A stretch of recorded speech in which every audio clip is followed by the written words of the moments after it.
Good morning.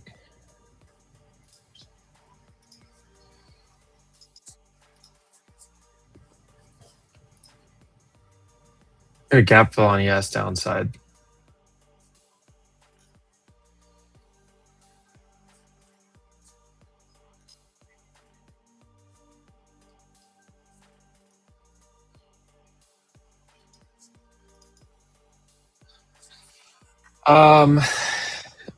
I got some long overnight. It was a little frustrating at first. How's everyone doing though?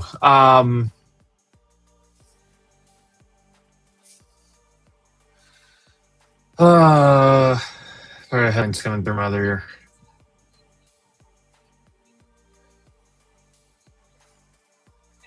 MasterCard. Okay. I had a little long overnight. It didn't quite, it paid nicely, but we held kind of the same lows as yesterday. Over here, we pushed up and then it just kind of, but gap fill's taken care of at least. In Q on PX is not much of one. Let's see. Yeah, SPY. You get a little downside right here. And then earnings were interesting. I mean, Microsoft's down 10% right now. So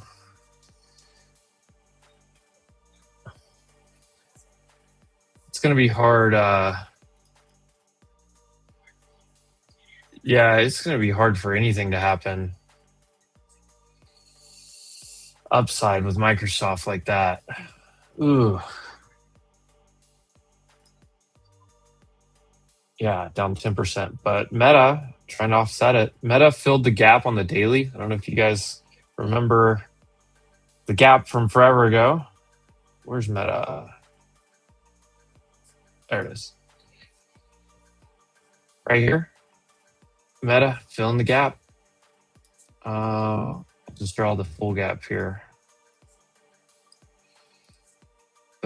There.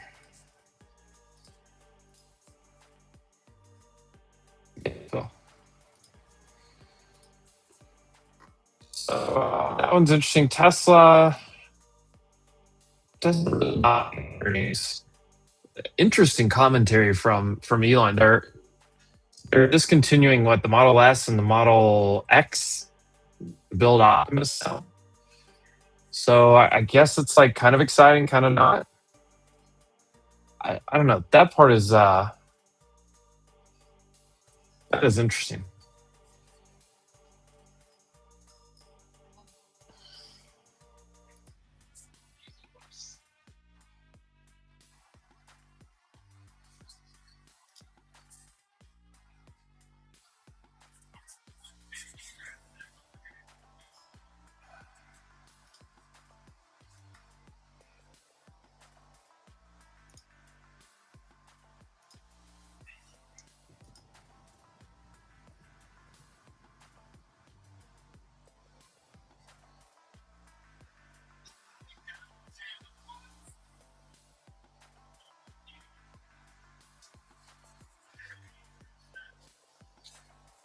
All right, SPY's about to fill the gap.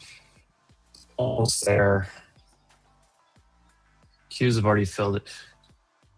Interesting that we have Tesla's back basically red now. Microsoft down 10%, Meta up 10%. I mean, now what?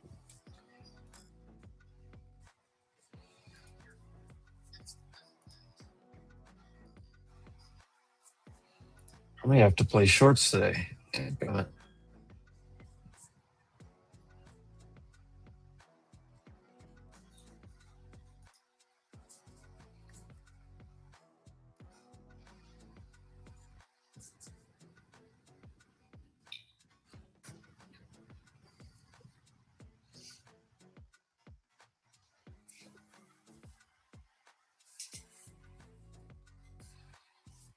Yeah, I'm watching to see if SPY holds this gap fill in the NFP, but we took out previous day's low, so it's already.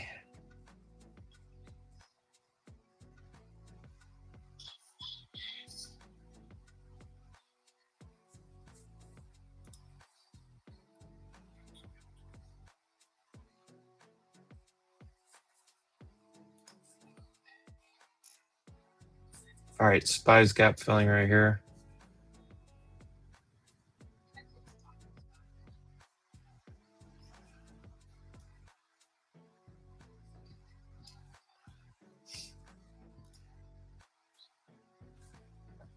I kind of want to play a bounce here, but in Q looks bad.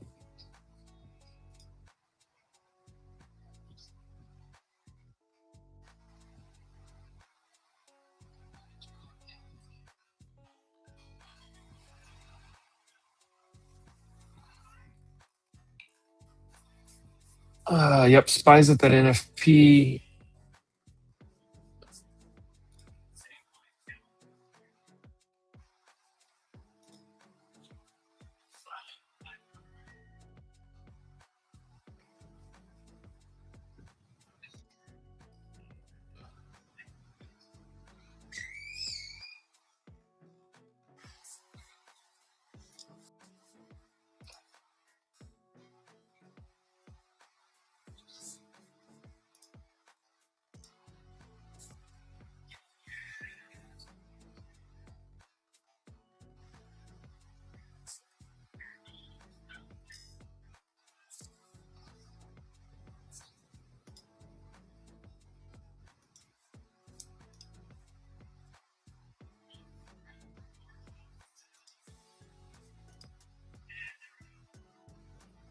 Maybe 26,000. Or was this what we sweep yesterday's lows? I don't know. Video's coming down hard now too. Dang it, I should have just got short knowing that that SPX was headed down. ENS living in its own world. You want to catch the knife, Corey?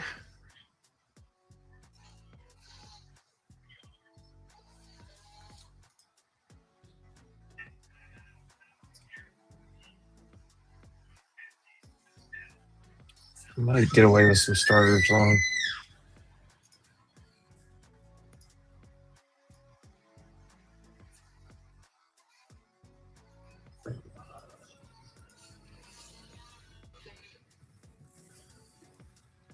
IWM is bouncing.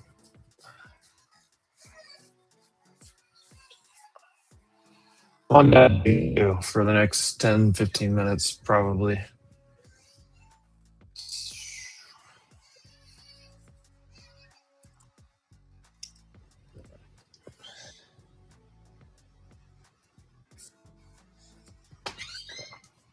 And we're holding a 7,000 on the yes.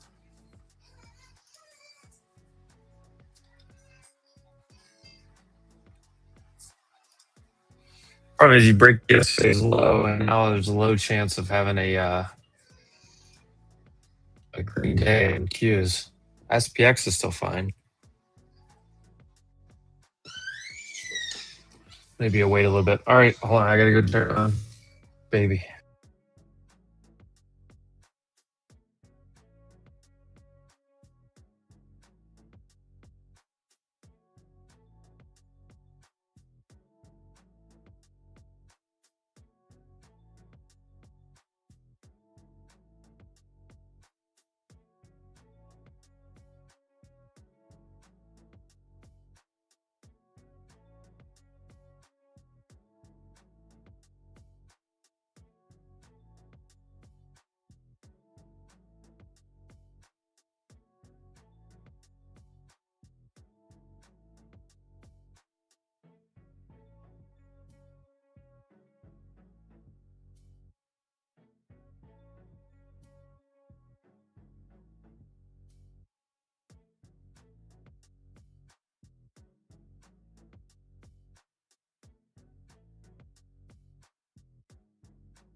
It's like 20 points lower.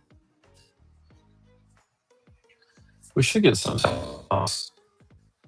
IWM's ripping new highs.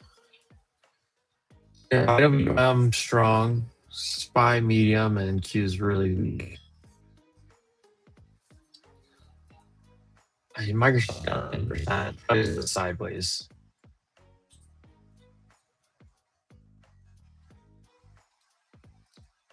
Apple reports this afternoon.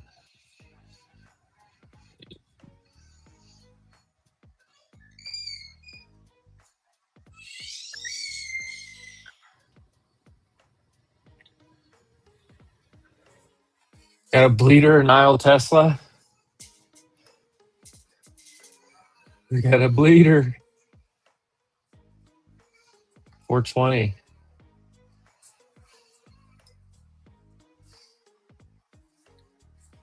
I just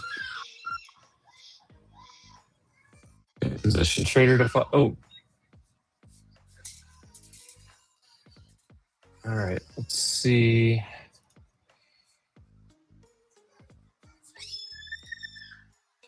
We maybe headed down a bit lower, but you might get a little relief bounce here first.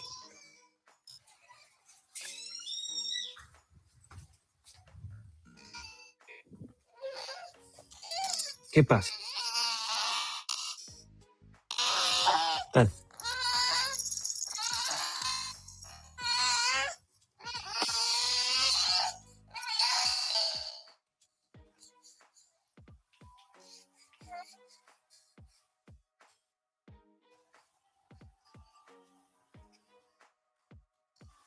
¿Viste? ¿Viste? Mira.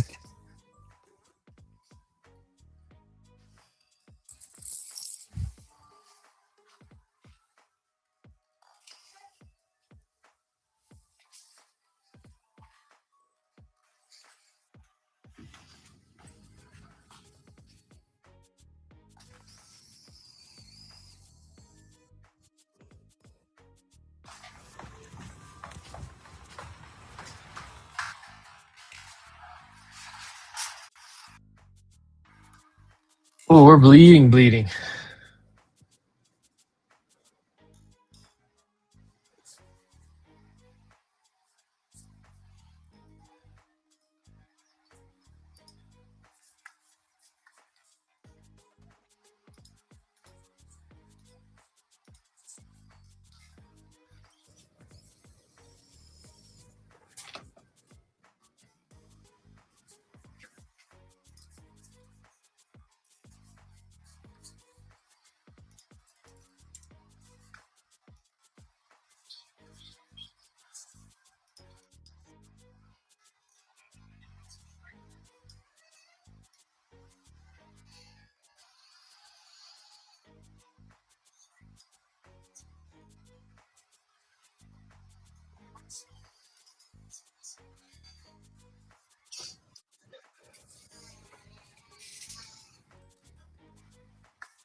Watching this QQQ NFP level.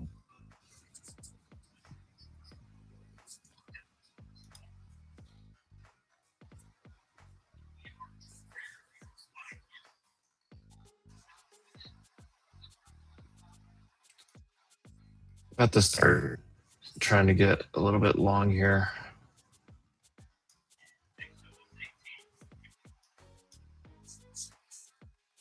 Just yet.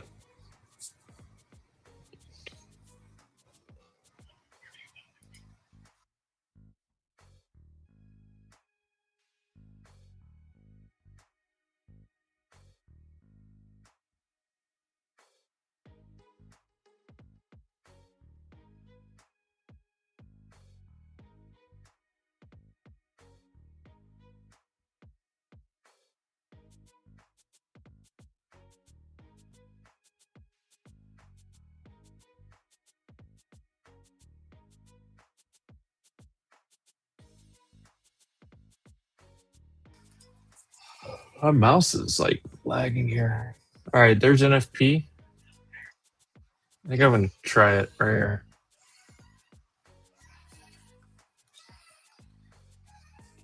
Yeah, I'm long right here.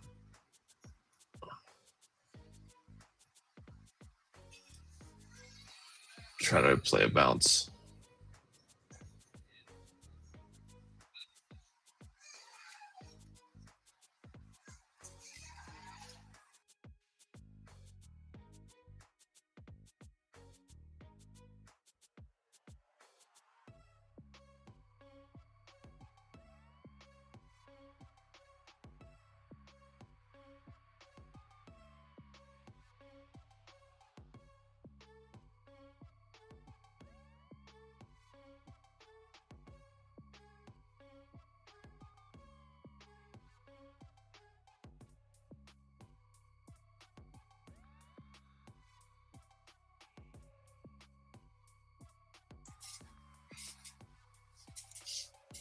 $850 is kind of what matches up for me on the fibs.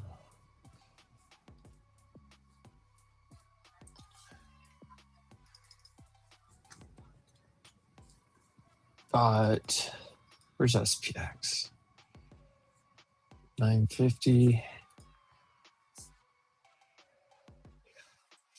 Oh, we're like on the edge of a gap fill on NQ. That takes us right down there, huh?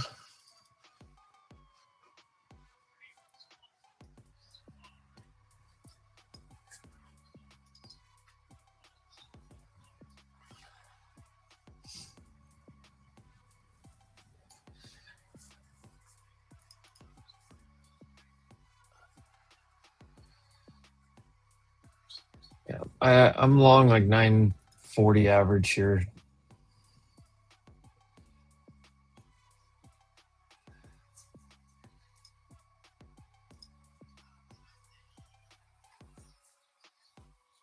What are you looking at, huh?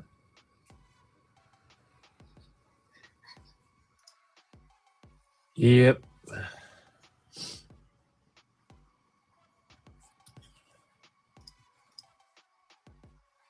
Trading with a crying baby will get right to your mental health.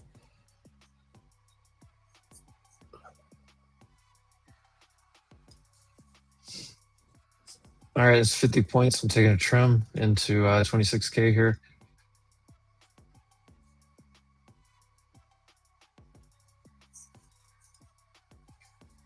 Break even stop.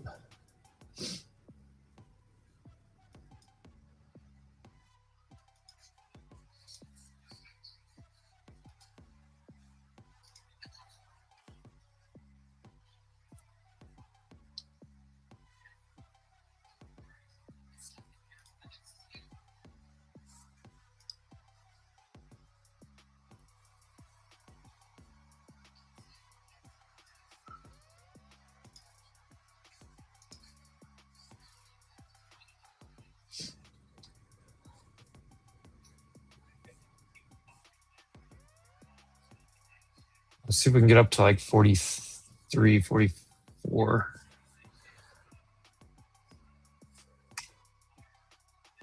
No, edge full. NFP is a paper gains thing. It's not an edgeful thing.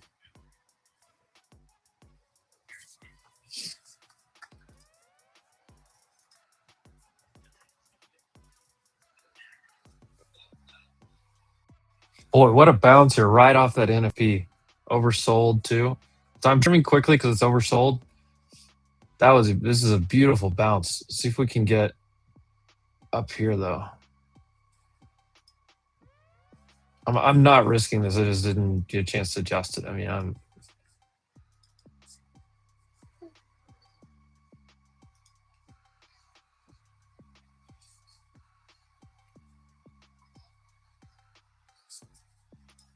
rejection right at 26K, probably coming back down.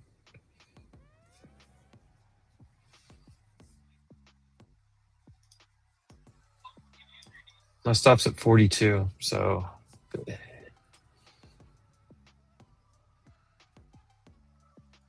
probably should put it lower, but whatever.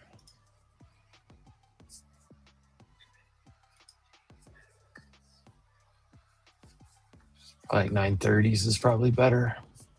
But I know I'm playing a knife bounce.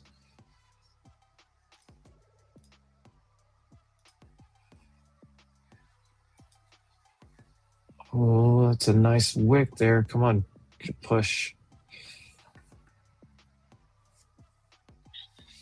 How do you calculate NFP? So NFP, it's essentially whenever you have NFP day, which is non-farm payroll, from the moment the data comes out at 8:30 in the morning, you mark the high and low of that the rest of that day. High and low from the rest of that day. That's all it is.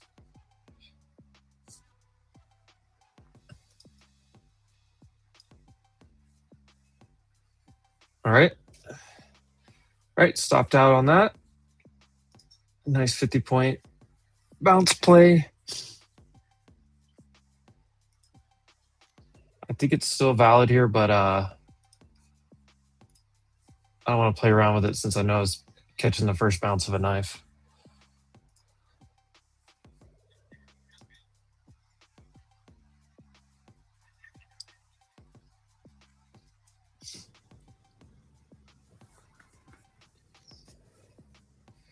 Yeah, we can go over that NFP stuff a little bit. NY here in just a little bit. My wife should be home any second to take this baby off my hands. So right now with three little ones, two that go to school in the morning, she like takes them, and I have the baby, and my mother-in-law's here about 3 days out of the week, so a couple days a week, little dad duty. I don't see too many other people catching 50-point trades here and there with a baby in their arms. I don't know about you guys.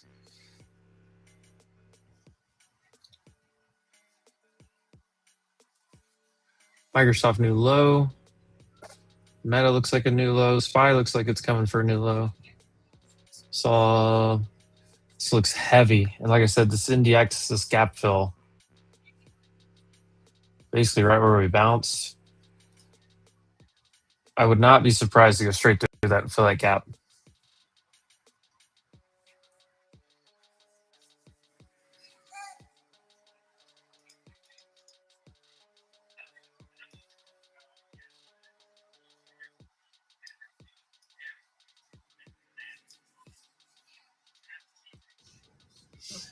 I think we're going to, I think this thing goes to like 860, and then we, no, probably more than that, probably 840.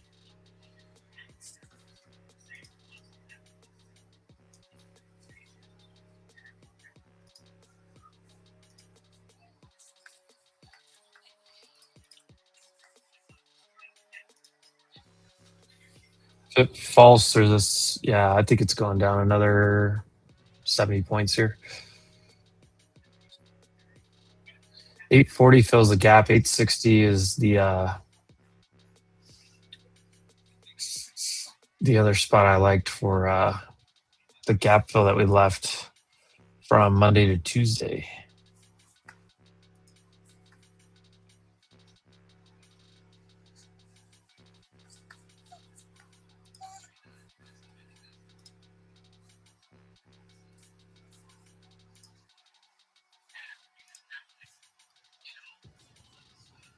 SPX filled one gap right here.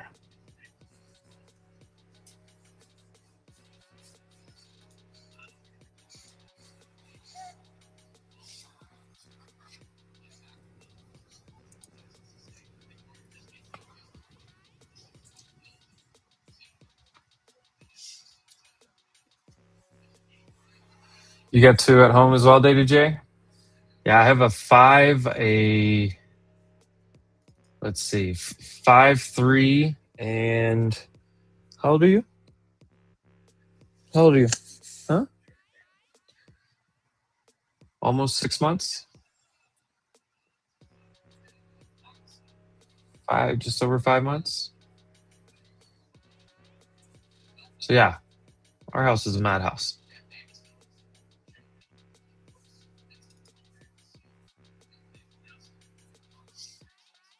This looks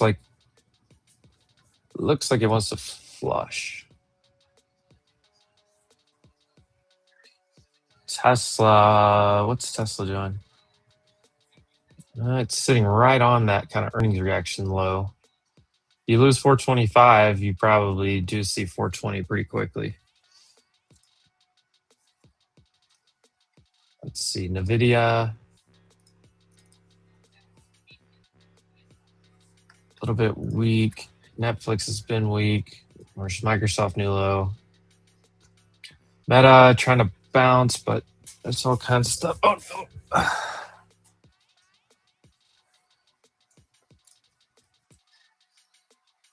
no. Ooh, Google's drilling. They report this next week. Broadcom strong. Oof, Amazon coming down too. Apple, the only thing kind of holding in, Apple and Meta, which Meta had great earnings yesterday, so it probably didn't go anywhere today. And then Apple reports this afternoon, so you probably don't get much move out of Apple today. IWM surprisingly very resilient. It's still holding this NFP level, guys. It's one of those, like, if it lets go, it lets go. It should take out the low at some point, but we still got 30 minutes left for that first hour. I think you're gonna drop here, like, literally here. Like, if you look at NDX, you can see. Yeah, if you go any lower, under 791 on NDX, you basically have this gap to go fill. So it either holds here, which is very possible because of NFP, or you get a nice rug.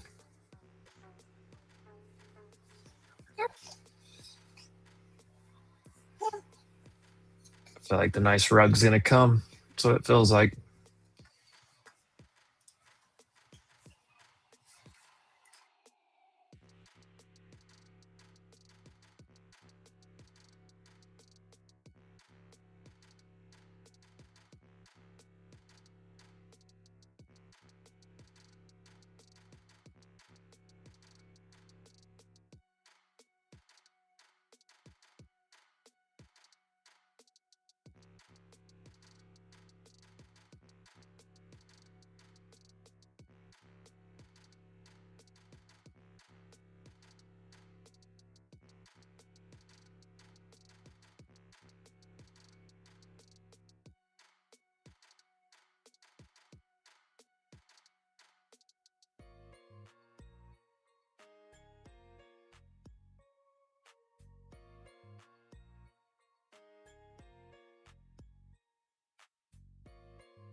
All right, do we make it down here? There's 860. Okay.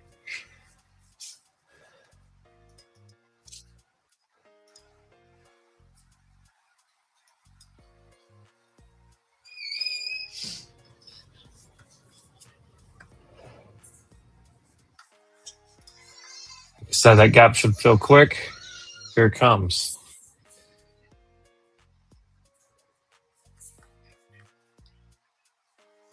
Still further on NDX.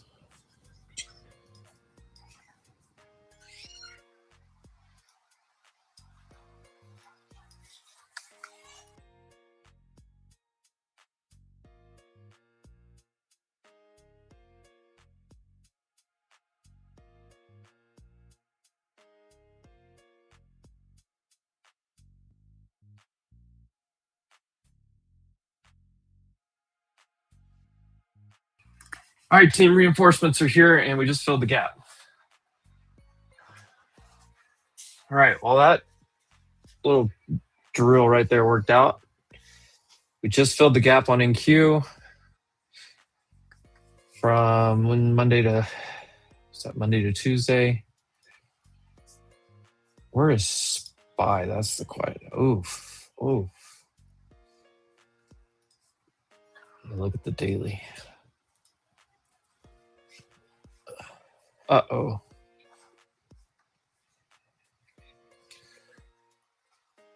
This is what we need to hold. Oh boy.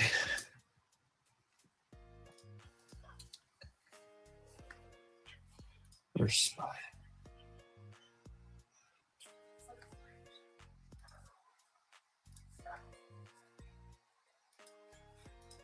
This rejection looks pretty bad on the daily.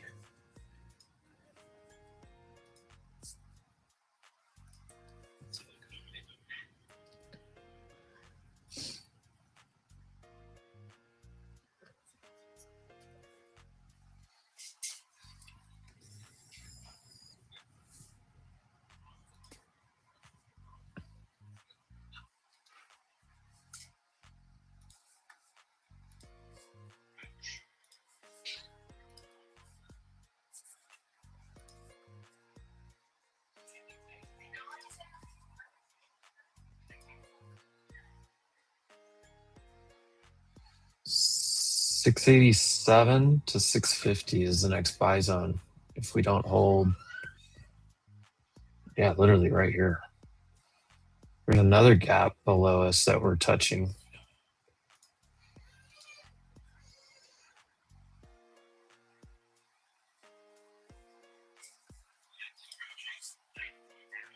No, never mind. That gap's way lower.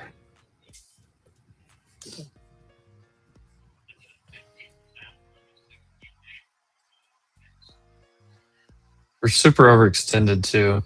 You get a big bottom tell, you probably play a bounce.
Good. Lord, this looks bad on this daily. I'm tweeting this out. this daily SPY thing looks awful.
This is ugly.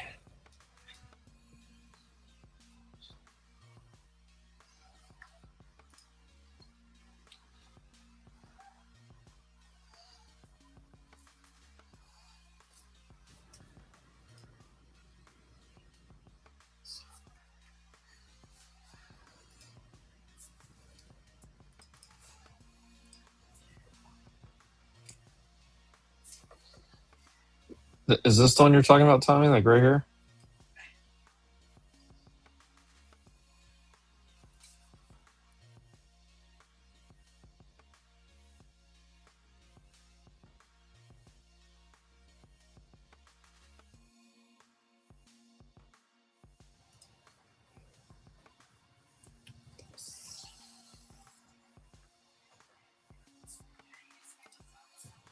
Yeah, what else is happening around the market here? That's a good thought. Is Bitcoin getting smoked? Is everything getting smoked? Energy's up, banks are strong. This silver and gold thing is just like it's worrying me. Lockheed Martin had earnings this morning. They're up big.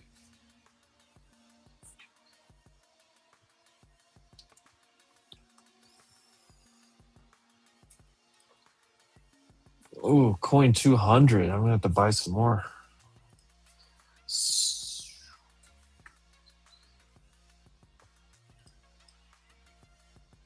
Problem is, crypto as a whole looks terrible, but I kind of like where coin's at down here.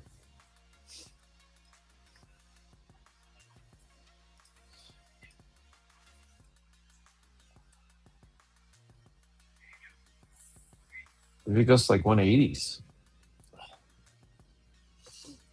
I know we're super oversold here.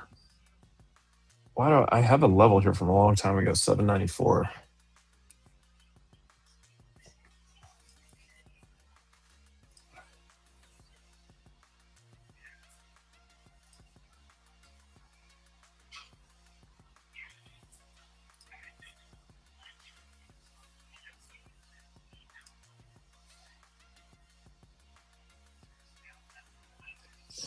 I think SPY, the next bounce play I'd play is here.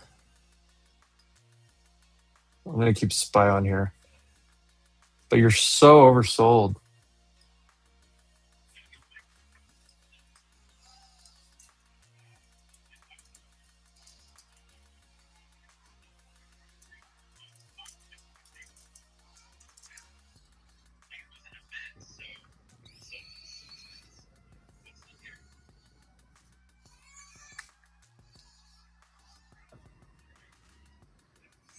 Doesn't have to bounce here, honestly.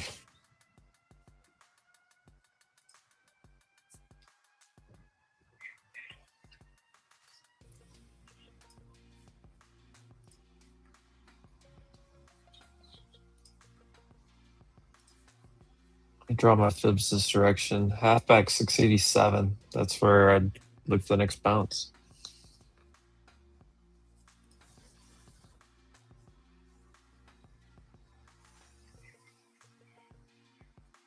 I need to delete some of these lines. Too many of them.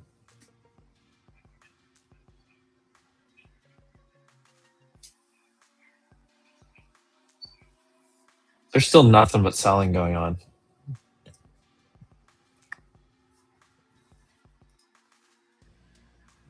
We're down 1.5%.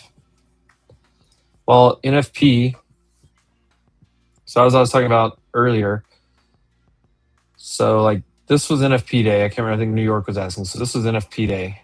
Back here, here's SPY, for example. This candle right here is when NFP data came out. You mark the high and the low of that day. Now, sometimes this is the low of day, so you mark this and then the high if it's a trend day, but like this day we had both actions. So whatever the high and low of the day after 8:30 a.m. We'll go to QQQ and look at the same thing. QQQ, data came out here. Here's the high, here's the low. So I marked those. And then if you watch in the price action, you can see that it kind of hangs out finding these levels. Look at that. Look at that. And then look at hold, hold, hold, and then look, pause right at it, hold above it. SPY, it's pretty clear as well. You see all this, look at all this action on SPY right here, right here. You see all this.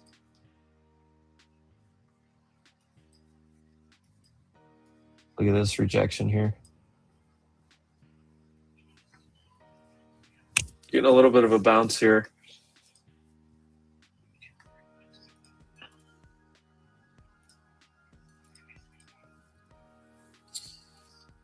First time you touch the CMA, it's probably a reshort, at least for scalp.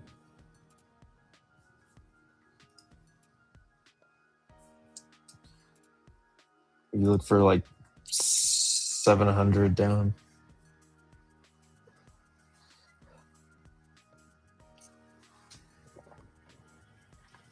I mean, I would be shocked if Microsoft goes down much more.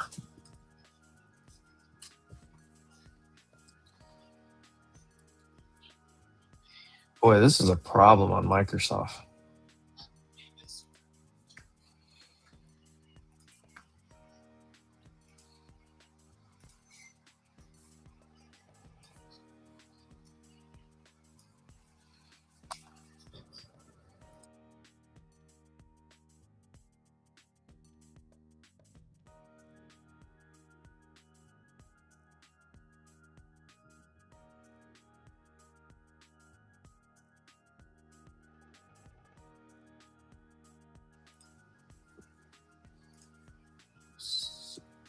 Kind of like, so if we get to that like 700, 687, that halfback area, and we finish this gap fill and SPY to the NFP low around the same time, which is about a little bit lower, 10 points lower on ES as well.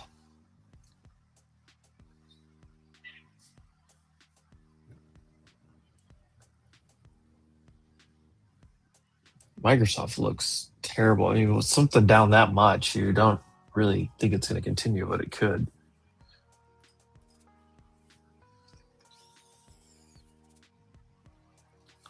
What's up, Frankie? Hey, good morning. It's getting ugly out there. Yeah, I had some profitable ones in some accounts, and now I just lost a G quick on trying to long this thing.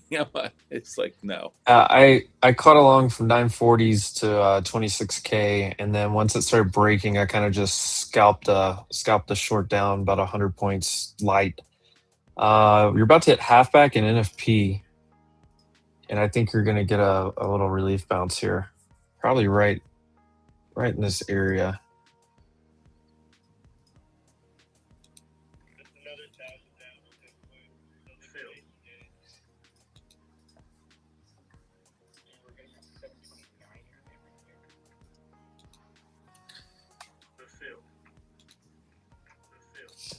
I want this to shoot down, like put a bottom wick in, and I'm going to play long back towards the EMAs.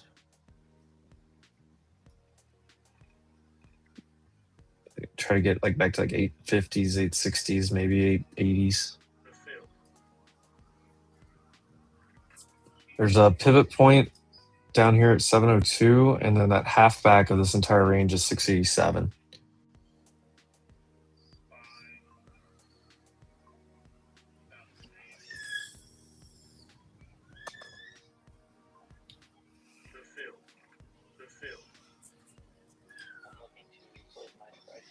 We just filled a gap that we left on SPX the other day.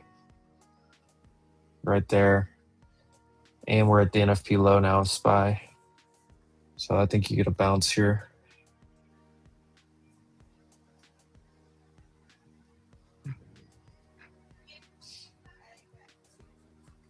I'd rather see a bottom wick though.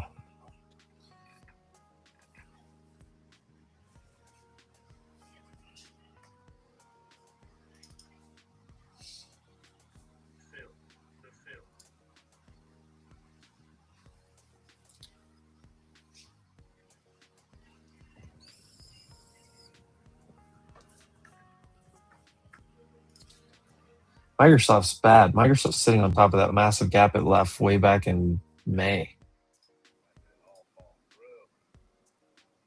Good Lord. What else? Somebody was talking about PLTR.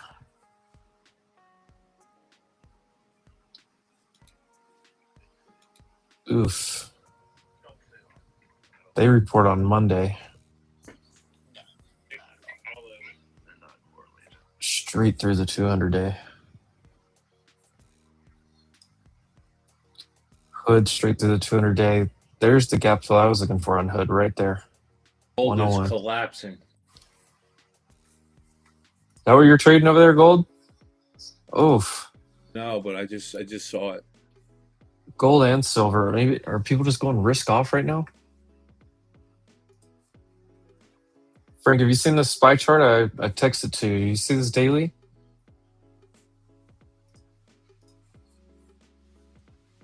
Can you see my screen here?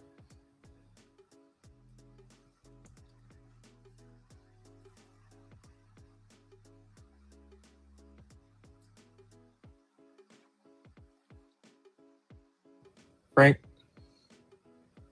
Sir, I see it.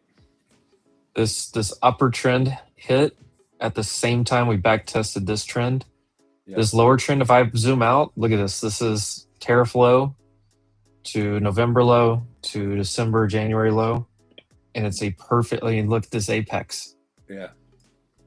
That's not good. No, that's not good. And QQQ really, I really wanted it to hold like this 25 area right here. 625. I mean, if you put a bottom wick and close the daily up there, maybe, but this is concerning. The 21 and the 20-day are right below us, 622 on Qs. A little bit further down.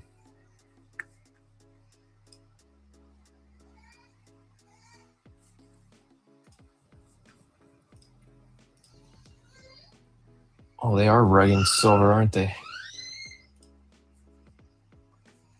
We're bouncing right on that lower SPY NFP right here, though.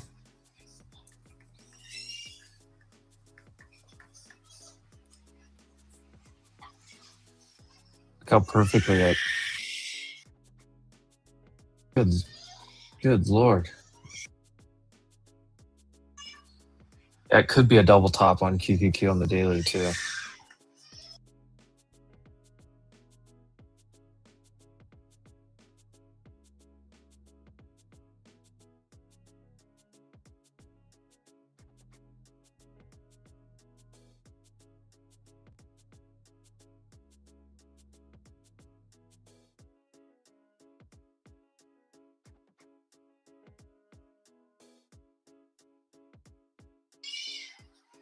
$120 lots just filled, 750.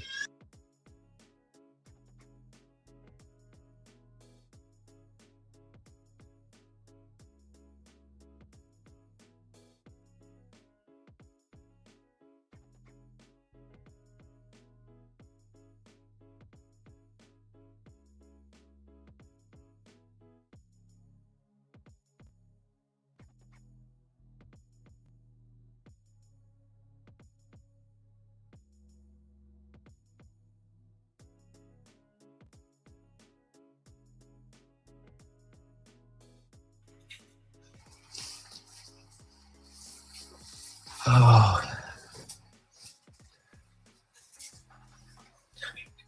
I kind of want to just like light long right here, but I'd rather it shoot down lower. I think you can get like a pretty decent bounce here, though.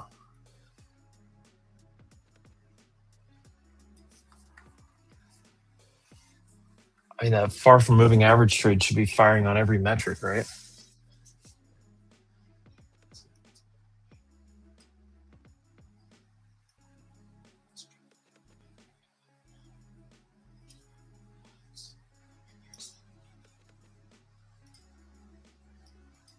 Bounce, bounce, bounce, bounce.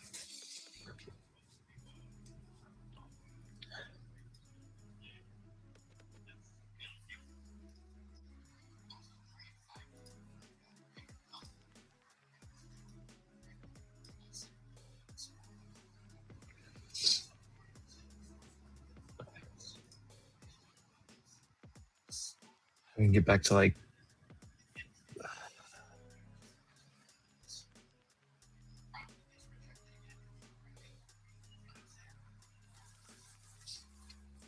get back to the EMA 9.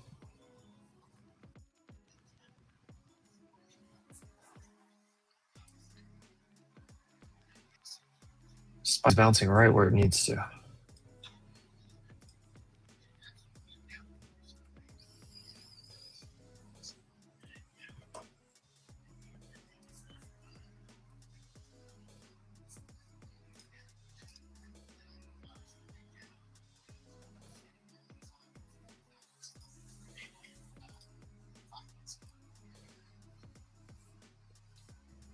Come on, like 20, 30 points up.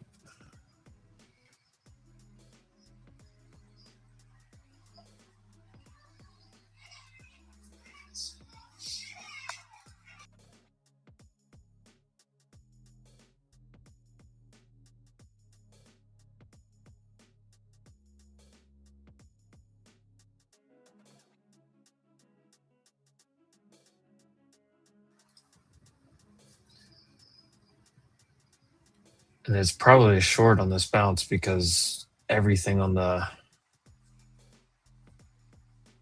first hour should come right back and test that low again.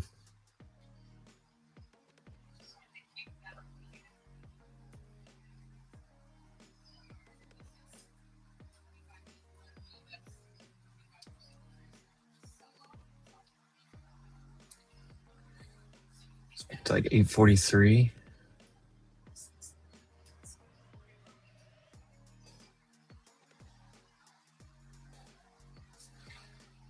Bounce, bounce, bounce.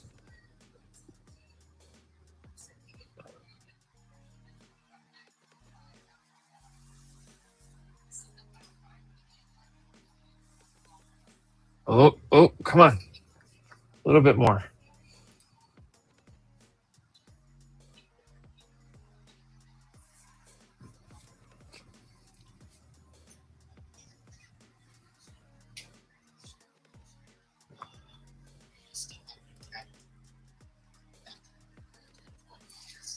Blood in the streets.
Might get stuffed right here.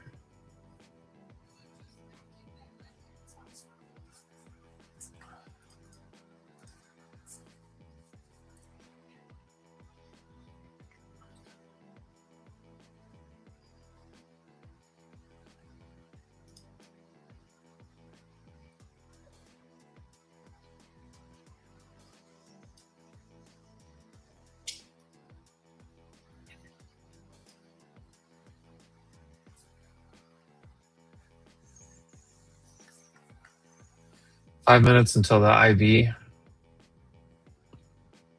initial balance.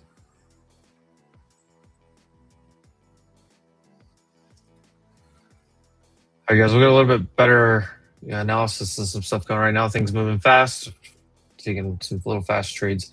Trying to get to the CMA 9 here. I'm in a little bit of a long, just scalping very lightly. You don't need much size when the thing's going back and forth, 100 points, 50 points in a candle.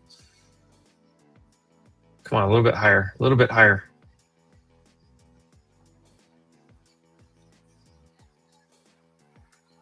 What is getting stuffed right here?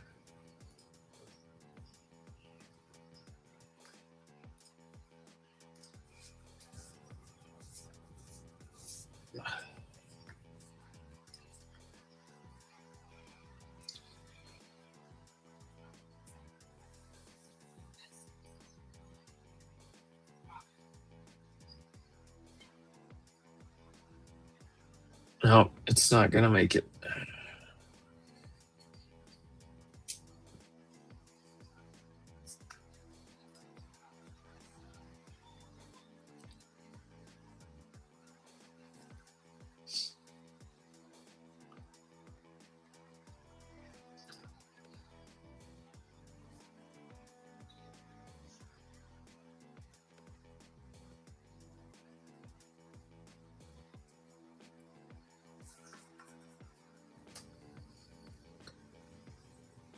IWM made it to the 9. That's the only one. If this pulls hard right here, then it's going to look like the 9 basically touched on some of these. Gold's down $60. It's getting creamed. Oh my God, silver is off a cliff. Gold's getting creamed.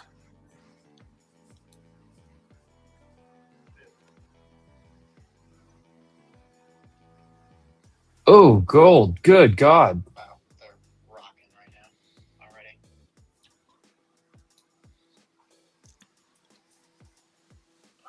Already at 22% there.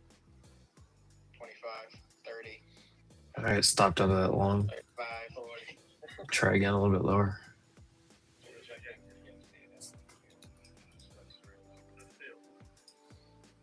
I covered a little bit of my short on MQ.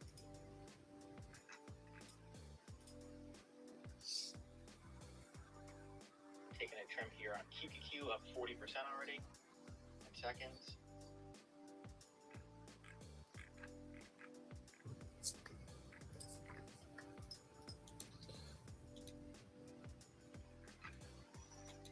Yeah, it's probably a short right here to a new low of day, but it's so tight and close. It's scary. Gonna stop at profit on the remaining. SPY on the same level.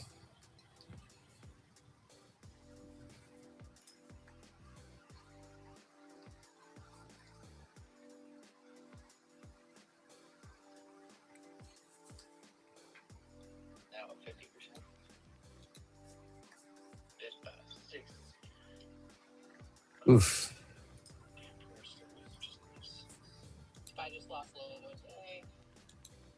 Silver, this hourly candle is 10% down. Wow. Silver down 6%. It was green new all-time high, like what, an hour ago?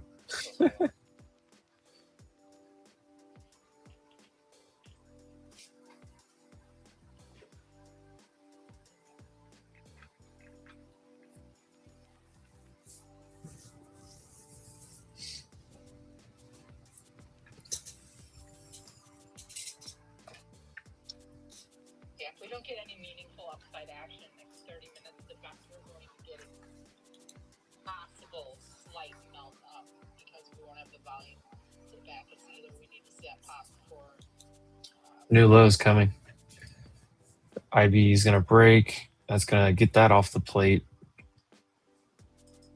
Let's see if it bounces around that halfback.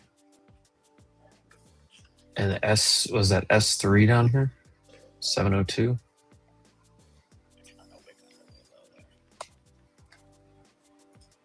Okay, so activity a little bit. Or use long right here.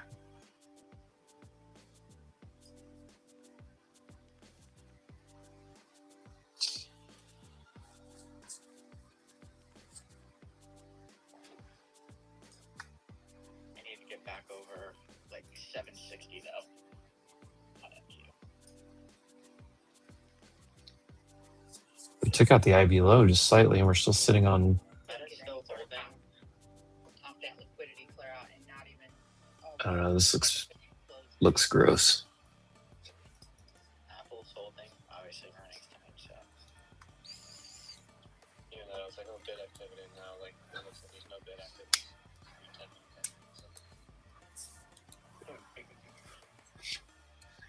They want me to try to long this. They're baiting me. Again, it's a weak hold, but they're trying a little bit here. We're probably gonna get a. If we break below that 720, probably gonna be a quick 20 to 30 drop again. There we go. Right here.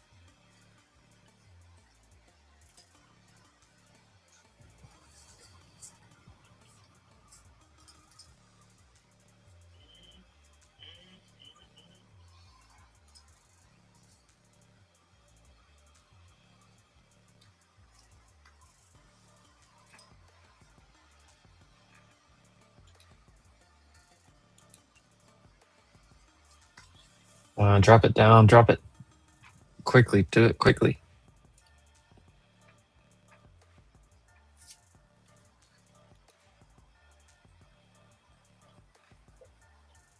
Microsoft down 12%. That's crazy. Up 68% there.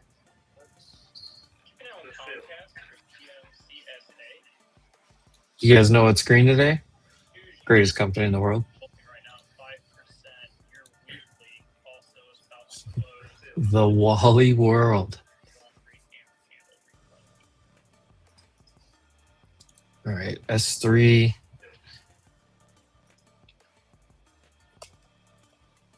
I'm gonna start a little long starter right here. Halfback. We're at 6900 SPX. We're at S3. And again. Buy a couple little ones here. I think we can get back to like the 830s. If it shoots down to 650, I'll add a little bit. And if it loses that, then it just won't work.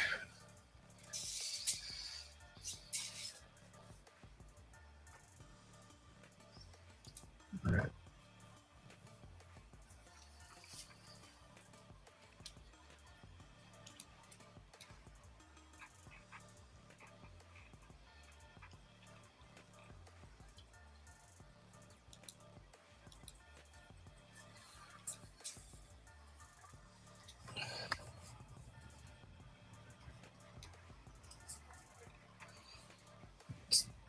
Right at halfback right there. SPX right on the level.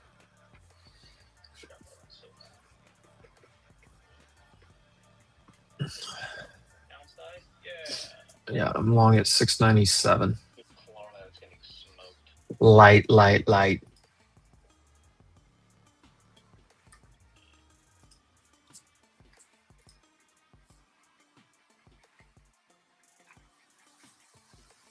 That was 68.25 on SPX.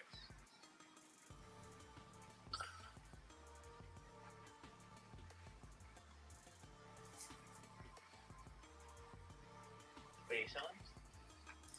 I can sell down to the 68.25s on SPX. Oh, That was $75 lower. Yeah, that seems really good.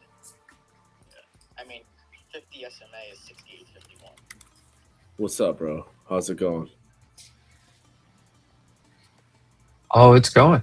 I don't know how I did this, but I put a Vanquish trade on Iron Condor, and actually, I stopped looking at it, and it took. I got filled in profit. Came in some premium on that bounce. This is interesting morning. What's everybody thinking right now? This is gross. Did you see this coming? I mean, we're at the point of validating the entire short setup is where we're at. I just think 20 days right here. Yeah. This is 20-day 21 EMA on tech. so I got 1600. I'm closing on. I got a trend line drawn right here about 68.75 is where I got an area. So keep an eye on that in the SPX. 68.75 is the trend line. 68.70, 75, somewhere around there. But man, they're just drilling this thing. They may take this to 500 on NQ if it doesn't hold like the next 20 points. Is it partially on this news that there's more ships going to the Gulf over there? I think I seen a headline on that. Did you see that? Yeah, I saw that. It seems like it's imminent. You also have, I mean, Microsoft just getting brutalized. You know, Yeah. second was it like the second heaviest weighted, or I think it's second heaviest weighted in the market, down 11.5. And NDX. And Qs. Well, it's like I know. me and you looked at that daily. I had it up here earlier. The daily looked bad on QQQ is kind of a double top at this Yeah. point, but the SPY, that rising wedge back test right at Yeah. the apex has got me very concerned right here. Yeah, if you don't, like I was saying last week, like it's just this pattern. Like when I look at these rising wedge patterns, they typically, like when they start to chop sideways like this, you just don't necessarily see them like rip and just go to the upside. It's just not common.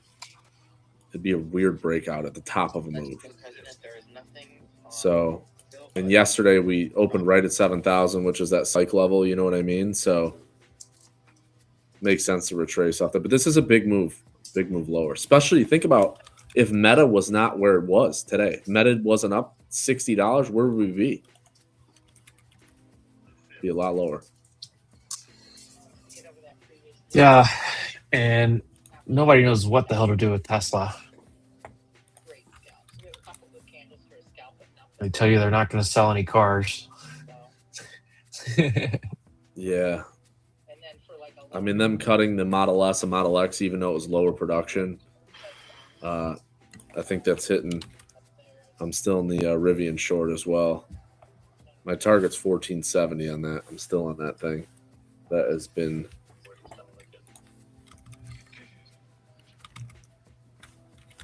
All right.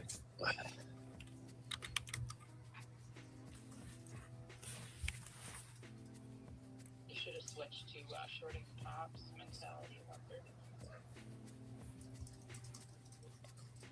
You got no count or anything. It is cold here in Chicago today. I took my kids to school. It's -4. That's crazy, dude. -4? That's like the actual temperature, not the wind chill? Yeah, actual temp -4 in the truck. It's like, whoa.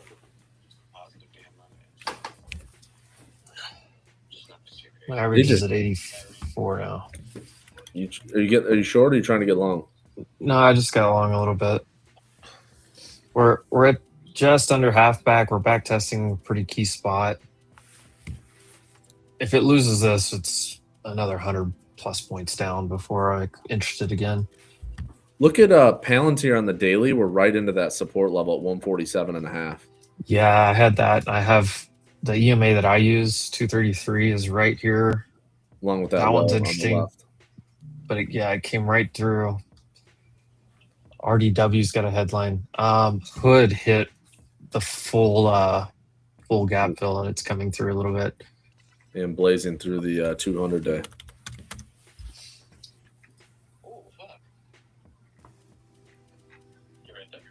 I guess Hood's the next stop, 95. Oh, they're not holding. Yeah, no, I may have to get out of this. I just literally went from one tab to the other, and I just always got there twice. Oh, boom, there's an N for 49.80. I gotta close this. This one's lost. Yeah, I mean, the Qs were at what, 635 this morning, I think? At the open? Or pretty close? 633? They're going to take the 9 and the 21s. 2% move down basically on tech here from the open.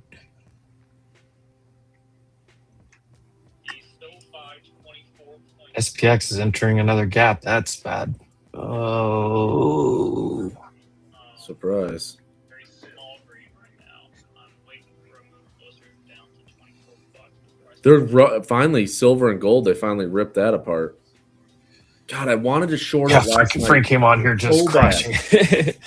I was looking at it last night. I was laying there. It was like 11 o'clock, 12 o'clock, and it was like 55, 60. And I'm like, do I just short some minis? Like, just, I know, like, at some point, like, I'll just have to take the pain. But, I mean, these $300 moves every day can get expensive fast.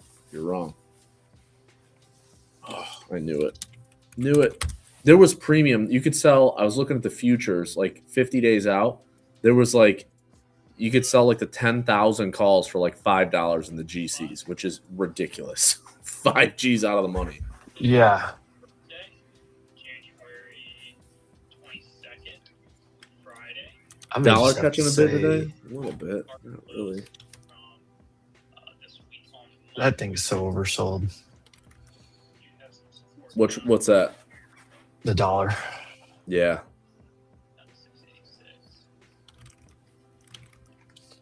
The other thing on Meta basically filled that daily gap. If you look, Yep. Yeah, the 713 Right was here was the wick. 743 or whatever. Yeah. 740, yeah, 740s. Bitcoin is No, gonna head straight to the 60s. it's looking risk off across the market right now is what it's looking like. Yes, sir. I think a lot of people saw that Microsoft report got really concerned. Nvidia's What do you getting think wrecked right now. What do you think the most concerning to you? What did you see in the report? I mean, I was thumbing through it last night and like I didn't really like. I mean, the Azure growth was like I think the Azure growth is slowing, so I think that was some stuff that I saw. But outside of that, I mean, I didn't think it was this bad. But I closed my first spread for loss. I'm still in the second one, and I'm looking. I will say, if Apple doesn't have good earnings, it's really going to start to accelerate things. If Apple starts to miss and go lower. All right, yeah, they're gonna take me out here. I'm not gonna sit here in this any longer. Trading. I'm out. I'll try this lower. Literally. Watch, as soon as I get out, they're gonna bounce it right here. I know they were. I need a flusher, like an obvious like flusher low. Yes. They were in spaces. They were like, "Yeah, I want to sell put threads." I go, "I would wait a little bit because I'm like, if this accelerates, like you want to see it stabilize first." We get another 10 points that ES or SPX can go down here, In 8 points, SPX. and Previous week, 6 if we can get down to like 530s quickly, I think I would I'd try it again. We're starting to get extended again here though. 620. I mean, Google opened up at what 343, and they smashed that $15 right through the 9 and right to the 21 on Google.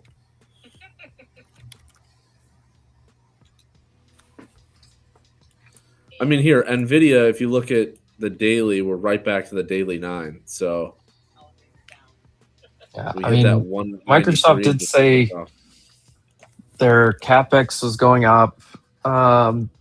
They're like super reliant on OpenAI. I think maybe that's what people are worried about with Microsoft. Yeah, a lot of spend. And there. then the growth in Azure was slowing. Yep.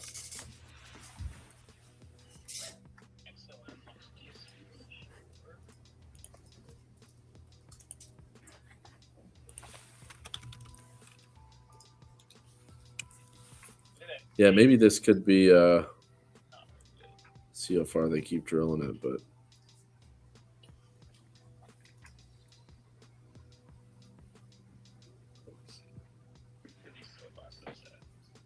I mean, at this point, you got to have some type of tail or something like that to feel confident about anything. yeah, correct. Kind of in the middle of nowhere right here. I think SPX 6875 is kind of the level I'm looking at. You got the 50s a little below that, but maybe like another 15 points. That's that next gap fill right here, 75, 76. Yeah. And you got a And that's trend line gonna- coming off the lows, what I got from April. And if we go, I don't bounce it here. If we can just get straight down to like a golden retrace type of area on NQ as well, 530. At this rate, Yeah. Yep. 75. But I'm not trying to be a hero out here today. I'm actually a little surprised by this move. I didn't think it would be like this. But then again, I guess I keep looking at this momentum on the big time frame that just keeps weakening. And when you have weaker momentum, I just don't know how you keep going a ton higher. Tim. Hello. Frank, your hot mic. Hello. Frank.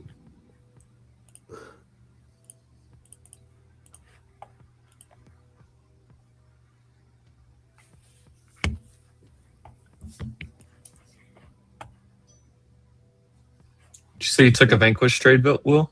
Yeah, I did a Iron Condor when S&P was about 69.25. Hey, and how are you?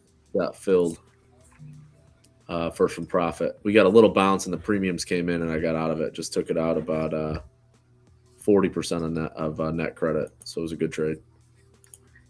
Good trade there. I'm tempted to go in again because I think there's still some juice down there. I want to sell some put spreads is what I want to do. I just don't want to be too aggressive.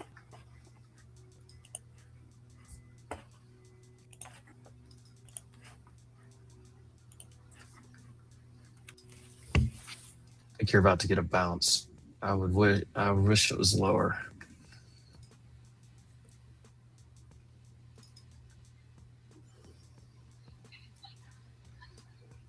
Rivian under 15.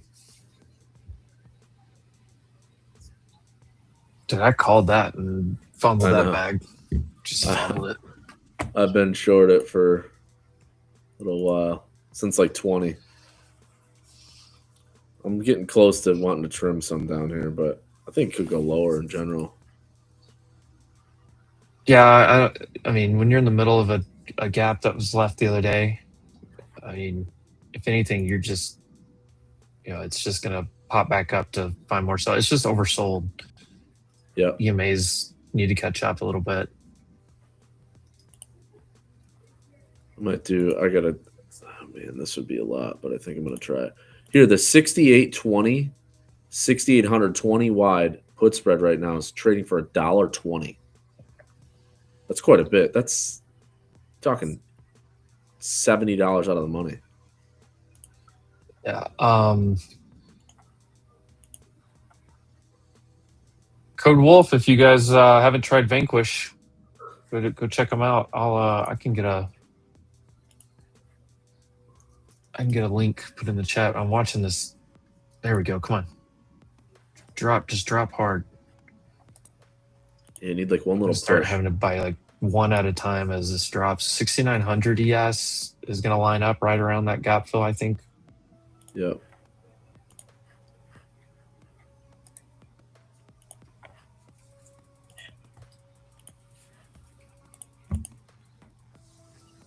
It needs to just go. Otherwise, I don't have that same hot.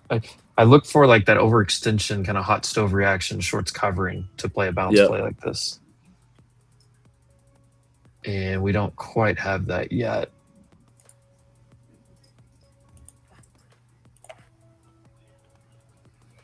Oh, they're juicing these premiums, I'll tell you that.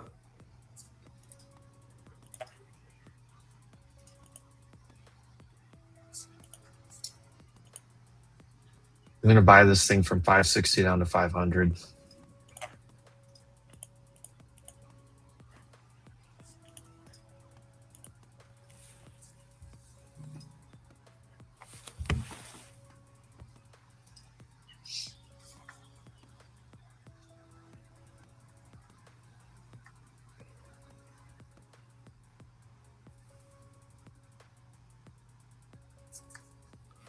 Yeah, this is the spot I wanted to see right here.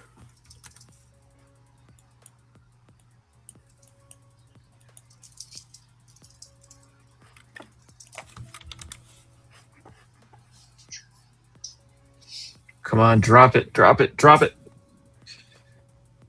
Is Rizzo still short? Probably is. He was saying short last night. He said No, he I won think a he short. got. I think he got stopped last night on that push. I made some good. I made some really good money on longs last night. It was a little contrary at first.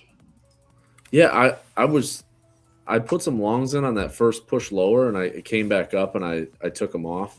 It was like S&P was like ES was like 68 90s. I bought a couple and sold them in the 20s, like 70 20, 20 30 points.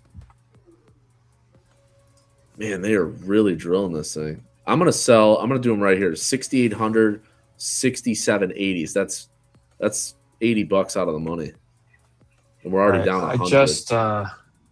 I just got my first fills on longs here for a bounce play.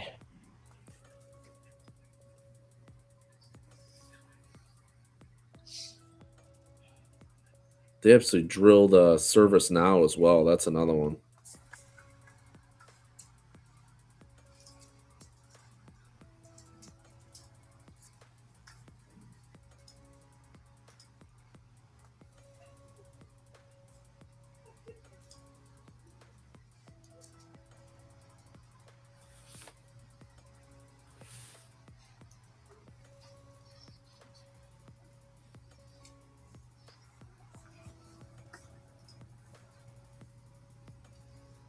There's a link for Vanquish right there in the YouTube chat. Use code WOLF if you want to try it out. Trade options. It'd be a good day to not risk your own money if you're still figuring out options. Yes. Or even like if you want to sell spreads or something like outside of your normal options trading.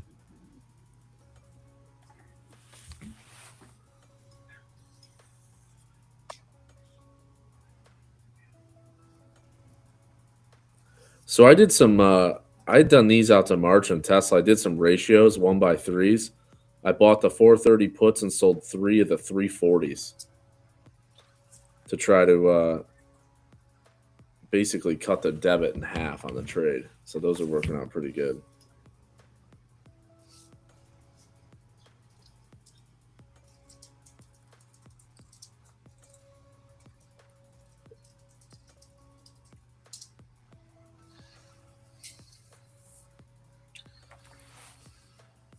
All right, come on. Just shoot it down there. Shoot it. Shoot it.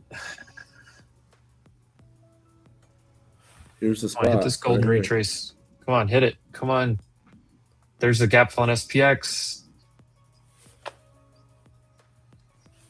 Hit the golden retrace and fill the rest of mine.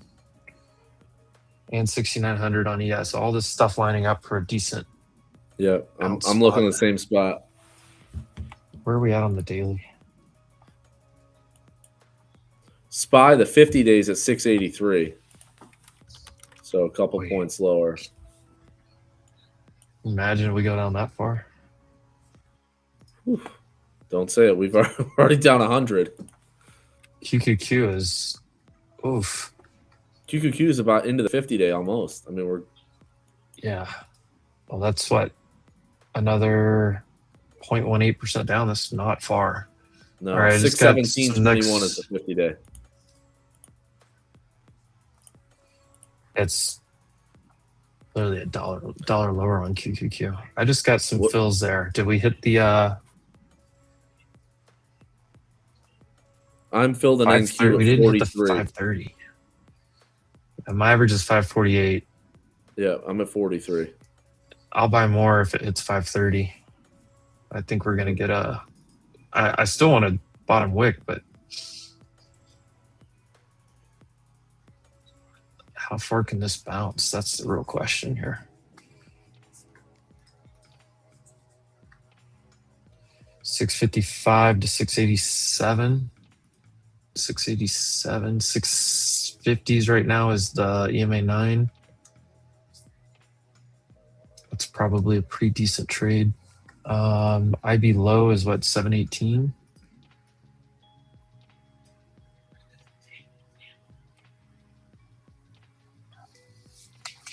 I bet you so many people saw Meta's earnings today. I was like, yeah, I'm going to go on and get long, and it's going to be great. Here's the bounce. Here we go. Yep. It's 50 points already. I want more, though. Yep, I agree.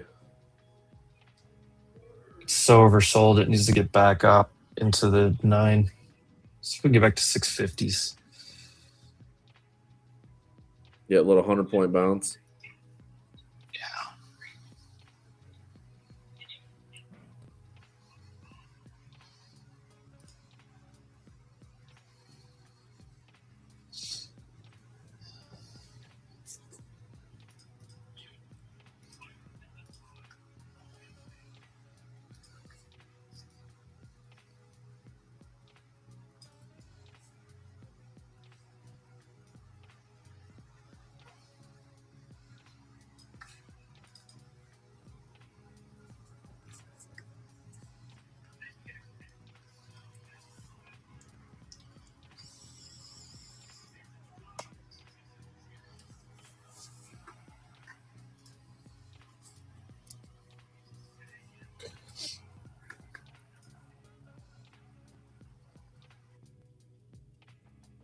There's 10, 12 points on the yes.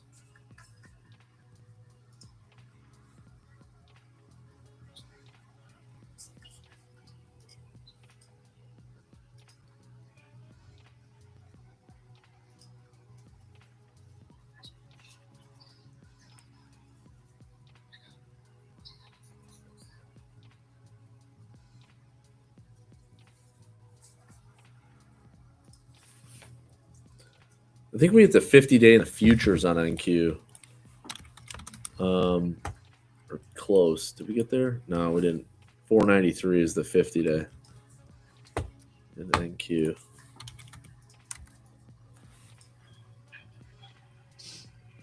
Do I need to trim this thing? Oh, no, This is where I would think about selling some split spreads.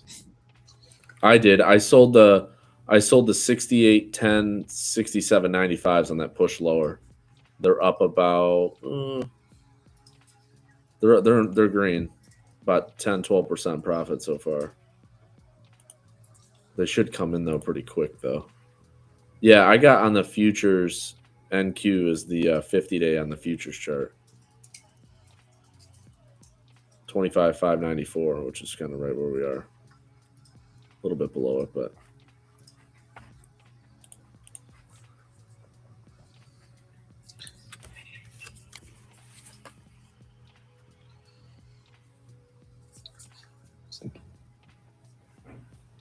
How much can you get down there? juice. Are you saying on the spreads? There's juice down there still. I mean, you like a little push lower to kind of pick up the premium as it comes down, but there should be some. And you get pretty far away. 830, 820s, 840s? Are you doing an NDX? No. On SPX. I think you could do the 6830s or 20s. Because here in the chart, you got what's below you. The 50 days at 68.50. So, and you got another trend line there right below you. So 68.40s, I would think, I mean, not that you drill through all those, but 68.20 should be, or 68.25 is probably an okay short strike because you're just below those that support level. I mean, that's a lot. You got two trend lines right below you that you'd have to chop through, and the 50-day. So 68.25.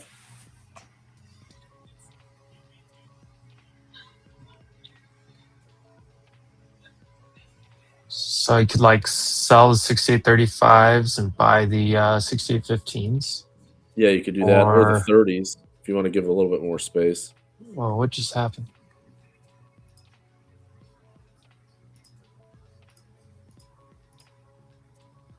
I mean, there's juice down in the 67s, which is pretty crazy.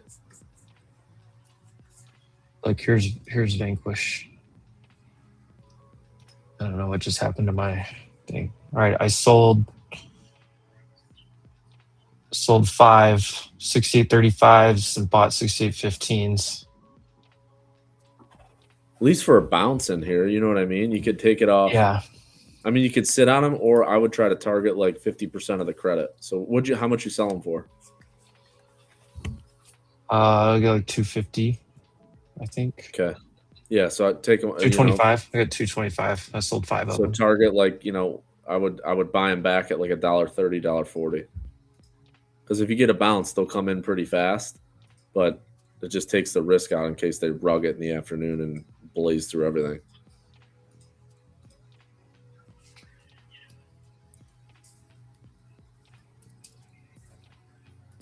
I don't know why this isn't showing up now.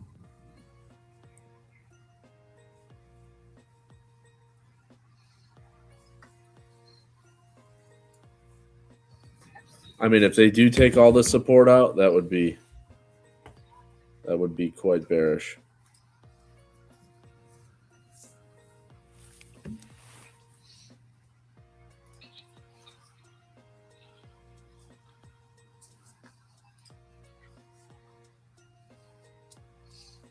I wouldn't mind if this wicked down one more time and put in like a little tweezer bottom on the 15.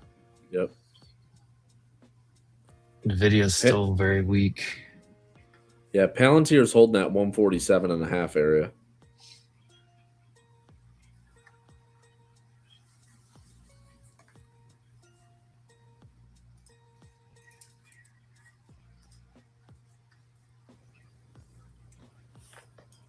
Okay.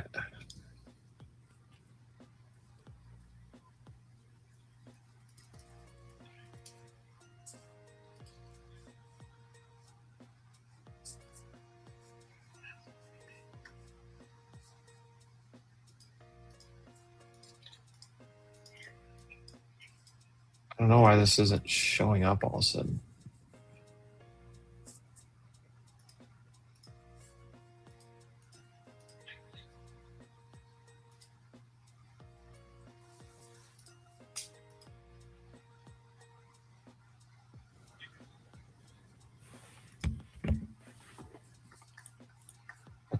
I clicked all kinds of wrong buttons. Here we go.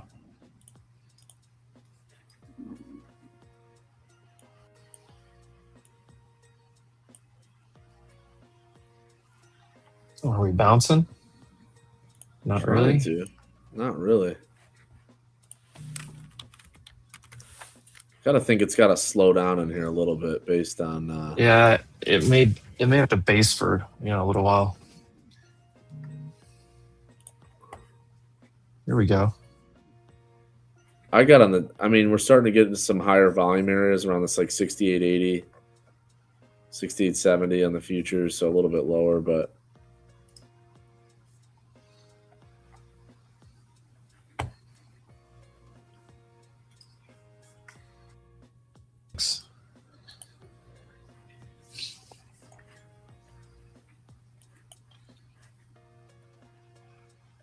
Surely we can get like 2 green candles at some point.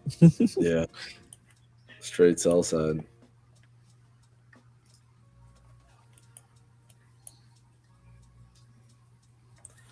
I mean, you got the overnight low from Sunday was 68.79 in ES. That was Sunday's gap down low, 68.79, and below that you got 68.66.75. And 68.14.50 is your swing low from the 21st. But if we end up closing this big bearish engulfer today, that's not good for the bulls in any capacity.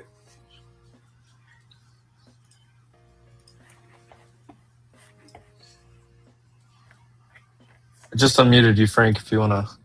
Just want to make sure. I knew you were doing some real estate, and I said, let's. I won a bidding war. It's the first Let's go. time in like 5 years. I never overbid. Well, for the last 5 years, there was no point in getting a bidding war. Yeah, right.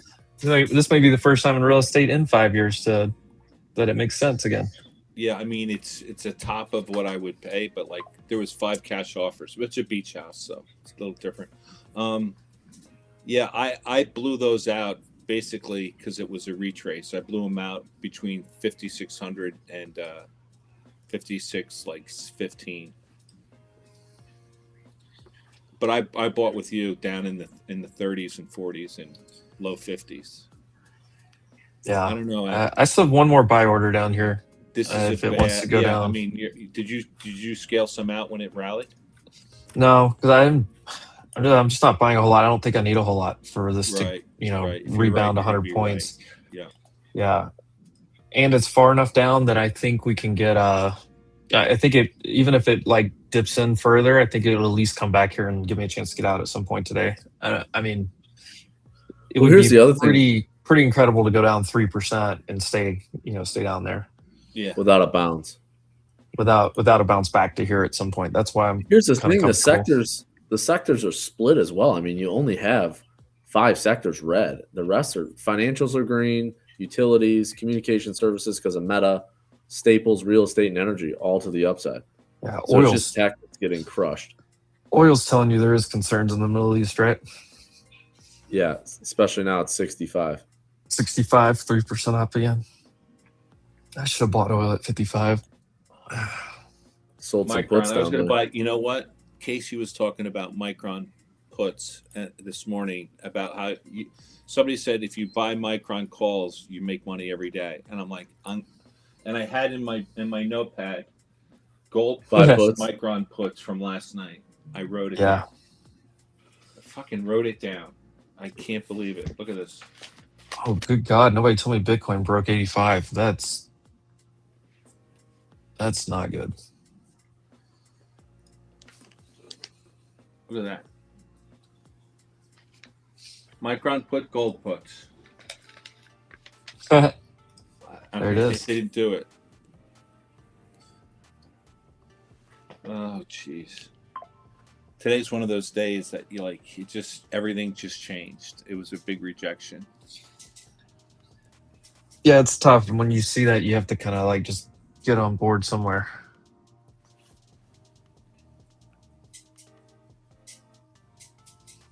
The video is right back at this 186. It's kind of interesting.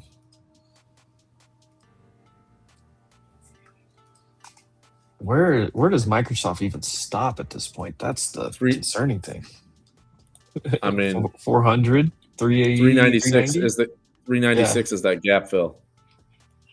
Good.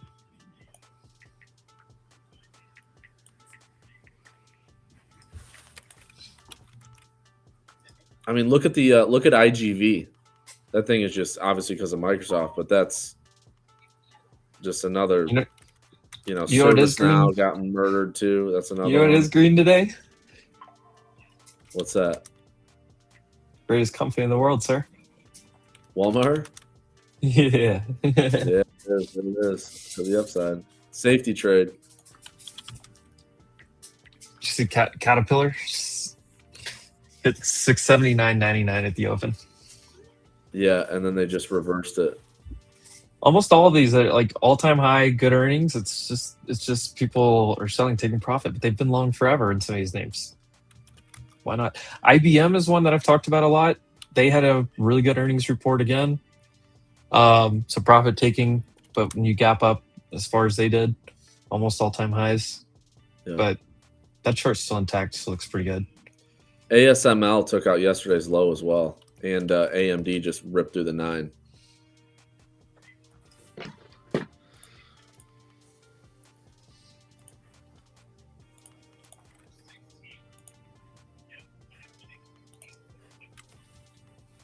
The selling is slowing down, at least right now. It is slowing, but they're not finding any buyers. Like, you want to see like some type of wick, like you were saying. I want to see a wick down and like some responsive, some type of hammer type candle, and we just have seen nothing. And they're trying to do something right in this area. I mean, you got what, 4 or 5 minute lows here that are kind of equal lows. You had one push down to 6,900. Maybe you get a lift off here, but we haven't even we've only touched the 9 once on the 5 minute on ES.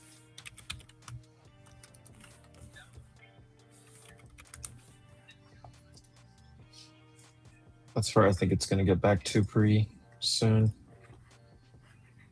Made it slightly lower, but see, you're starting to get the bottom wick here. Yep.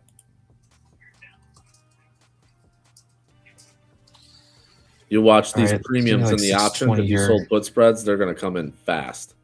If they bounce it at all, they will just nuke the premiums out of there. Yeah, well, they're already. So I'm already green on those. Yeah, I you will get a be little bit of trimming lift. this. I'm not going to try to just let this go all day. Nope. If we get back to like 6,900, like a 14-point bounce here on SPX.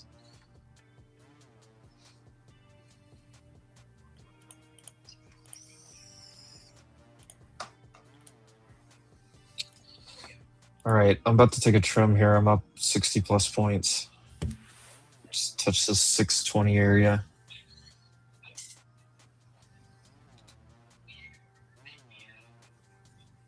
All right, just trimming right here. That's a 70-point gain.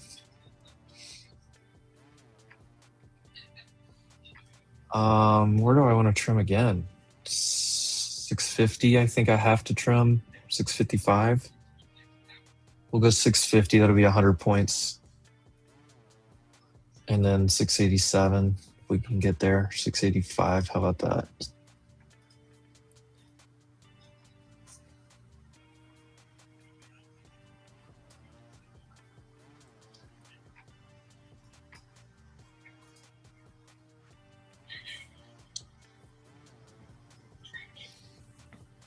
Consumer staples are they have a bid today. Nice bid. Continuing bid.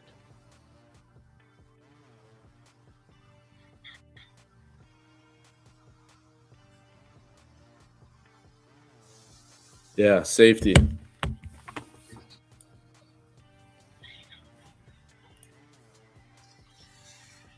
All right. Nice bounce. It's just not. I mean, the sectors just aren't all bare. You know, they're not all red. I mean, you only got 4 in the red, and healthcare is flirting with positive, the flat line. So it's just materials, consumer discretionary. See what else we have down here? And tech. What's that? Oh, the NFP low. Yep. And all that buying just came in on the tape for NQ.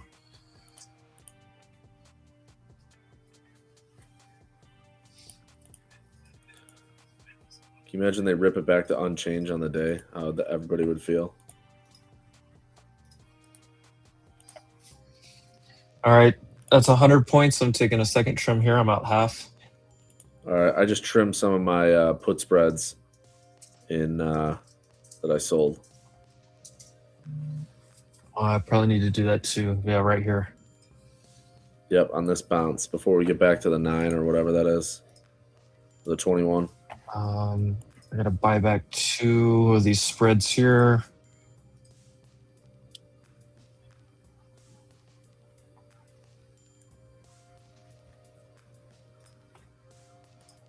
Yep, I gotta sell 2 here. All right, so I'm taking off 2 out of 5 on those spreads. $200 locked in. Keep an eye on them.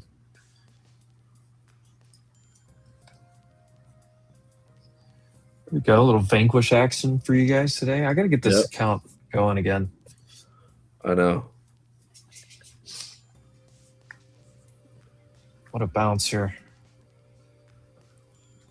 Yep, that was the spot.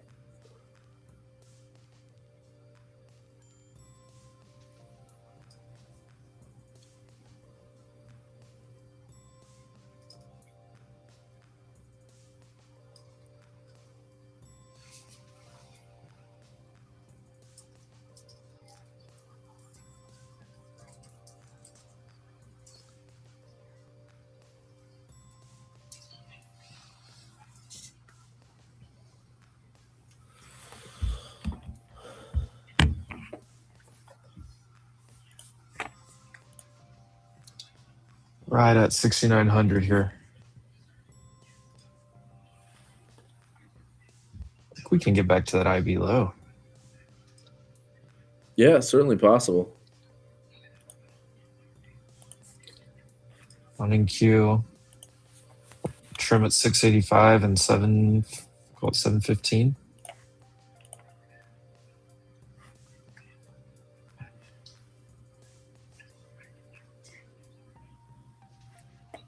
Just a front run by a couple points, those two levels.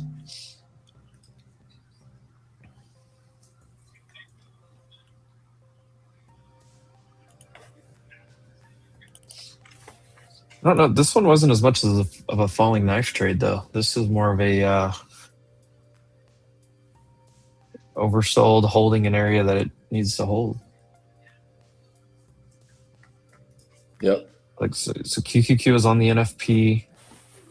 I have multiple fib confluence here, and SPX. You know, it went under that 6,900, but it filled that gap that it left. This is Wednesday to the gap Thursday of last week. And that trend line on the daily, it hit Oh. it almost perfectly. And we literally tagged it on my chart, is what I have, that trend line I had drawn in there. Mm-hmm.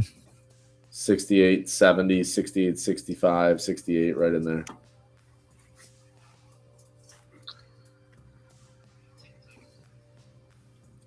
So now you're probably your range. Oh my gosh.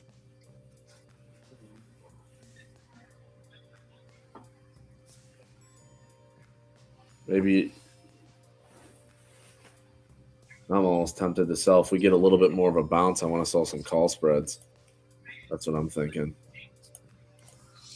I'd like to see a little bit more bearishness on the internals than what I see. I think that's the other reason why I felt better about going long. Yeah, It's like, I agree. it's like, okay, I see like, yeah, some of the big names, like the bellwether names of the market getting absolutely smashed, but like broadening out, it's not bad. And some of the other names, I mean, you had several names report this morning, it all reported pretty decently. Caterpillar, Lockheed Martin, Honeywell, all three of those big, you know, fairly big companies, right? You know, multi-$100 billion companies, all had decent reports. And look at Honeywell up 4%. Caterpillar gapped up and is, I mean, it sold back a little bit, but still up 3%. Who else reported? MasterCard, what did they do? Yeah, MasterCard gave it back and bounced. Obviously, IBM I talked about from last night. I mean, yeah, you get some profit taking. IBM still up 6%. It's a big company. Yep. No doubt.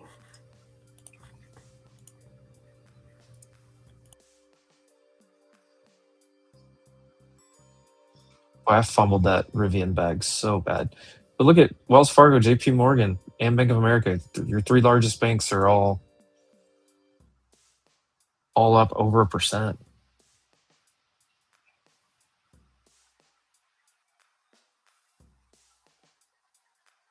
Microsoft's got to find some relief at some point. Maybe not a bounce, but just like stop the bleeding.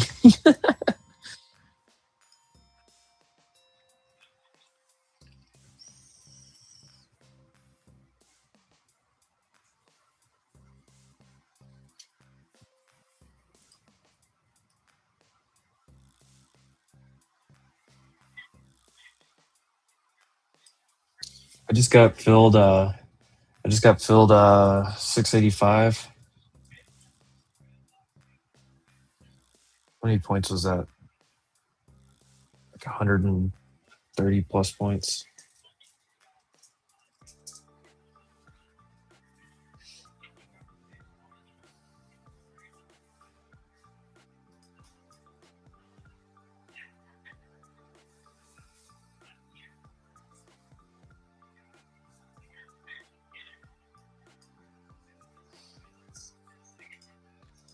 There's 150 points.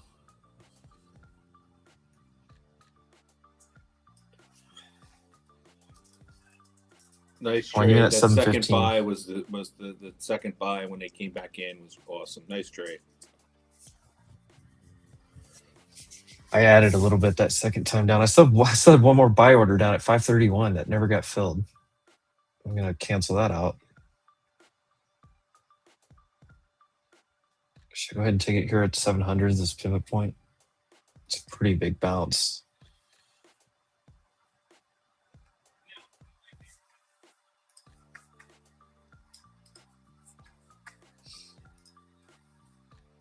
Spreads are up nicely. I'm going to go ahead and trim another one of those.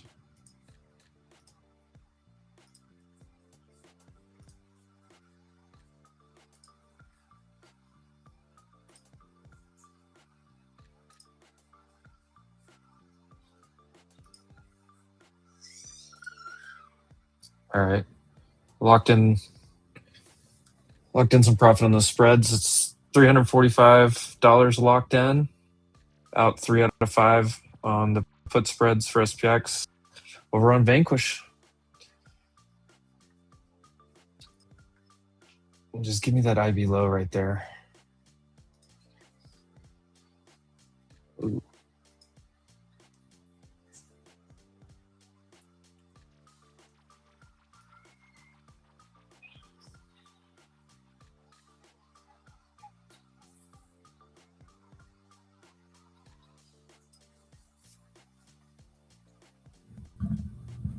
Bounce is still intact.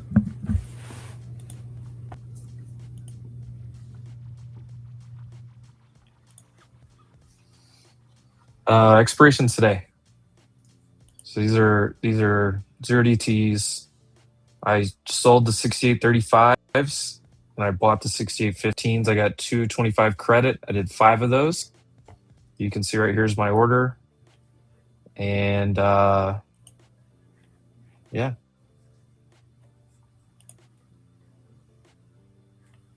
Honestly, I could go ahead and just close the whole thing, take what, $500+ in profit if I wanted to.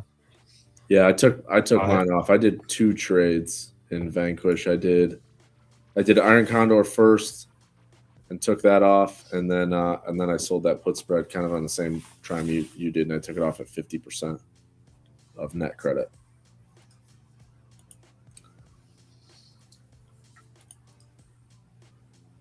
We missed that IB by like ticks. 2 ticks, yeah. Sprint ran a little bit more. Ooh, the Dow has already hit yesterday's low on the Dow. You know, the Dow on the chart has been weaker the last few days. 5-6 sessions. I mean, we started rolling below the 9 and the 21 and a couple days ago. Obviously, part of that's with United Healthcare.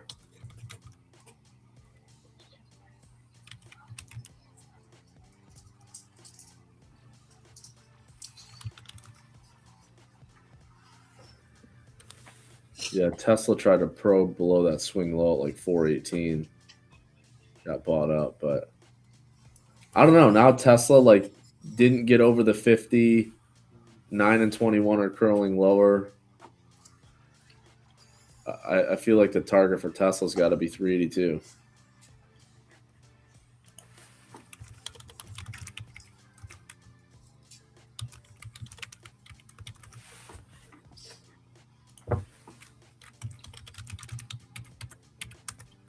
Tesla's holding that spot Rizzo talked about yesterday, like 415s. Yep. This is the bottom of the balance. That swing low 417.44. This profile here.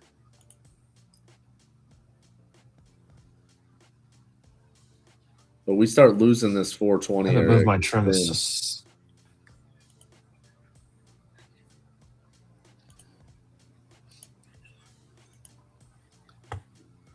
If you're looking for a short, this first touch of the 21 is probably a good scalp opportunity, but I don't want to give up my cost basis.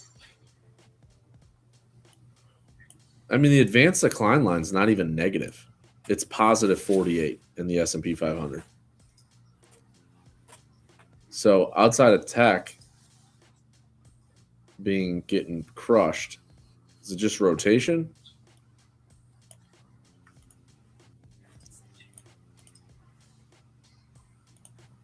Gold just went back green for a second.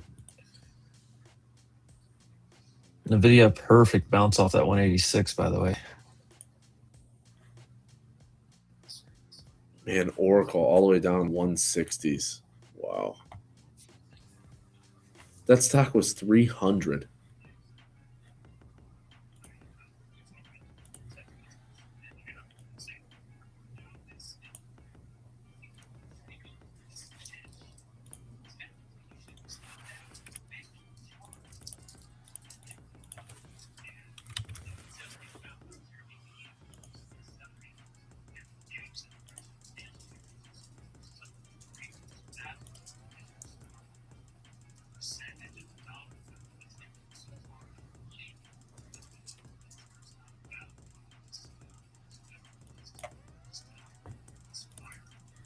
Oh, 2-point scalp on ES. Yeah, this could be a little short spot.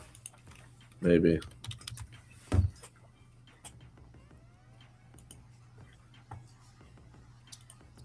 I mean, ticks have just been obviously all below zero. Cumulative tick. I mean, it's not here. This time yesterday, cumulative tick was actually lower yesterday than it was today.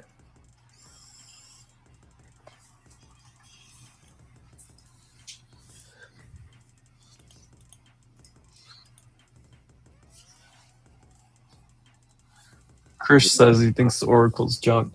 Well, there's a difference between a long-term hold and a trade. Yeah. I'm not in. But also, that's that thing. It's kind of wild to say that Oracle's junk, though. Yeah, I mean, do they have some concerns with their spending and maybe some of the debt sitting out there right now? Yeah, there's probably some concerns there, but to say Oracle's just junk is kind of a hot take in my opinion. It got way ahead of itself, Yeah. but coming back into normalized levels valuations, get some of the concerns out of the way, and if some of these concerns pay off, data center stuff, they have this TikTok thing now. I mean, if this thing gets back another, not that it's going to drop this much, but if we got back to like 118, 120, like I'd be very interested in that thing. And they do have earnings coming up when next week or 2 weeks, I think. Oh no, March 9th. No, it's a little further out. Yeah, about a month out. But it's got to blow off some steam. I mean, the stock went from, had a nice base in the mid 120s and went from 120s to 350. So it's blown off some steam. I think these plays will definitely be buyable again. I just think you got to let some of the excess work off and mean revert, and then look to get back in them. But Oracle back in the 120s, I'd be very interested if we get there.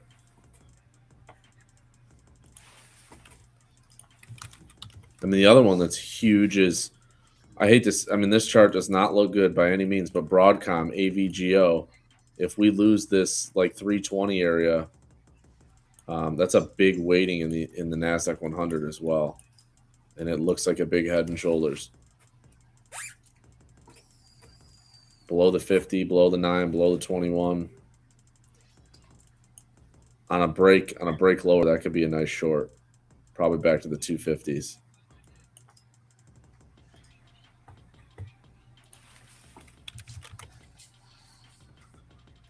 I've got like 10 things going through my head right now, and I love it. I love it.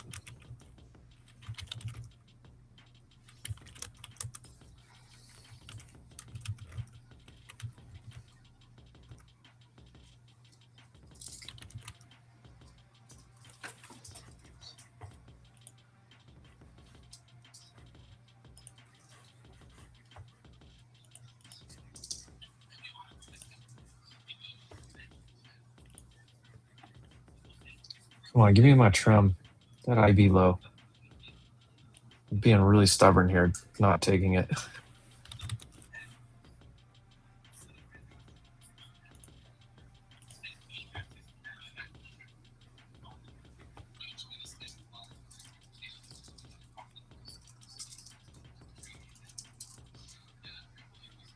Trying to move this back higher.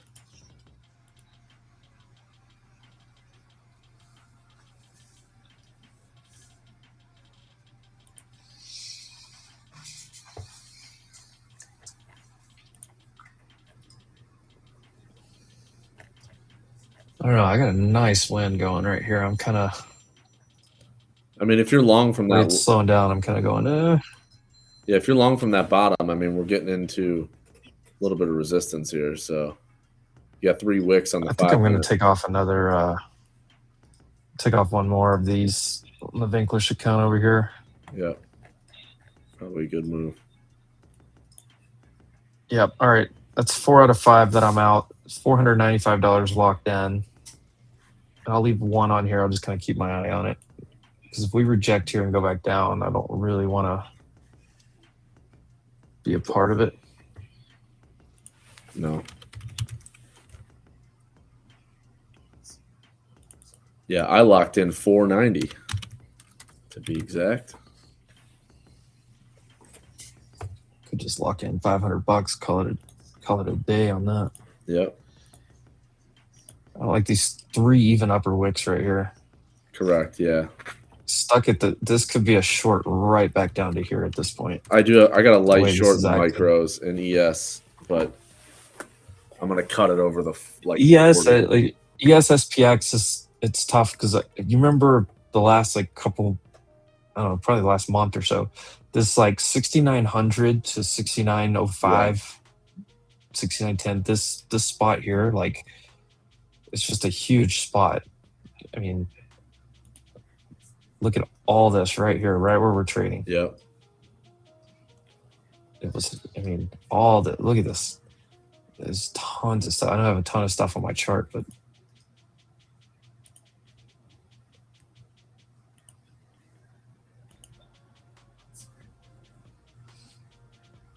I think we get one more little push higher and then it's probably a short. And then you see if you get a lower high down here, or I mean, if it just holds here, that would be best case scenario. But what I don't like on the bigger picture is you came basically into a golden retrace and you're coming back to where the halfback was and getting stuck. Right. But people who weren't short this morning, they get a bounce. This is where they're trying, and if they get ran over here, then you can get an explosive move. If late shorts come in here and get ran over, that's where you can get an explosive move. Yep. But because they'll cover. I'm still looking at this. Yeah, they'll cover immediately. But I'm also looking at this going, okay, you probably get a little bit more of a bounce up into the 21, maybe overshoot it a little bit. 750 maybe even with a wick. And if that gets rejected, then it's probably a short right back down for 100 points.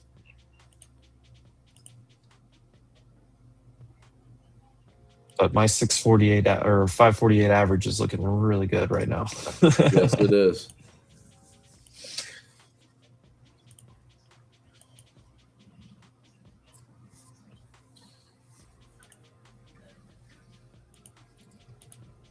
ES is about to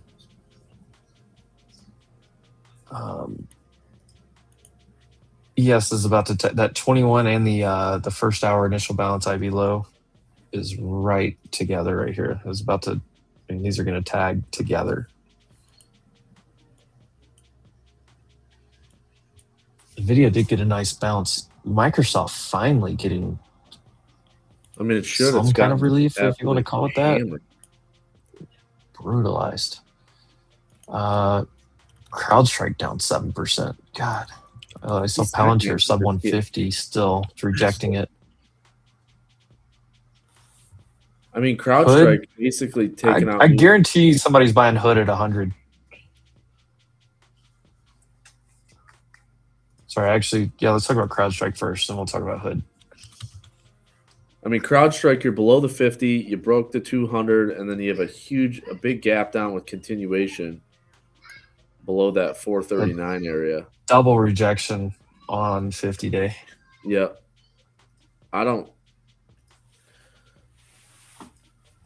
I guess I think when I'm looking at when you look at these big names and you go stuff under the 200, Microsoft, CrowdStrike, Nvidia has now Cybersecurity. I mean, look at PanW. I loved this PanW chart Datadog's another back here. one. This setup and this, and I had this PanW and it got up here basically to the breakout target, and once it fell back under, it just bye-bye. below the 50, the 9, the 21. God. Adobe's another one. Look at Adobe. He's- Just looks so sick. Or Soft Adobe, name. dude. Adobe. It's like Adobe's Adobe's been going out cutting of half, business. like-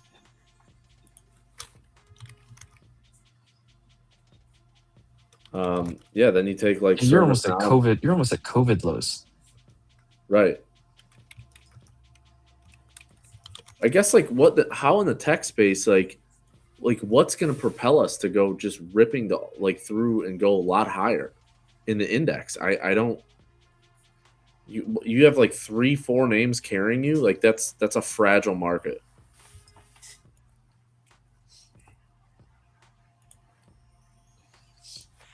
Of all of them, Amazon still looks really good. Yes. Amazon, And Google, even though it's down today, I get it, but Amazon still looks really good. Obviously, Google is doing well. Google could cool off and I'd still be okay with it, but yeah, Amazon looks probably the best as far as like relative strength setup, nothing to worry about. Meta, you could argue Meta's fine right now. yep. I mean, obviously, it just made a big move, so you're not doing anything right now. But as far as like all these concerns got answered yesterday, so Sure. now you're back to, you're Amazon, back to but then- normal, I guess would be the term. But then you got Apple, which is below the 50, and you're sandwiched between the 9 and the 21. You bounce off that trend line that we talked about in the 250s, and now you're nowhere, and we have earnings. But what about look at Netflix again? Netflix is going to take out 82. I mean, that thing can't get a bid to save its life. Then you say, okay, Broadcom's the other one that looks like a big head and shoulders. I mean, obviously the SanDisk and Seagate and Micron, but Right now you're chasing all these other, like they're chasing Micron and all these other, the data center, like the Sure. memory right now, and some energy and stuff like that, and they're trying to chase the Trump plays. When some of those things cool off, I still think that money's going right back into mega cap tech. yeah, right. It's got to go back to Megacap. It has to. If it But doesn't, it may not happen. It could be Right away. months. It could be Right. another 2 months. It could be next quarter before it really happens. I'm hoping it starts happening now, like we saw last week. But and this happens pretty common. I don't know if you remember a couple quarters ago, maybe it was like a year ago. Right when earnings season started, Meta had like awful earnings and gapped way down, and they sold off everything else. And then like the next day, like I think it was like Google or somebody and Microsoft or somebody like the next day had great earnings, and the whole thing just went straight right back up. yep. Yes. I'm trying to remember when that was. I think that was I remember it vividly. Me and Rizzo were trading it. I do remember what you're talking about. Yeah, one of them was bad. It might have been. It may have been like 2 years ago. It may have been back I here. want to say it was in 24. Because like when Meta, yeah. Because when Meta did this in 24, this Yes. is April of 24. I'm about to get my trim, by the way. I can see it on my other screen over here. Real fast, this question says, "What is the best futures trading platform?" A lot of people like Tradify. I trade with TopStep a lot, so I like the TopStep X that they have. Project X is the title name of it. But Tradify is probably the most common. NinjaTrader is another good one. If you're getting started with futures, I would say go pick out a prop firm, kind of read the rules, try it out. Use code WOLF while you're there. Get the best discount that they offer, and give like Tradify's probably a good one to start trying to get familiar with. It seems to be one of the most common. If you're trading your own funds, you can do Tradify. There's also like AMP and some other brokers that you can check out. But if you're newer to it, getting started, I would say Tradify probably your best bet. Maybe NinjaTrader. So like if you go to Tradify or Apex or somewhere like that, use a code. If you go to Apex, that's the most economical. Use Wolf X. Everywhere else, it's code Wolf. Give me this stupid trim at 715. What are we doing? There it is. There's my trim. 166 points. Trim filled. IB low 715.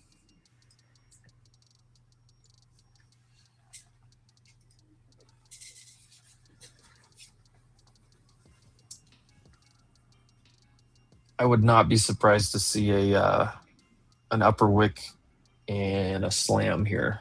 And then you got to watch and see if it's higher low or not.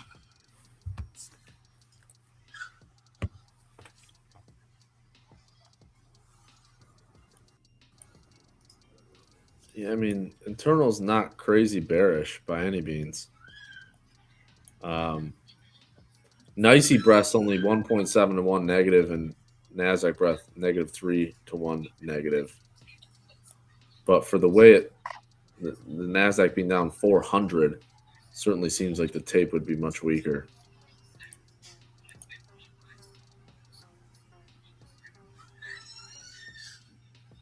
Yeah, going back to that April, it's like Meta sold off real hard, and then look, you see these dailies right here. So this was this day Meta, when it sold off, they sold off everything. You see the next day, you see this with Microsoft was down here, and people were buying the dip, and then it gapped up on the next earning. And I remember if you go to QQQ, let me go back to April of 24, because we had that yen carry trade thing. We bounced, and then no, this was prior to yen carry trade. It was this. We had this like topping looking thing. I remember that we had this topping looking thing. We bounced, and then right here, everybody said, "Oh no!" And then the earnings started kicking back in, and we ripped off of. It was like April into May. Because like we pulled back hard here, got back up in here, and went boom. And there was all these, the earnings were all right here. This was like Meta, and they read through from Meta earnings, said, oh, it's going to be bad for everyone. And then like Microsoft, Apple, and everyone else came out and did well. NVIDIA. And we certainly have some serious earnings we got to chop through here in the next, week. I mean, you got Google, you got Amazon, you got Palantir on Monday, you got Apple tonight. I mean, we definitely have a lot of things ahead of us that can change this market on a dime in either direction. Yeah, another one. You got Western Digital tonight. That'll be probably an important one. Is KLA report? I think KLA Corp as well tonight. So that will be another one that's will be watched.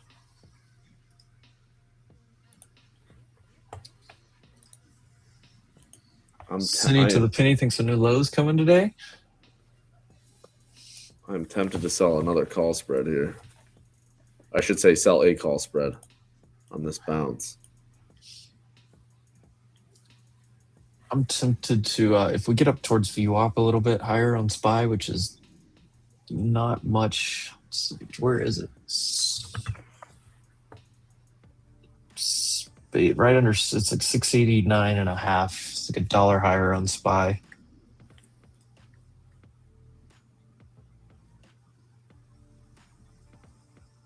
Oh, NFP low is right there too. Heads up.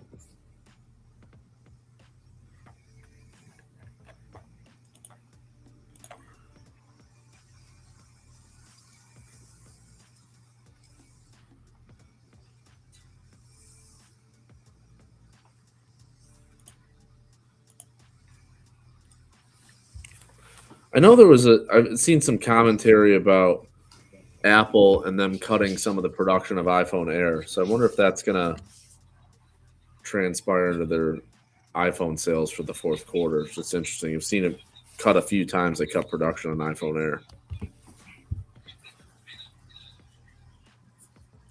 Yeah, that phone made no sense to me at all.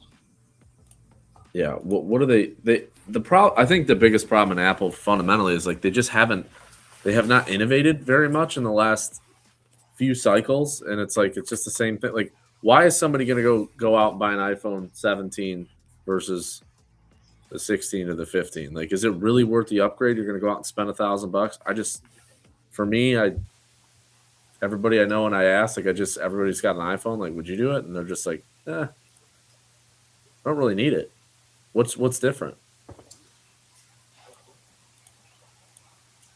I'm out almost everything here. I'm just going to go ahead and trim a little bit more and I did just tighten sell up. a small call spread 69.60, 69.80 in SPX back in the Vanquish account just for ice and pain. What is that? Oh. Music. There we go.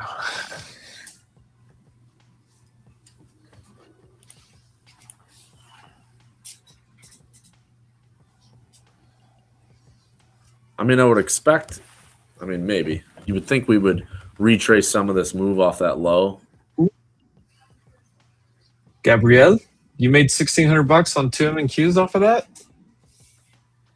Let's go. Rare day where my Roth is down more than my account. I wonder how bad my account's down.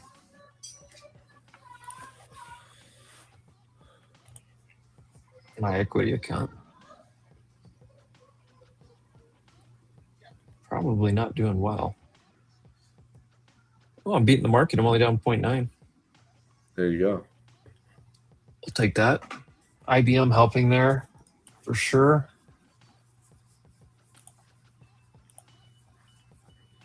IWM has curled off the lows here. Went all the way down to 259.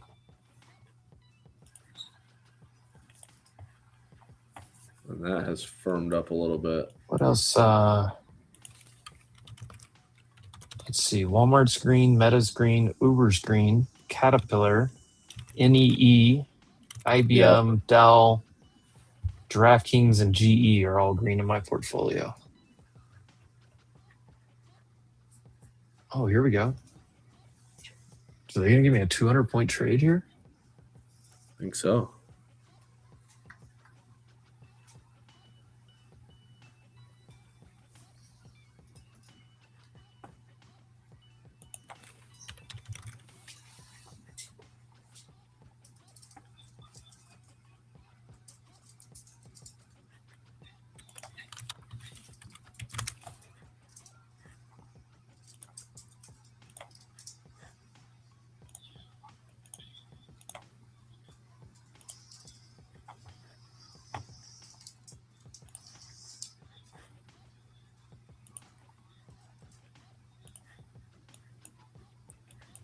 V bottom and just rip it straight back up. I don't think we do that, but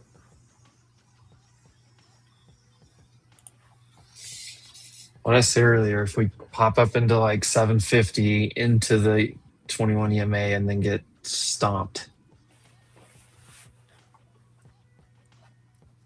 yeah, the other level in ES I'm looking at is this high volume area 54, 69, 54. That's on the daily volume profile. I don't think there's any way to like a lot of people try to do this. And like analysts, everyone, they try to read through like, okay, well, Microsoft said this about their ads or this or that. And you try to read through and, think about what the next company is going to do. And I think it's tough to do that because they're all slightly different. I mean, there's like sectors you could try to, but that was kind of the point I was going through earlier was like, everyone did this. We looked at it. It was about just under 2 years ago. It was basically second quarter or the second earnings season of 2024, that like April to May, and Meta had bad earnings and everyone freaked out. And then Microsoft had great earnings like the next day, and somebody else had great earnings the next day. And NVIDIA was like a few weeks later. But I think it was Apple, maybe Amazon, they had great earnings, and then like the whole market just bounced from there. Right. But that first one like scared everyone. But you look at yesterday, Microsoft slowing growth, more spend, probably longer runway, and they talked about like how much that they're kind of leaning on XAI. That was kind of the pieces. Like I can go to Earnings Hub here. Shout out. Here's the conference call AI summary. Let's take a look and just see what it says here real fast. Positives revenue of 81.3 billion is up 17% year over year. Microsoft Cloud over 50 billion for the first time. That's growing 26% year over year. Strong growth in commercial bookings, but large commitments in OpenAI and Anthropic. Copilot also 160%. Okay, wow. Negatives, operating margins decreased. So your margin decreasing because of all their investments. Capital expenditures, 37.5 billion, raising concerns about rate of income and Azure growth. More personal computing segment revenue declined 3%. I think to your point, I think the big thing is when you're trying to read through these earnings is the fact that some of it is about the ROI, like that CapEx number is so large, and these companies are going to need to start. That's what's creeping in. Correct. It makes sense. Like that's what's finally creeping in because like you're investing all this money and it's like, okay, we'll give you a runway for like a year or 2 years, and then they're saying like AI is the next. It's a huge thing. It's like nobody knows how big it's going to be. It's a bigger danger to underspend than overspend. I mean, Zuckerberg said that, but you can tell your investors that for a year, for 2 years, but you get into like 2 to 3 years and you're like, hey, when are you guys going to start getting something back out of this? Yeah, correct. So you just you're still burning my investment. At what point am I going to get a return on that investment? Right. I mean, look at Meta says they're going to spend between 115 and 135 billion in CapEx this year, which is double what they spent last year.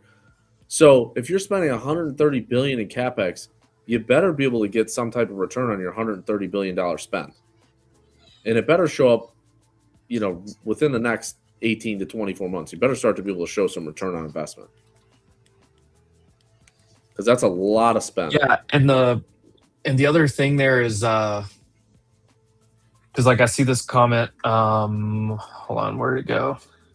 All the companies will be benefiting from this CapEx are also down. So like that's the thing though. Like yes, they're still spending, but if there's concerns, if people are like if the market is telling you, hey, we're concerned that Microsoft's spending too much now. We're concerned what kind of return we're going to get on all this money that's being put in. Then you start to read through that and say, okay, let's read between the lines. They're saying, hey, you better start getting a return on this or slow down the spending. That's the read through, and that's why some of these but the entire market itself is a little bit on edge here. So like it all obviously, I think it makes sense that I was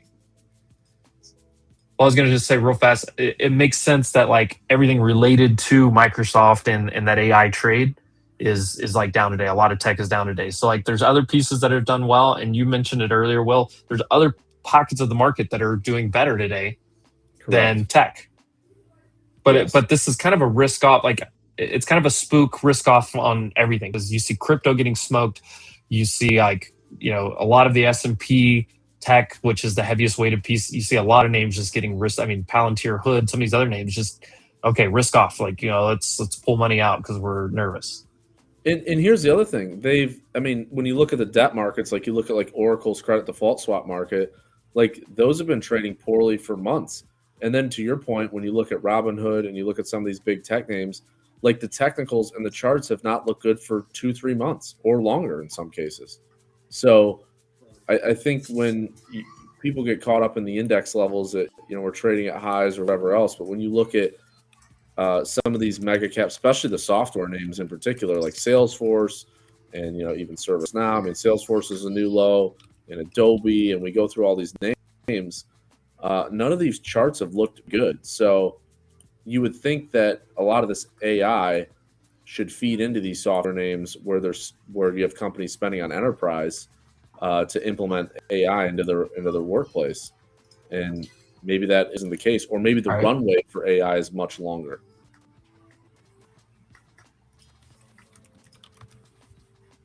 All right, real fast. I am flat across the board. I just closed out the rest of that futures trade. Just want to lock in all the profit. Also closed out those spreads for now. 675 profit on SPX spreads right there, and 150 plus points for NQ. I just think it's a good spot to take a profit there. What's up, Brent? I'm at a horse show this week. Hope you all killed it this week. Just wanted to check in. Brent with the super chat. Shout out to Brent. Brent, I miss you in the chat this week. Hope you're having a great time at the horse show. Hope it's not cold, whatever part of the country you're in. Good luck. Go win that for us. Let's go. Let's get a big win over there, Brent. Thanks for checking in. Shout out to Brent. Super chat. But boom. Sorry, Will, I didn't want to cut you off, but I wanted to call out. I was going flat, and that super chat came in. Shout out to our man, Brent. Brent's been crushing it, too, trading. And he's getting it figured out. I think Brent's going to be a monster. He may be up here with us one of these days. Let's go. That's what we want.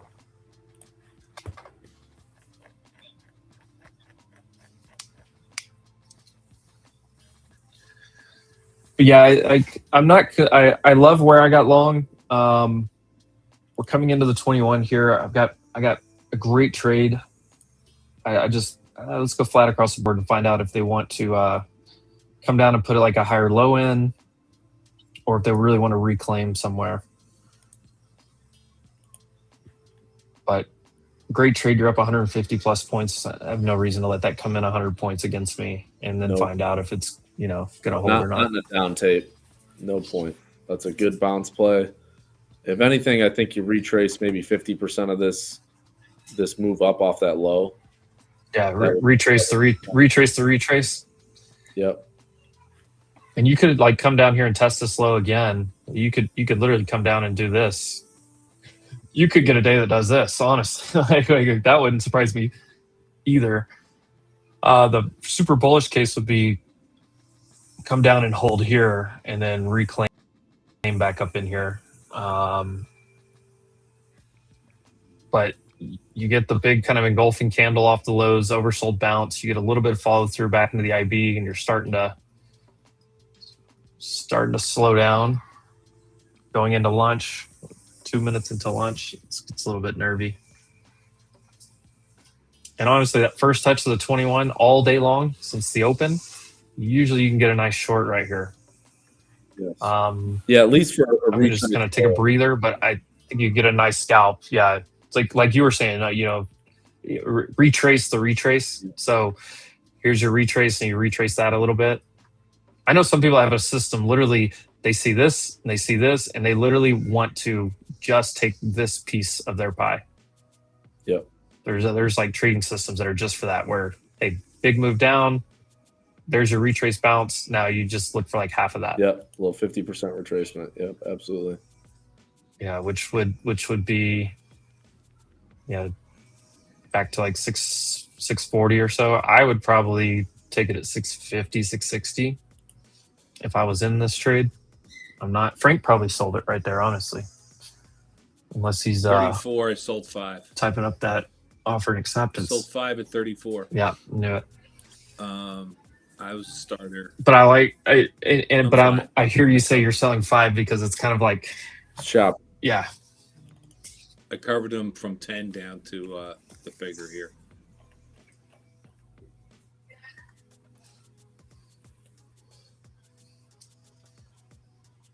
And just situationally,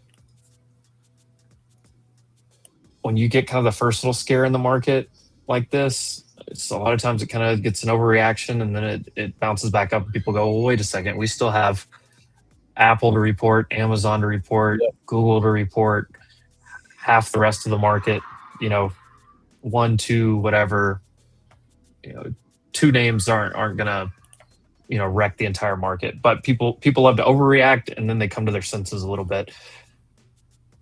Plus, we were overextended. I mean, if you just look at the daily. Yeah, the 4 hour and the hour take off these drawings was extended to the upside from last. Yeah, so like here's the daily. You went straight up for like a week. So like, I mean, this is literally a 618, golden pocket retrace right here.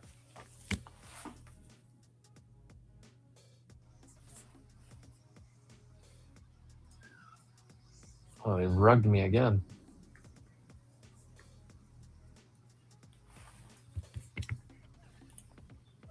Trump's speaking live, and I have no idea what he's trying to say. I don't think he might not know. Also, if you look, perfect. That was an extension. Let's see what does this even look like? Just yeah, look at this. So here's your low to high on NDX. This is your golden fib right here.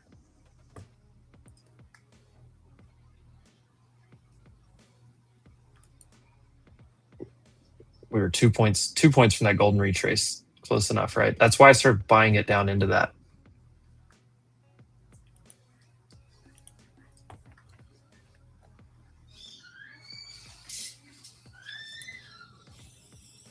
I'm going to take if we get there, I don't know if we will. If we get to 54.25, I will take a scalp short there. On ES. 54.25.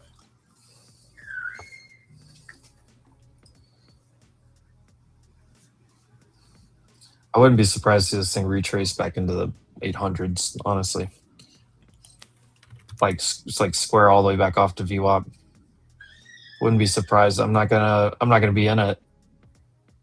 We'll see. I mean, I'm up very nicely on the day. Between last night, I was long for 100 something points. I was long down here in like the 120s. I get 100. My last trim I took was like 240s or something like that. And then I woke up and like the rest of it was all the way right back down to where I entered. I was like, oh.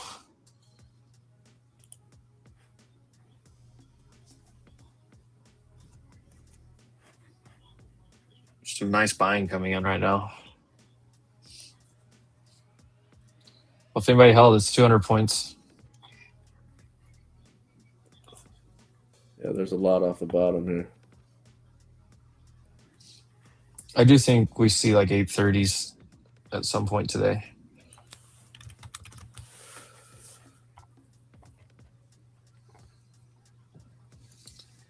And this scenario is why I did not, like kind of what I was just saying, this little scenario of overreaction to kind of the first earnings thing.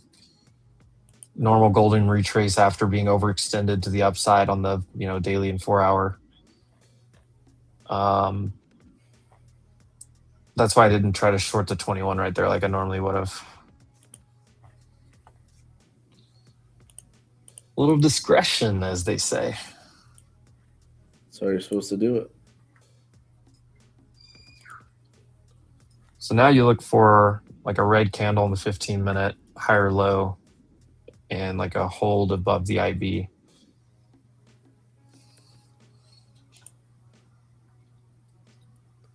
Meta's back above VWAP. Apple's back to VWAP.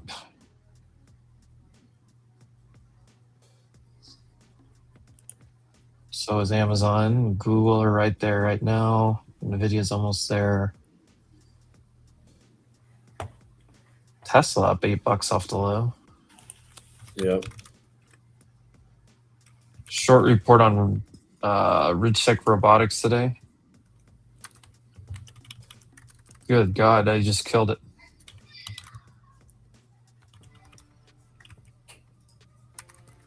Small caps catching another nice little bid here as well. IWM over 262. Look for like 260, 260s is going to be your target in that if you're an IWM. Did you see this? This is Ridgetech Robotics. Whoa. Short report.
Starting to get a little close to getting overbought on the 5-minute, the RSI.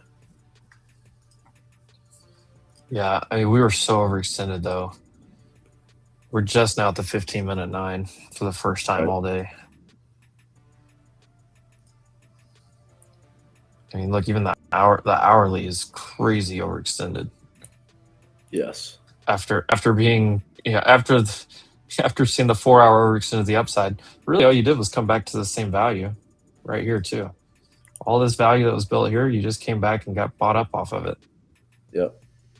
I think it still looks okay, but I'm not chasing longs. No, I don't think you want to. In Got this an hour of lunch.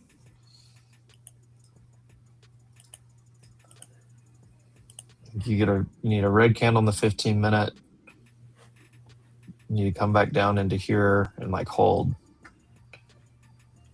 Or shoot up here and come back down to here to hold. If it wants to do that, I'd be okay with that too. Spies at VWAP. A lot of volume just came in on that last candle on QQQ push, as it pushed up. IWM.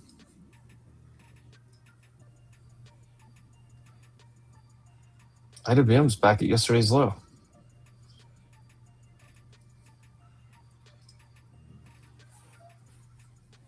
Yeah, here's VWAP on SPY. You got back over the NFP. That's a good sign. Boy, absolute cherry pick of that low, though. Big time.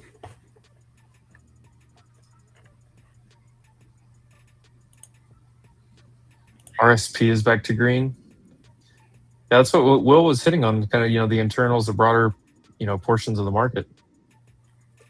Yeah, a lot of stuff wasn't that bearish at those lows. I mean, you only had 4 sectors in the red. So when you start peeling it back, when you got a positive AD line, I mean, you're only plus 66. But when you're down 100 handles in ES, and you're not, minus 300-400 advanced decline line, it gives you at least a little bit of pause for some bounce.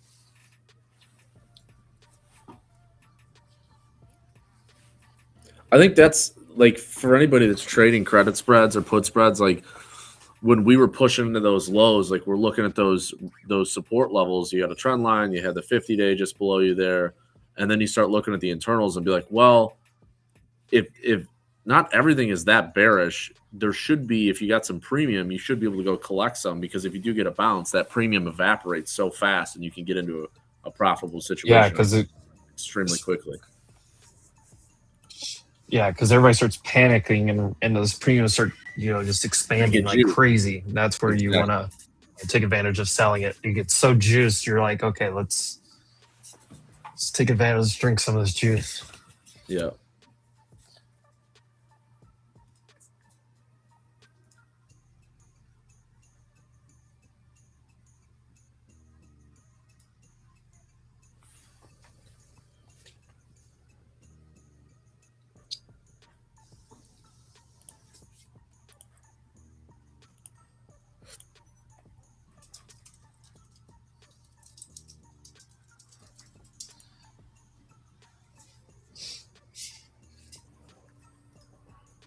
Any of you other, I know, Will, I know Jordan, any of you others in the chat trying out Vanquish?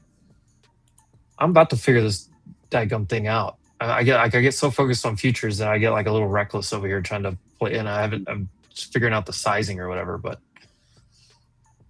yeah, the size. Well, this round I reset that. I blew that last one. I'm going for it. What'd you say, Will? I said no. They have the intraday drawdown at 2,500. The one day we had a nice flush. I put on. That's what got me. It got me, but I was that trade ended up being green. It's just the intraday drawdown. I thought it was, they should do an end of the day drawdown, so like let the trade work out to some degree, or have a bigger intraday drawdown than an end of day drawdown, because you got to let the trade breathe a little bit.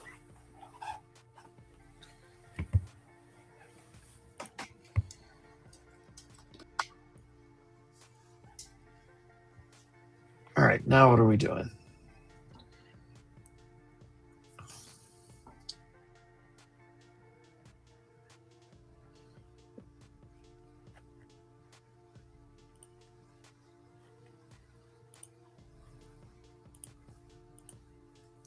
We could just kind of grind through this 69.20 area.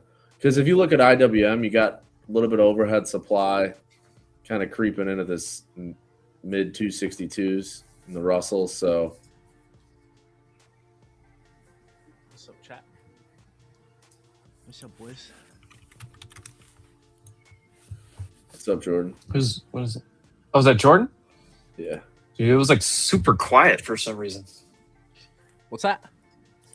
It was super quiet. I didn't hear it. I thought it was like Frank's background or something. Oh. I hear you now. How we doing? There you go. How we doing? What a sell-off Oh, day. we are 700 doing points great. down. Holy shit. Is that how far we fell? I didn't even realize. Yeah, we were down 700 points, 700 something from the open on the daily candle. Dude, that daily fair value gap. Ask me where I got long. Did you slap the bottom? We slapped it. Just take a guess where my average was on the long. Fucking 25, 5, 48.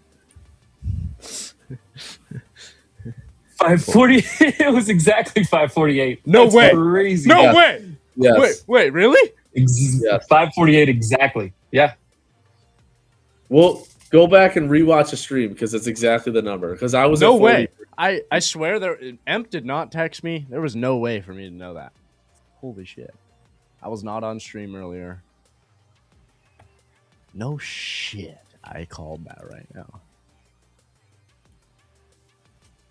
Now I have to go back. Come on, a little more push. Come on. Oh, you didn't feel me. Confirm Jordan is market maker and stop hunts for his profits. Yes. This is true. This is true. You got me. Ooh, it's playing out. Yes. He knows too much. They want to take it higher. Well, that would have been 250 points.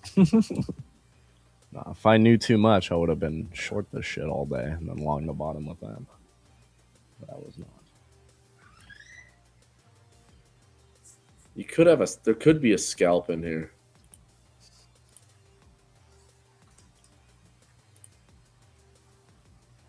Boris, when I take my first payout, are you going to match it? Boris must be having a bad day. I think Boris must have got ran over today. There are hella payouts though. I will say, like the amount of people I've seen post about Boris. I think me. Boris got ran over. Boris, what's going on, man? You're acting like Tyreek. Boris, don't be Tariq. I like Boris. Yeah, I know. Boris is just on one today. Boris is really. Boris got ran over. I think he really is a good guy. I like Boris, but I can see it. I think maybe he's having a rough day. He's a little extra. Little extra on edge. It's okay. A little extra on edge today. I have those days too. Okay. Bro, Michael, are you doing this in my chat again?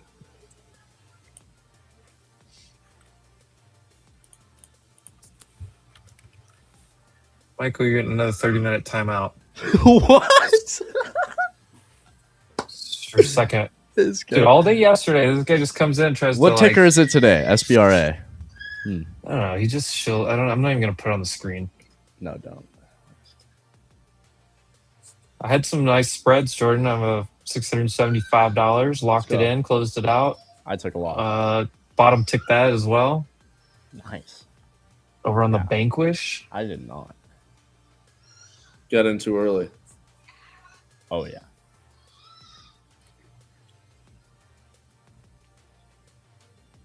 I got in and I was out basically in the same fucking minute. So, here's what it is. V-shaped bottom here. As for futures, I was just about to say that. I was like, were we getting a V shape here? Dude, Evan said that earlier, actually, at the bottom before we started the space with Quantify. And I was like, I don't know. I don't think so, to be honest. And now we're getting it. But it's hard to say that on a day like this. You know. These This equal is a highs. really good point. Yeah. Go ahead.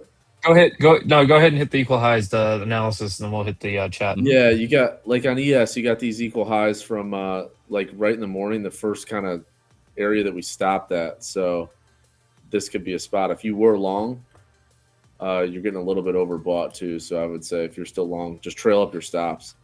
Or if you want to take some profit, that's what I'd be doing here. Mm-hmm. I'll add as well the when you get a fib retracement like this. Here, let me see if I can.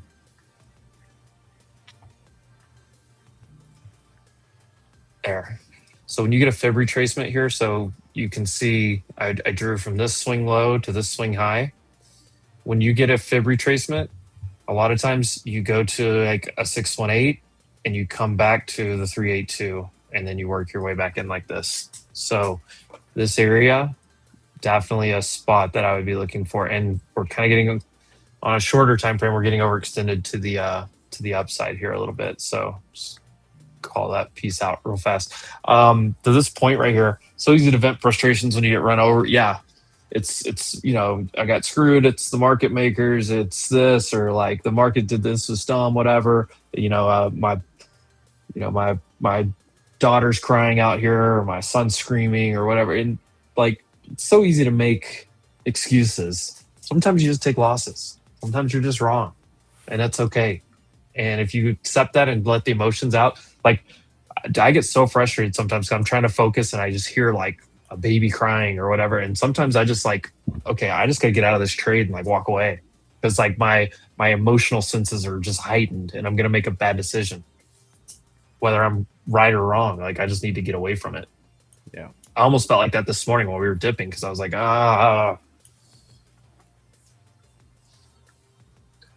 poor. I like this part, Boris. Never wrong. Just keep averaging down, right? Just average. Hey, not wrong. I'm just early. And then they dropped the nuke from Call of Duty on your account. Yeah. Nuketown. That's how you win, by taking the win. Oh, here we go. Hold on. Let's catch up with the Jedi. I like this. Finally hit profit targets on my XFA today. I'm logging off now. Request. Let's go. Get that payout, baby. I will not make the mistake to continue trading. Yes, I cannot tell you how many times I should have just taken the win and walked away. That's why I trade multiple accounts, because there's like a mental hurdle, and it's different for everyone. But my mental hurdle is being up nicely on an account. Like for whatever reason, I have a mental hurdle of trading that account still. Jedi, I'm trying to get better and get over that. All but the good energy to not trade anymore. I'm sending you as much freaking good juju to not trade and take that payout. No, don't. Go take that payout. Enjoy. Leave yourself a cushion. I'm going to say this. Leave yourself a cushion, but take that payout. That's where it becomes real. Make it real. It's not real. McGuire short, in your bank 25,800. I wanted to hit because Texas said Vanquish site was kind of clunky for him. I haven't had any trouble at all personally, but if you have any issues, let them know because we don't want. Yeah, it's okay. It's just a little slow sometimes. I think trying to set the trades up. I haven't had a single problem. I don't. But I also don't use it like constantly all day, every day. You know, I'll take one position on the day if I can get a setup for the spread, right? Which we majority of the time do. But with this week, F1C, I didn't do any yesterday. Today I took a L. Fish, I don't get too many issues. Aggressive move.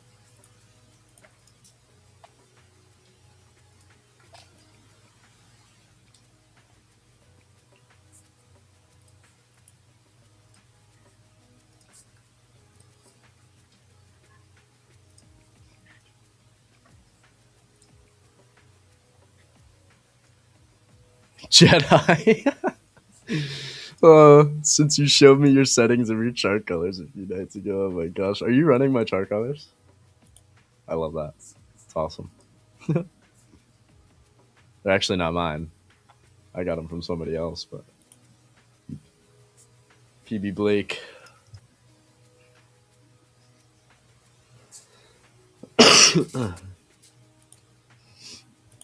Sometimes though, again, it's like it's not the ultimate factor on why you make money at all. Of course not.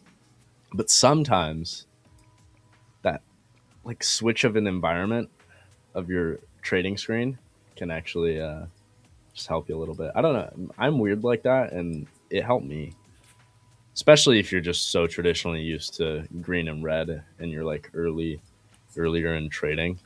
Like the green and red can just screw with you. That's why I did it in the first place, and then since then I've just never wanted to go back to green and red.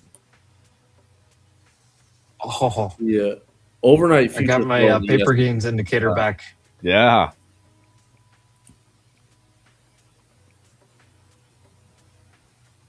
Sorry, No, you're good. Yeah, I got the NFP and ADP indicator now. Let's go. 69.65. It's back. Overnight futures low. Wait, what's ADP? Well, when we didn't have NFP, they started paying attention to ADP. Do we know what it is? Or do we need paper? It's the ADP employment report. So it's just that data. Got it. It's the same as It's like NFP, but it's ADP. Yeah, I got it. It's Yeah, just it's different. that data. It's like I don't think it stands for anything. I think it's like an organization. It's the ADP. Yeah, it's that data that we get. I remember. I didn't know that was like worth looking at. I guess. I don't know. But now I might look at that a little bit more. During the day, I like light. Okay, Jedi, you're maybe. He switches it up. Okay. That's wild. I actually like That's that. crazy. That's not bad. Kind of a.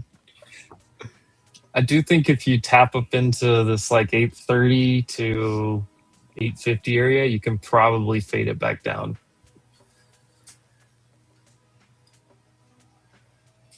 Ooh, we're getting I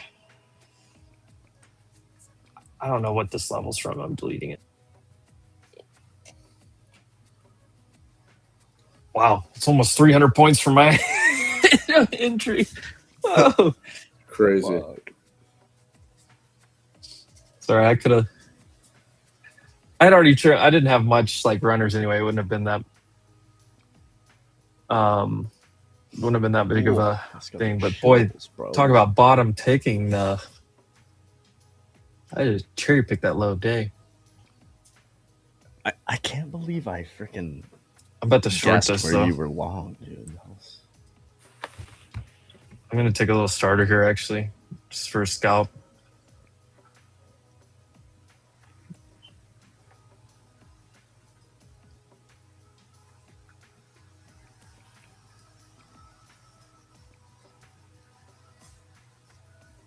Oh my gosh! I just actually checked the stream from the small or like I don't know how long ago was this. However long ago when you bottom ticked it. That's insane. Yeah. Yeah. What time was that? I need. I'm gonna short this a little bit. Dude, I need to turn that into a clip. I need to know. 11 o'clock. 11:05. Okay. 11:05 Eastern. Got it. I'm gonna turn that into a clip Somewhere for around there. later.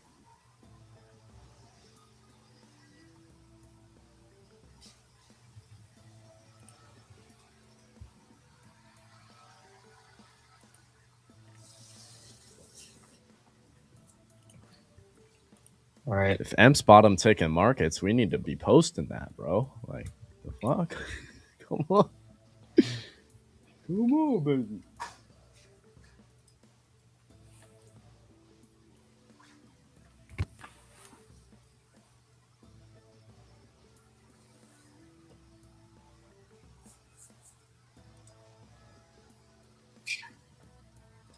Guys, how do we like these new thumbnails? Bro, Emp, your face is great on these.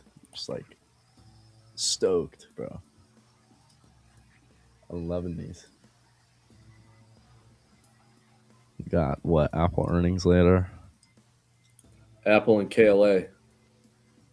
I gotta get some more faces in for these thumbnails. Oh my God! There's a guy with a leaf blower outside my window. I'm trying to short this. What did we just? We On the just talked price. about this.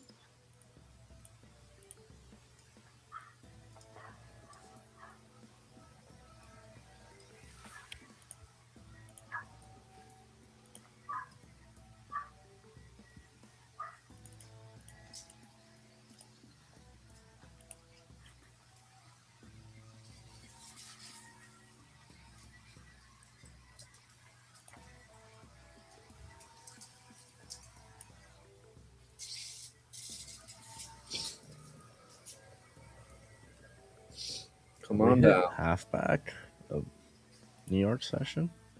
Oh, we're about to hit halfback of New York session. 856.75. Trump said he's going to announce head of Fed next week, and says rates should be 2 to 3 points lower. 2 to 3 points, rates will be 50 basis. 2 to 3 points. It's just, Does he well, mean to be fair, points? that's where it was in the back in like the 20 teens. Yeah. We were at a quarter. We were down as low as a quarter. Half Yeah. a percent.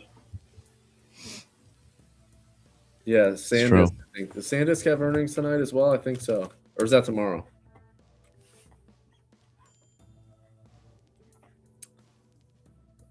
Western Digital is tonight, and SanDisk as well. Western Digital, SanDisk, Apple. What other notables? Anything? Visa.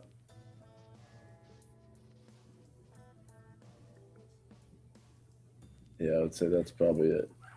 Visa, Apple, KLA, SanDisk, and Western Dig.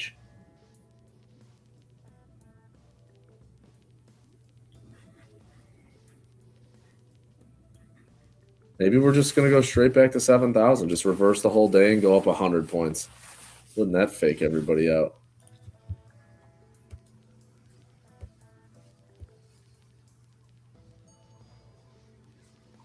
Oh, can you imagine if we just go right back?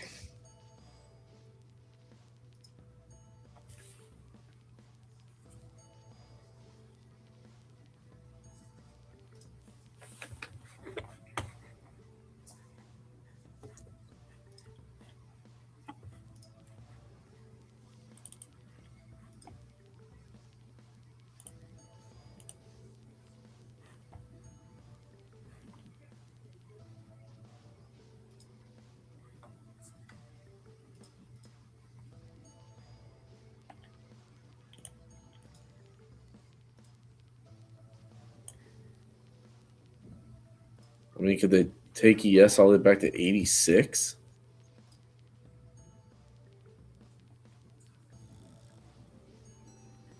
I just don't think they're going to do it that quickly. Ooh, I like that. Like that comment. Shout out to Josh. I agree, Josh. I couldn't agree more. Shout out, Josh. Yeah, dude, silver. SLV was all the way down to 97. Now it's all the way back up to 104. These moves in gold and silver have been absolutely crazy.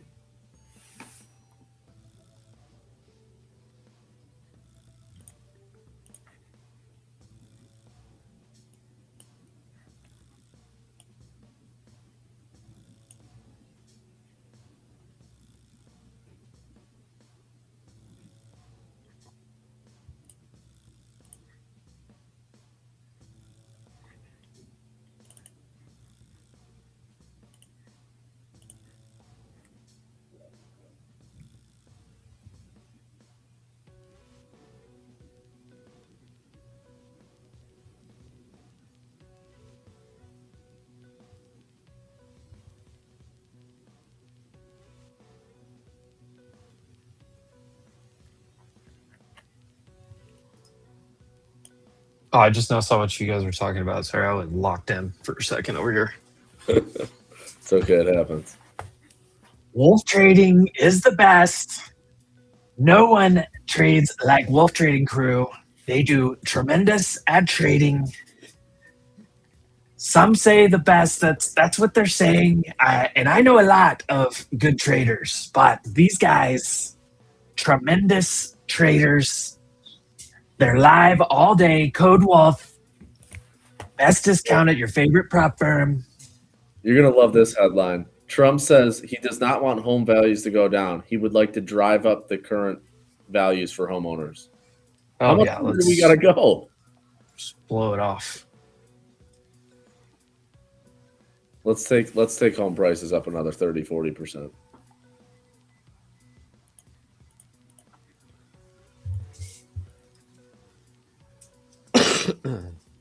Emp, I'm clipping you up on this stream, bro. You're getting clipped up on this one. There's been too many good moments already.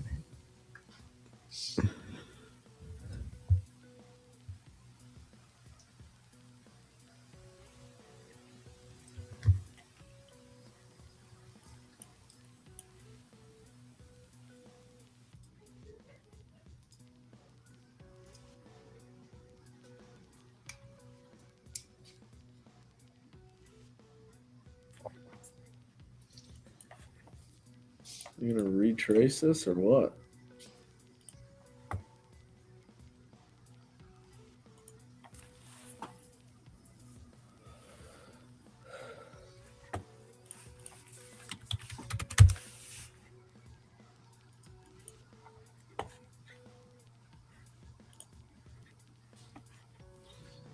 Wolf Trading crew, beautiful crew. Not all of them, but most of them good looking.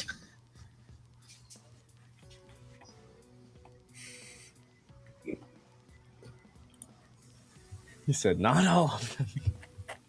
Most.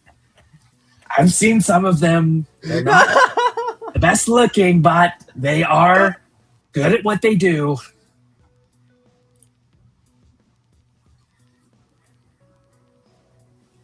You are too funny. So the Senate blocked the spending package also. So which Apple bought a startup. likely get another shutdown.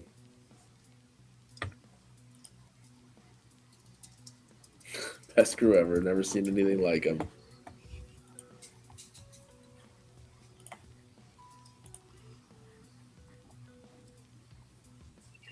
Look, if I wanted to short the market, I could make it go down, up like a yo-yo. That was a crazy. Did you see that comment that he made That was a crazy comment. about the dollar? That might be the craziest thing I've seen him say in a while. He's like, "You're just saying you can manipulate the currency? Like you're not supposed to say that, dude. Like, yeah, dude. Like I think we kind of know that you can manipulate currency, but you're not." And I think that was kind of his point. Like with the context, he was basically kind of like making the point of these other people are manipulating their currency, and I could do the same thing. But yeah, sometimes the way it comes out just comes out a little aggressive. Have you seen this flower candle? The wording. Yeah. Have you seen here? Look at NDX. Let me hide the. Go to that 4 hour indicators for a second. So here's your daily. Yeah. Low to high, golden retrace right here. Yeah. Here's your 4 hour. Same. Mine looks so much gnarlier. Wait, go to MNQ. Oh, no, I'm on NDX. I'm on okay. NDX. Okay. Oh, that's what I'm looking at. Look at that fucking wick, dude. Holy shit. That's gnarly. That is ridiculous. Hey, I mean, the Casey. Nasdaq is still down almost 300 points. Casey. And I know you caught this long off the low. Yeah, he did. He hit it off 548, bro. And guess what, Casey? I told Jordan, I was like, guess. I came in and he's like, guess where I bottom ticked it, and I was like, 548. I just guessed it, and I was right. Dude, SPX, I said 68.72. And damn, we freaking sniped that shit. And then the IWM calls with Knots and then Amajama on spaces off that low, dude. Amajama hit it, yeah. I yeah, remember. we all hit it there. And we just hit big target upside across the board, at least for me intraday. This back test on SPX SPY. and IWM. If we break and base above this spot here in the back half of the session, I mean, we have a good chance of seeing a move back up near 630 potentially on Qs, maybe 69.50 plus on SPX. The credit spread is 100% from earlier. That's done.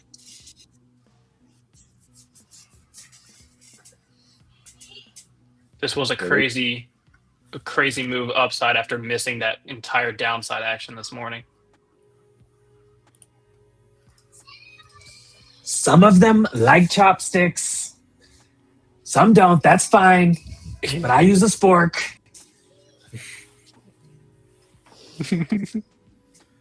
Oh my gosh.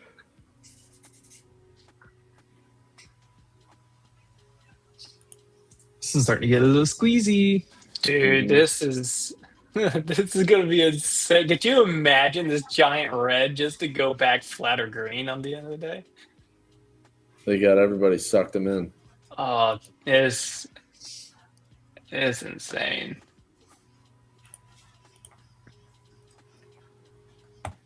It was at let me see, like 11:10 when you really started to see the calls, your net premium start to increase. Your highest level of gamma earlier was around 685 on SPY, which held off the low. Now it looks like it is, if I'm reading this correctly, that looks like 696.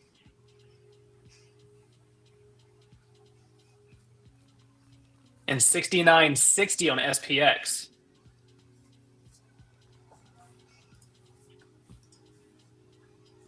So you know what that means, ladies and gentlemen.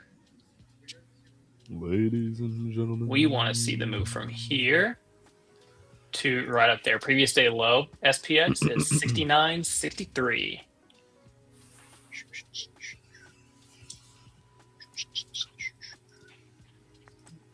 This is going to be fucking wild. Oh no, but wrong button. Oh.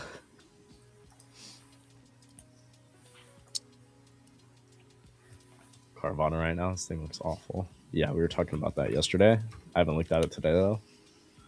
Did we continue to break heavier spots, or I mean, no, we're kind of bounces and then sold off. I think it's 440. I still would like it to go test that 369.57 personally before we truly go higher, but that's a decent bounce from sweeping those previous week lows. So I don't know. We'll have to see. I might be wrong. We did retest halfback of this range from November 3rd to all-time high. I think that's all-time high. I don't know. I really like to see us tap in at 369.50. We have untapped overflow there.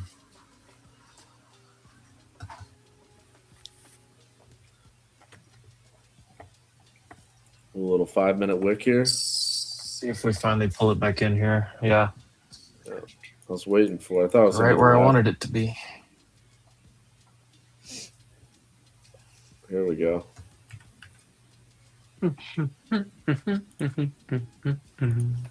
That's previous high retest on SPX is right here. I just posted it on X if you want to go see the full chart, but it is 69.34 and your equilibrium zone is right here up to 69.40. So it's the reason why I closed out my positions, but I would like to see higher.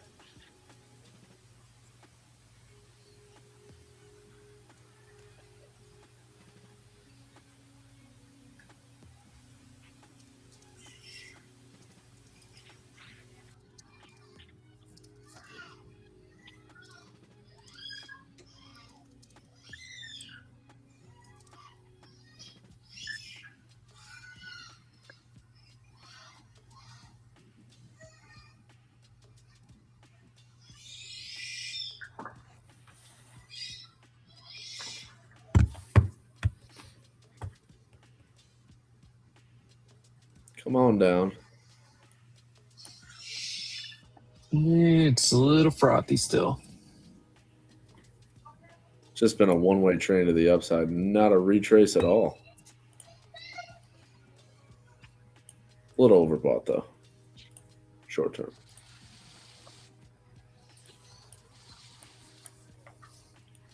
Whoa. With the old retrace of the retrace.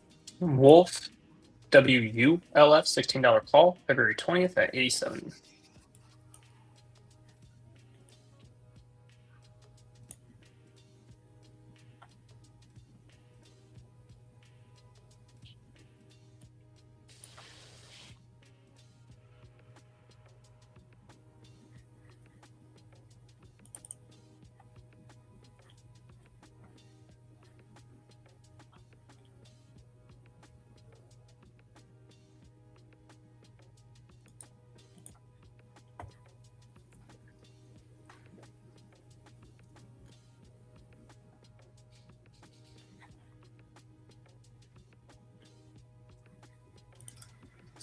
Oh.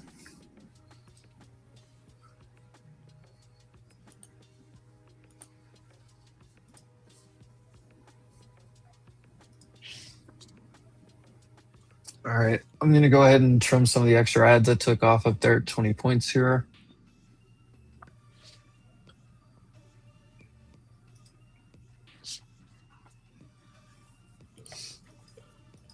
Another Vanquish winner. I went back in for more pain.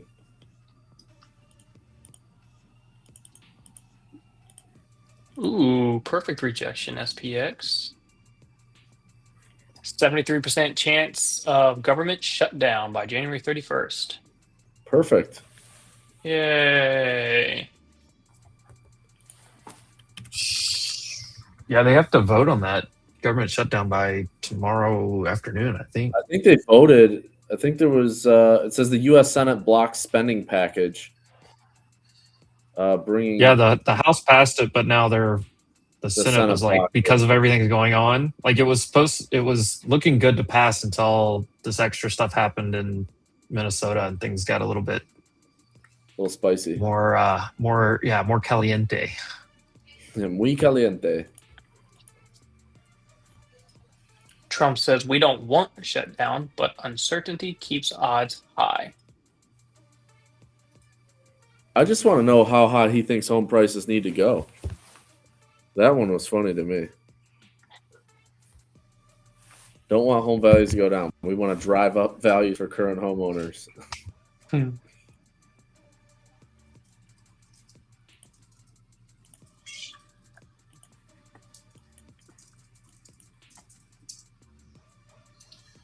I trimmed some there, and I'm putting a tight stop right back down here because there's no need to play around with this.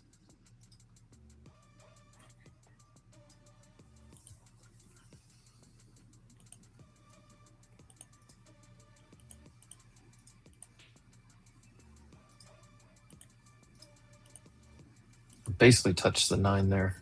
ES is on top of VWAP.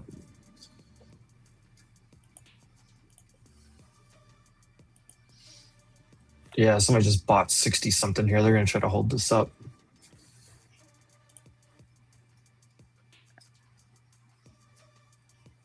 Let me go ahead and get some more trims off here real quick.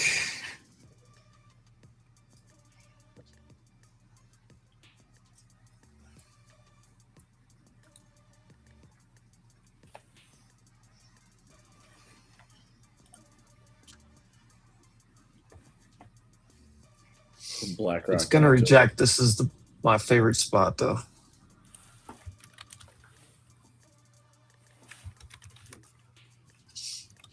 I shoot this down to like 795.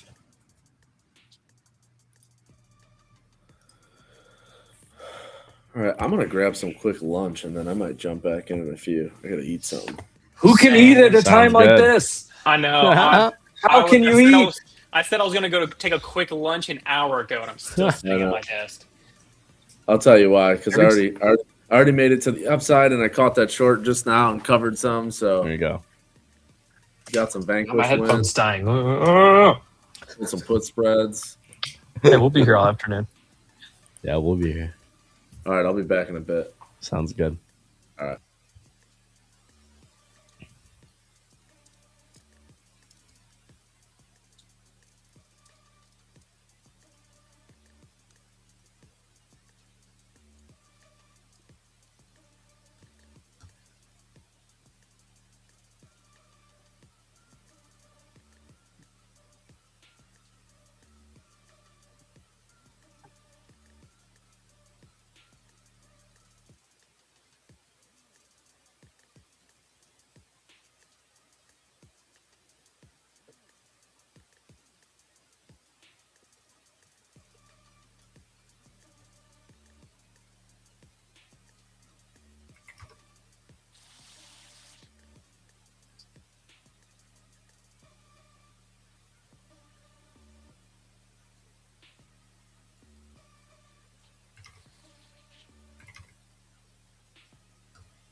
Come on, give me this 50-point win real fast.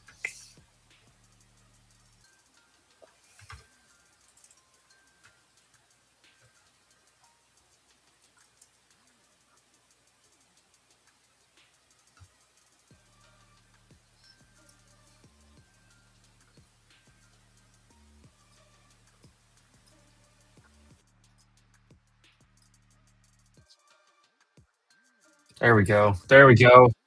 All right, 50 points. I'm taking off. I'm out about 2/3 here. Oh, God, dude, I brought the 50 cal sniper rifle today, brother. Yes, Boom! shake, shake, shake the room. But when we were out in Tennessee, they were shooting it, and dude, that thing is like you. I was like, I don't know, 20 feet away, 30 feet away from the guy that was shooting it, and I just like could feel my chest just like push in every time that What was thing he went shooting? off. Barrett 50 cal. Oh, Jesus Christ! Yeah. Dude, it's unbelievable. I mean, they had a ton of different like guns and stuff. But that Barrett 50 cal, the like shockwave that comes off that thing is freaking insane. Dude, you could have one of those rounds like pass by you and miss you, but yeah, it's still gonna rip your skin and cut off. your skin. Yeah. Like you will have a large hole in your body from a freaking 50 cal round. I've KC never says, is this your favorite candle? Isn't this Casey's 15-minute candlestick setup? Oh, let me see. What is that? What are we on? What are we looking at? Let me check. On Q's? Not for SPY. It needs to, on Q's, it needs to close down lower. Yes. If it closes down here, though? Yeah. So you don't have the candlestick set up on SPY, but I see what you're saying there on Q's. But if you look at your 15-minute chart, your EMA and your VWAP back test, it is perfectly on the bottom of that 15-minute candle wick on both SPY and QQQ. So as long as we continue to hold and close above that with the way that it's looking, I'd say you're still looking good for longs. Now you get a giant red candle on Qs that I would say closes underneath 624.40 in 9 minutes and 50 seconds. Yes, that would be a nice 15-minute reversal, rejecting off the 21 and closing back underneath all three. So definitely something to keep on watch. Overall on the chart, though, this is a short spot. SPX was 100% a short at 69.35 to 69.40. That's your previous week high retest. It's your equilibrium. So just overall, I think this was a great short. I don't think this is a chase short here because this is where you would want to see buyers step in, defend. I think if you sniped it higher, this is honestly a good.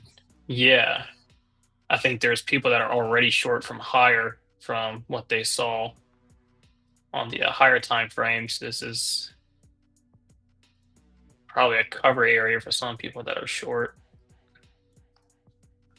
but it could continue if your 15-minute does set up like that. It's going to be ugly.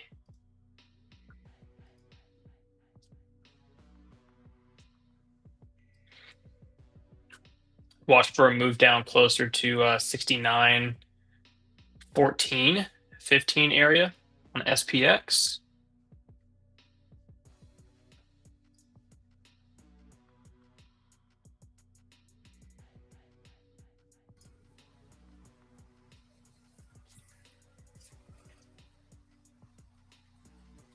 Where do I trim? Do I look for Where do I IB trim? low, right? 720?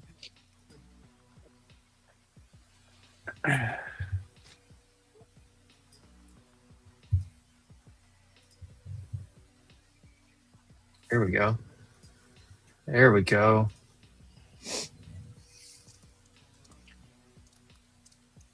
Oh.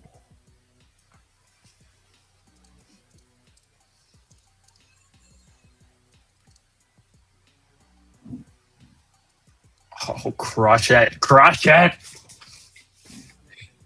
Oh my God. Reverse. IWM, big smack at target. Here we go. SPX, there it is, 69. Points, I'm taking another trim. There's, yep, that's the spot. Bing bong.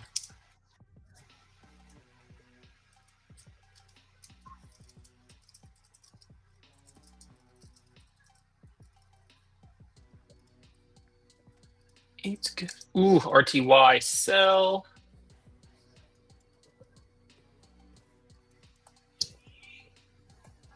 Oh my God, what a snipe. Sniper. Bro, they put this on rookie mode today. This is great. Can they not do this all the time?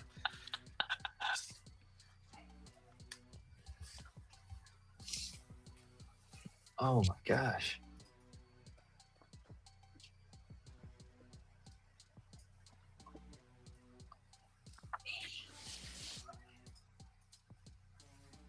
All right. This is your 15-minute on SPY back test. 688.82. We close back under that. We are going to... I don't think there's a good chance of us going back above previous month highs if we start to close underneath this spot right here. That was a great spot for sellers to set back in for this short. They'd have to pick it up right here within the next 5-6 minutes and reclaim. Otherwise, bye-bye.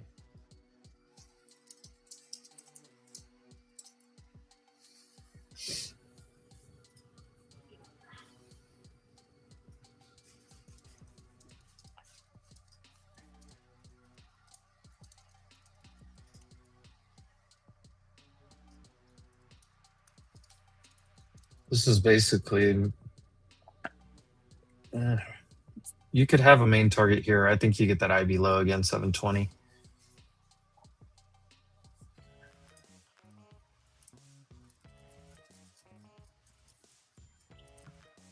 Oh, Robert had it. Or where are we at, chat? Turn me up right now. Turn me up. Are we... What's that? Yeah, that meme where the sun comes. Hey, Dad, are you winning yet? Hell yes, we are, son. Play the opposite of that meme. Make sure you guys, a reminder if you're on YouTube, make sure you didn't buffer and that you stay up to live. Every once in a while, just check that live button. Depending on your internet, your device, whatever, Whoops. you may buffer from time to time.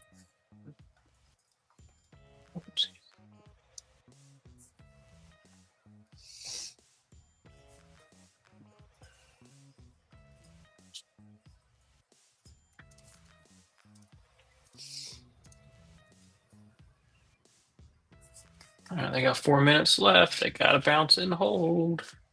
Hold and bounce. 1, 2.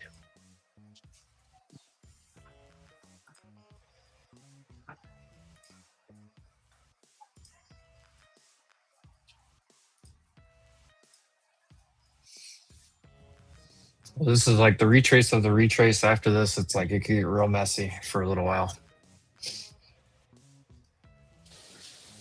And by messy, I mean like unpredictable.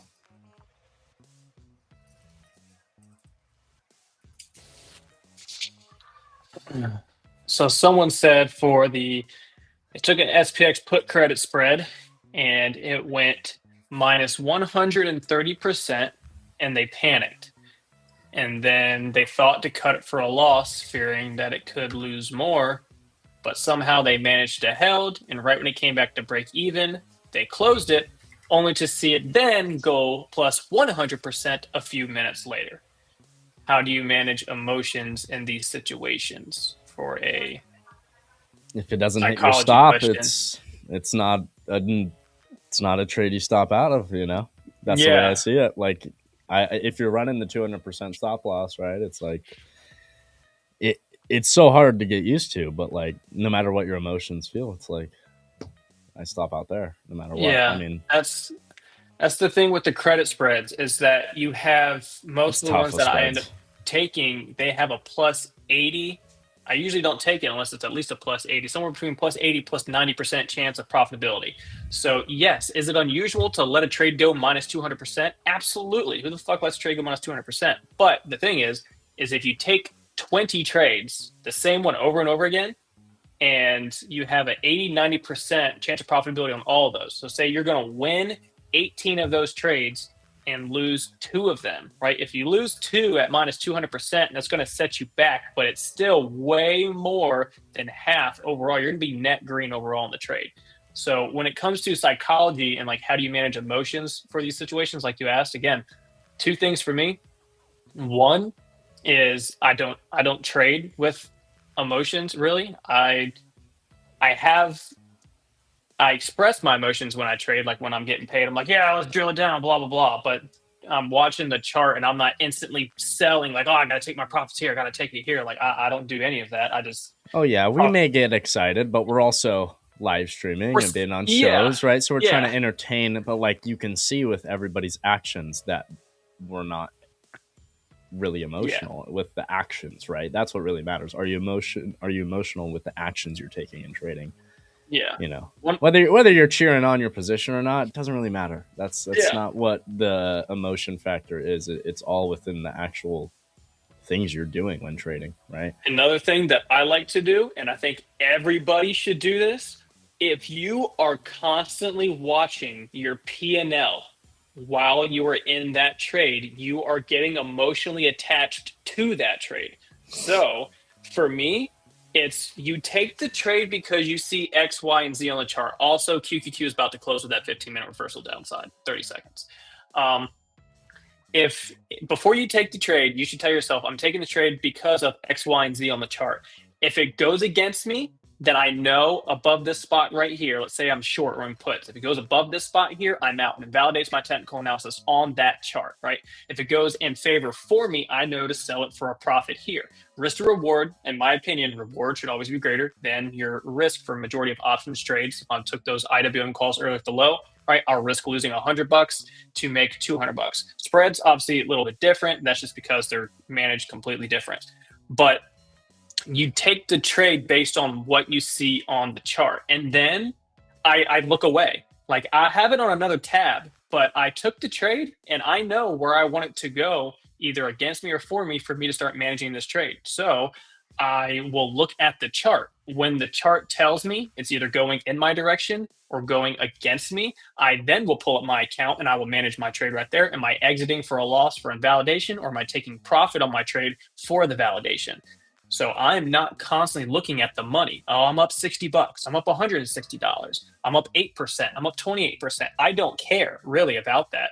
Like we care about the money, we care about the percentage, but you have a trade plan and you need to follow the trade plan, and you will follow it against you and for you. That's what matters, is watching the chart and letting it play out. That's how I control my emotions. You kind of leave the money percentage out of it until the chart tells you that you need to start looking at it. It's like people that buy equity in stocks for like a long-term position or whatever it is. They're doing something based on a larger time frame, they're going to buy shares here, but they're not checking the thing on every 5 or 15-minute candle. Right? They check their charts every now and then and keep up with news on it and things like that, but they know where they want the stock to go and where they don't want it to go. Over time, they'll tell themselves it's either going in my direction or not, and then they manage it. This is actually why I really enjoy copy trading multiple accounts at once, is because no matter how many accounts you add, when you're trading one account. Right. So no matter what, I'm not really upping my size much. I'm just adding more allocation. And so when I'm actively trading, I'm still pretty much taking the same amount of contracts, seeing the same dollar amount down and up that I'm used to. But, in my trade syncer, it's, obviously connected to multiple accounts. But I'm not looking at that during trading. I'm just looking at the trading screen. And I don't know. That's what I think is so nice about the copy trading stuff, too. Obviously, you're still connected to multiple accounts, but you're not sitting there looking at that P&L. There's no reason to. You're just sitting there looking at the P&L of one account. Makes it easier to just trade the trade and not your emotions. Jesus, if you were copy trading 10 accounts and you took one trade, but you were watching the overall amount between I'll look at it when I'm done. Yeah. See, right? like one of the guys I watch, he has 27 accounts at once that he trades. And he makes about $500 to $800 a day. You know what I mean? Or will he generally trades a 1-to-1. So if he loses, he'll lose about that much as well, but on each account. And so it's $20,000 days. It's ridiculous. $16,000 days. It's crazy. I want to try that with futures. Yeah. I mean, just copy trading accounts. Just go. Yeah. Have 5 or 10 of them linked together and just take maybe 1, 2 of my trades on ES a day and just be done with it. Yeah, I do it with about 5 accounts right now, but I haven't gotten to that bigger account range personally. Look at these buyers stepping in. See, look, now you have a dilemma. Look at IB low. Look at IB low right here on SPY. Now look at Q 5-minute chart. What do you see? See, This is... Go to your 5-minute chart on Qs, and you see a Morningstar reversal right here. Look, right? That's why I said, remember what I just said a few minutes ago? This could get really sloppy from here. Yeah. Yeah. SPY held 15-minute volume point of control. Right. Well, so Qs... you had NFP on SPY, and you had IB low right there. Exactly. Yeah. You see this? Yep. So now you're iffy. You hit the top previous month high on SPY and SPX. They bounced exactly where they needed to in the hold. And now we're back in the middle. So this is going to be tough. This is not a new trade entry in either direction.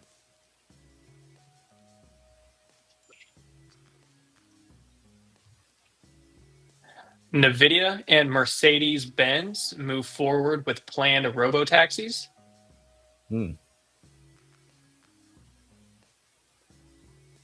What's NVIDIA getting a little 5-minute poppy candle here.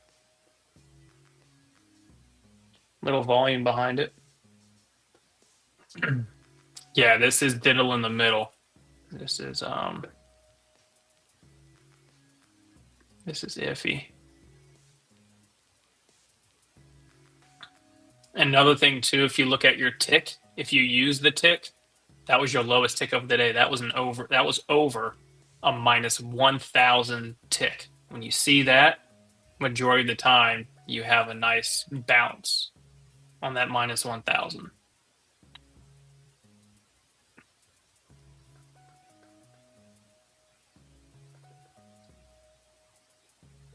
All right, stopped out my runners in profit.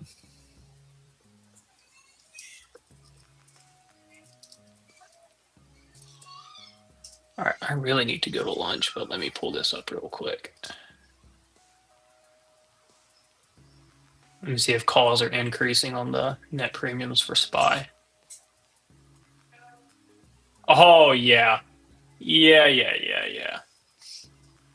That's your higher low, I think. Dude, they Frank, ate the dip up at 12.56.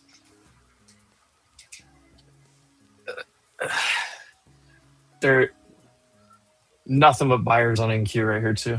Yeah. That net premium chart on SPY, they ate that shit up at 1256, right where that bounce started.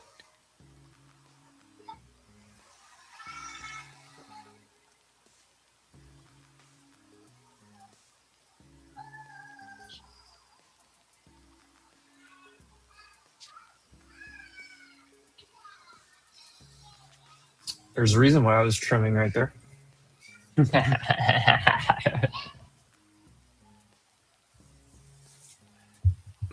Yeah, how many screens do you have? What do you have on them?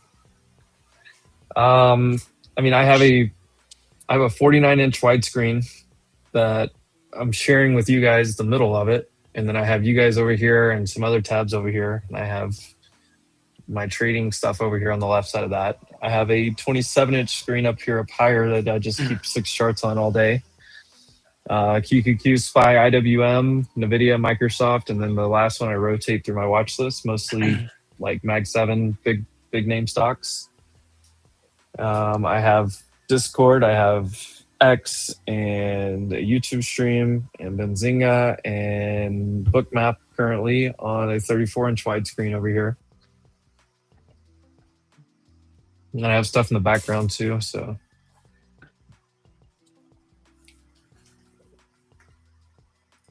Oh, Northwest. Hit that long. There you go. I really think this could get messy. That's what I'm probably going to sit this out for a little bit.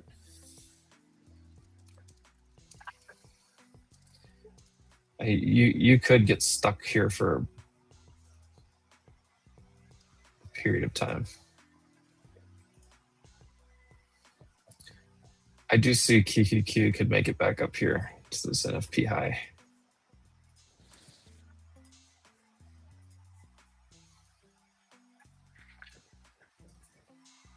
But I could also see it coming back to IB low.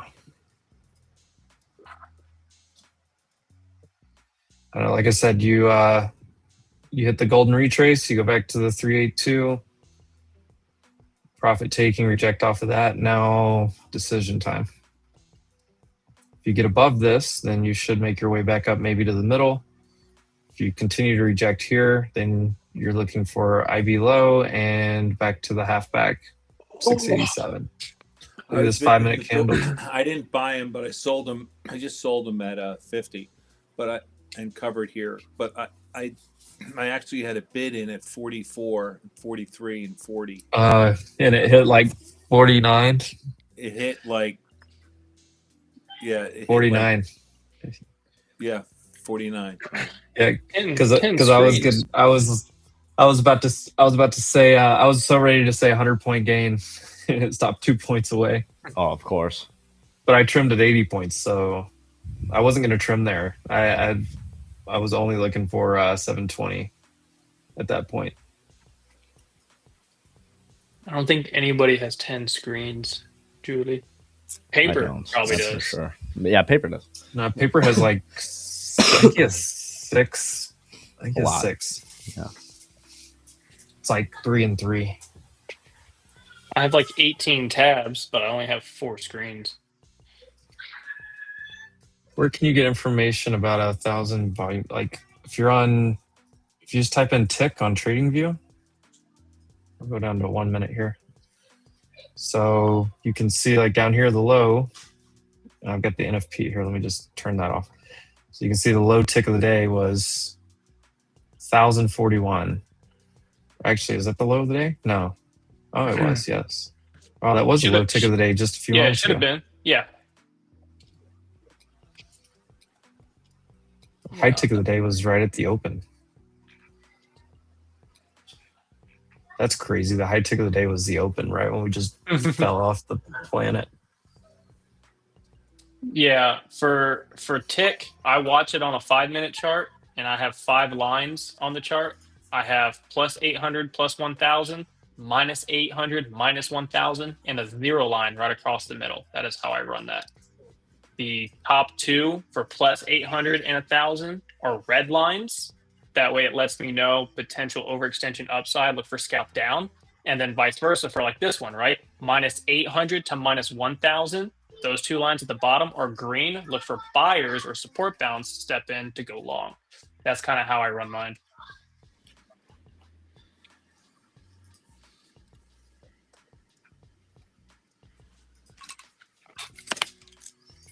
I used to have these drawn on here. I did 750, 1,000. I think I might have 500. It like when things were calmer. I think I had 500 too.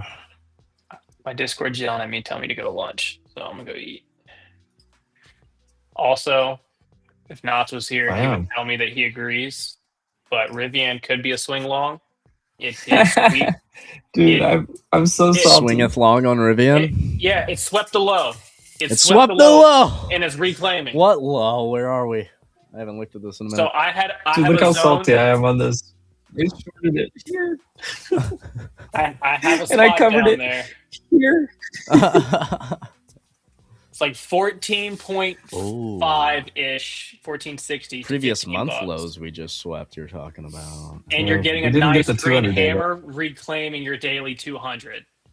So after the annihilation it just had from EMP shorting this thing to oblivion, I think it's good for a potential bounce right now.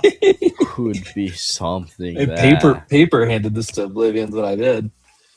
Like, here, you know what? I'm gonna go ahead. I'm supposed to go eat. Discord's gonna kill me. Let me go eat so you can come back and we can get another like late day trade in. I'm gonna get the calls pulled up for Rivian.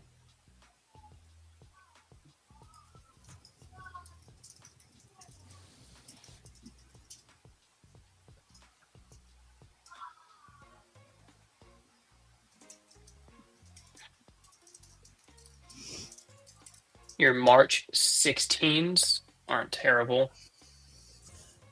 I will say somebody asked earlier, I can't remember if it was in the YouTube chat or different. I don't know where I saw it. Somebody asked me earlier about that AI summary I showed this morning on Earnings Hub. I have Earnings Hub. I don't even know. I love it for like the extra features too. 98% of the site is free. But like, the AI summary, because I can't listen to, yesterday, 1, 2, 3, 4, 5. I don't remember if I own ServiceNow. I don't think I do own ServiceNow right now. I think I may have got out of that, but I own IBM. I own some Tesla. I own Microsoft. I own some Meta. 4 conference calls going on. How do I keep up with that? I don't. I can go back and listen to it if I want to, or like I did like a quarter ago, I told you guys like IBM is working with every major AI. I went over to the AI summary. And I can read a quick summary here, and then I can go to like the full transcript. So like last time, what I did was I went to this full transcript and I started just like reading through this a little bit, and I started reading about like all this. Like, look here, here's IBM's call from yesterday. We also announced new deep and strategic partnerships through the year with AMD, Anthropic, AWS, Microsoft, OpenAI, and Oracle. Took a starter. So they're sitting here like, Earnings Hub is a super underrated tool if you're an investor or a swing trader or anything. So yeah, you guys know I'm not too like crazy on earnings, but when I'm looking for any information, it's going to be on here using that AI summary for the most part. But there's a ton of free stuff on the platform as well. Like majority of the platform is free. Well, look at all this. Like this is all just like the AI summary is an extra, but I love that. Because I'm not going to go back and listen to all those calls, and I don't want to. I'm never. I don't want to listen to the armchair. Yeah, but like I do want to see what happened. The armchair analyst. You know what I mean? All the good things, all the bad things, right? I'll go through. And well, you can go read a summary, or you can go back if you're considering a swing trade or buying a new company. You can go read AI summary of their last earnings call or two and kind of see what's going on. Exactly. And the reason I say that is because you're not going to listen to every earnings call out there. Some people will, some people won't. But the AI summary is massive. And then there's so much information you can get in here on Meta. Look at all this statistics. There's I remember there's an analyst upgrades thing somewhere. Here we go, analysts. BRB. I'm gonna go get some lunch. Yeah. Go eat, brother. And again, I started a position in Rivian I can add to. But what are you going to eat? I had sushi last night, like the best sushi I've ever had in my life. It was so that good, bro. Sounds so It was freaking so good. Now you're gonna go eat sushi, bro. Probably. So Oh, all right, I'll be back in like 30. Sounds good. All right, Casey. I was just saying, like, trading was so wild there for a little bit today. I know, like, there was like some messages in the chat I saw. There was like a couple DMs that I got, like people asking questions. I try to get back to those. If I don't get back to them, just send it again, guys. I'm not ignoring you. Jordan's not ignoring you. None of us are ignoring you. But when things are crazy, like obviously there's only so much we can keep up with. Yeah. Send it again. We always will try to come back and get to it, answer whatever question that we can. When things get slower, we try to teach more, talk more. Dude, you're right. I need to go get What happened? kimchi before I leave. Ugh. I need a bottle of that kimchi. I wonder, I need to look right now, see if there's any sort of like Asian store in Puerto Rico. I doubt it. I don't think I'm finding any good kimchi out there, but let's see. Oh, there's definitely Asians in Puerto Rico. I mean, yeah, but like, are we selling good, authentic kimchi out there? I don't know. We'll find out. We'll find out. I would love to say yes, but a part of me, I don't know. I think you'll find good kimchi out there, to be honest. Hey, I'll be the judge. Okay. Isn't everything more expensive in PR? I would say the opposite. It depends on what you're buying, to be honest. Like a lot of stuff is expensive. I would say, like, well, for you too, everything's going to be more expensive because. No, I mean, like if you compare Puerto Rico to Jordan, it's going to feel a little bit cheaper. But if you compare it to 95% of the country, it is higher because it's touristy. Like if you're Texas, Arkansas, Tennessee, Georgia, it's more expensive than those places. I feel like for me, it's like food, all your normal everyday things are much cheaper for me. But on the flip side, like they make habits more expensive. Like for instance, if I want to like get Zins out there, like it's more expensive, those types of things. So just pick your poison, you know, pick your poison. But I would say, like, I mean, steaks, dude, I could eat steak every day. All day there, for the most part. It's not crazy expensive compared to here, at least. And it's just higher quality from what I've experienced. All the meat, specifically. But, yeah, it's definitely going to depend on where you come from. Let's see.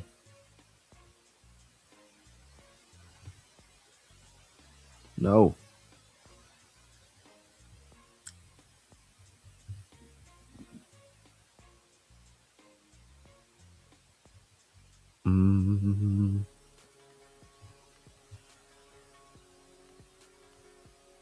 Near area on your map. No way. Okay. I might be in luck, guys. I might just be lucky. I might just be lucky. You think you're lucky? I mean, you're trading with me every day, so I'd say you're pretty lucky. I mean, yeah. I'm part of the best crew in the world, for sure. I'm lucky in that area. You didn't catch the... M gets his vapes wholesale from cartels, yeah. Bro, they passed a new law down here where they can't, like, they're not supposed to sell them. So, like, you have to text the people before you go, and then they open up the door for you and they sell them. Similar thing where I live. It's like you gotta, like, they sell it all without saying it, and you gotta ask for the list of flavors or whatever. Yeah, they send you a list before you you like put an order in and go pick it up. Okay, so and, like, you walk in and it doesn't look like a vape shop anymore. You walk in there, it looks like they have it's like somebody's little office or something. Yeah. And then they just pull the vapes out from under this. Yeah. It's so funny. Wow. Asian market right in downtown San Juan. I told you there's Asians in Puerto Rico, dude. Bro, I know.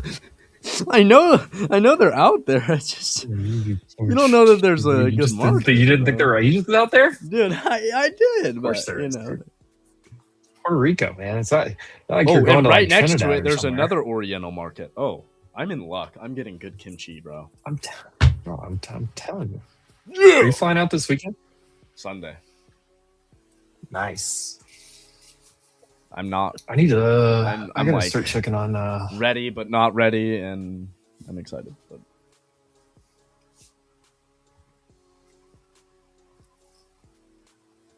yeah.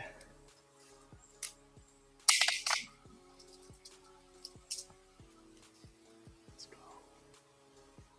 I also need to get miso paste for miso Or you know, soup. it's crazy. Yesterday. I got in an Uber. I was actually going to the vape store. That's how I know all this stuff. But I got in an Uber yesterday. There was a McLaren parked like down the street from my house up here. Nice.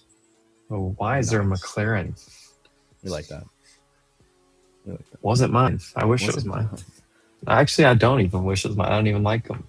Jordan must have a healthy gut, dude. Extremely. All the kimchi I eat, absolutely. I'm gonna live forever, bro. Swear.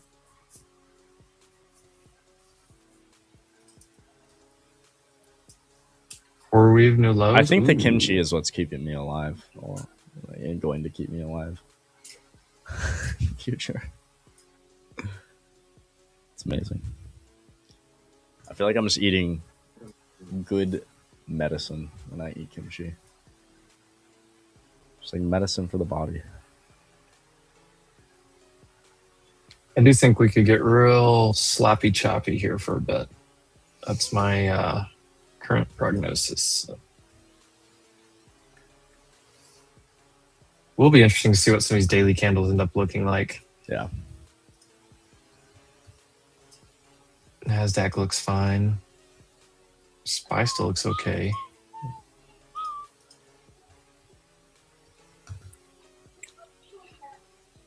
IWM cleaned up a little stuff. God, look at the silver daily candle. What is this? It's SLV, sorry, not silver. Jordy looks like West Good Bentley. God. What? Wait. I haven't seen what this guy looks like in a while. Like, I know who you're talking about, but... It's because my facial hair is dark now. It's all coming in dark. All my hair is dark. NVIDIA looks kind of good. Tapped into this huge spot down here. It's got to continue to get tanner, bro. Get tanner. This camera also doesn't do the right color justice at all. Meta holding in after filling the gap. That's a good sign. Let's go, Meta. Been strong today. I mean, out of everything, Meta's. I know it gapped up a lot on earnings, but that's still holding up really well. And look what Google tapped in. I mean, you probably saw this. Google tapped in to this. Yeah, a previous low. Tapped under this low. Yeah. Got bought back up. It's also the 20-day and the 21 EMA. Broadcom doesn't look fantastic, but I mean, a lot of these things are going to have a bottom wick on them unless we go crazy today. Apple, obviously, will be live for Apple. Who else is reporting today? Apple, Visa, SNDK. Western Digital, SNDK, SanDisk, Deckers.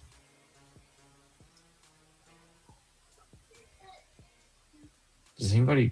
I don't know if anybody watches Deckers anymore. SNDK, Visa, and Apple are probably like your top watches.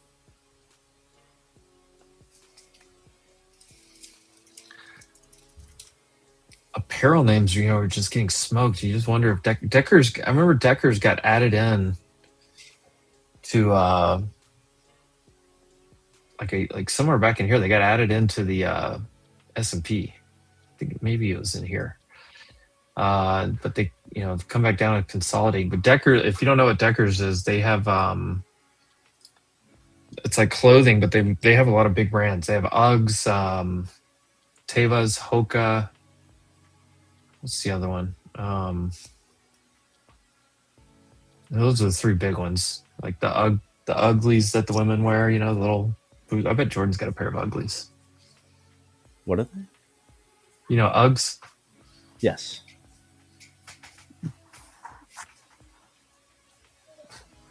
My daughter definitely can't had even a walk. pair of She's got a Uggs. pair of them. I've definitely had a pair of Uggs in the past. Ugg slippers and the The boots. slippers. I'm not gonna lie, I would probably go for the slippers. The slippers are I'm solid, not but gonna when wear I the was boots, little, though. I was always so cold early in the mornings, and so I got the boots. The fur inside. What's up, Tommy? Shit was fire. Did crypto is crypto bouncing at all, or is it still Tommy, what's up, getting... baby? Oh no! Crypto's Oh, dude. no. I'm It's how dead. bro? 2025 lows, baby. Take us there. Come on. Oh, it's so dead. Oh no! Tell me we're not. Oh, just going right there, bro. Monthly candle really flipping red now. We're at previous month lows. People might be looking for a bounce off previous month lows. The problem I have with that is there's no real like order flow here, but it could. We'll see. I don't think so. I think breaks through those lows continue into our bigger time frame lows, which is last year's. So we'll see. But I'm loving it. Kill crypto. And then we'll buy it up.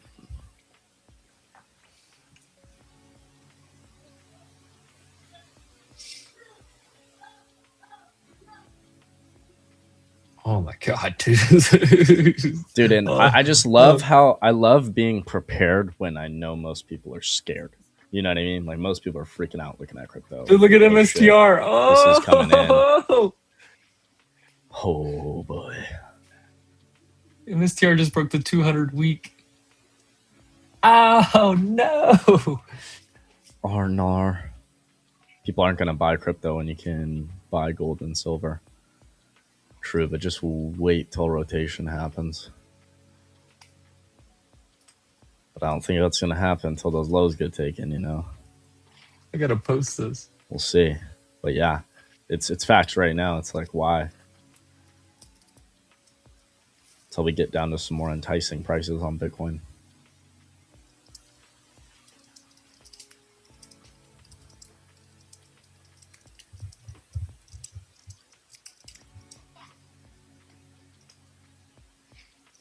Making your own kimchi is easy. Yeah, I need to do that. I've never done it. Maybe me and Evan will do that together in the crib in Puerto Rico. Maybe I'll teach him how to make kimchi. Maybe it'll be fun.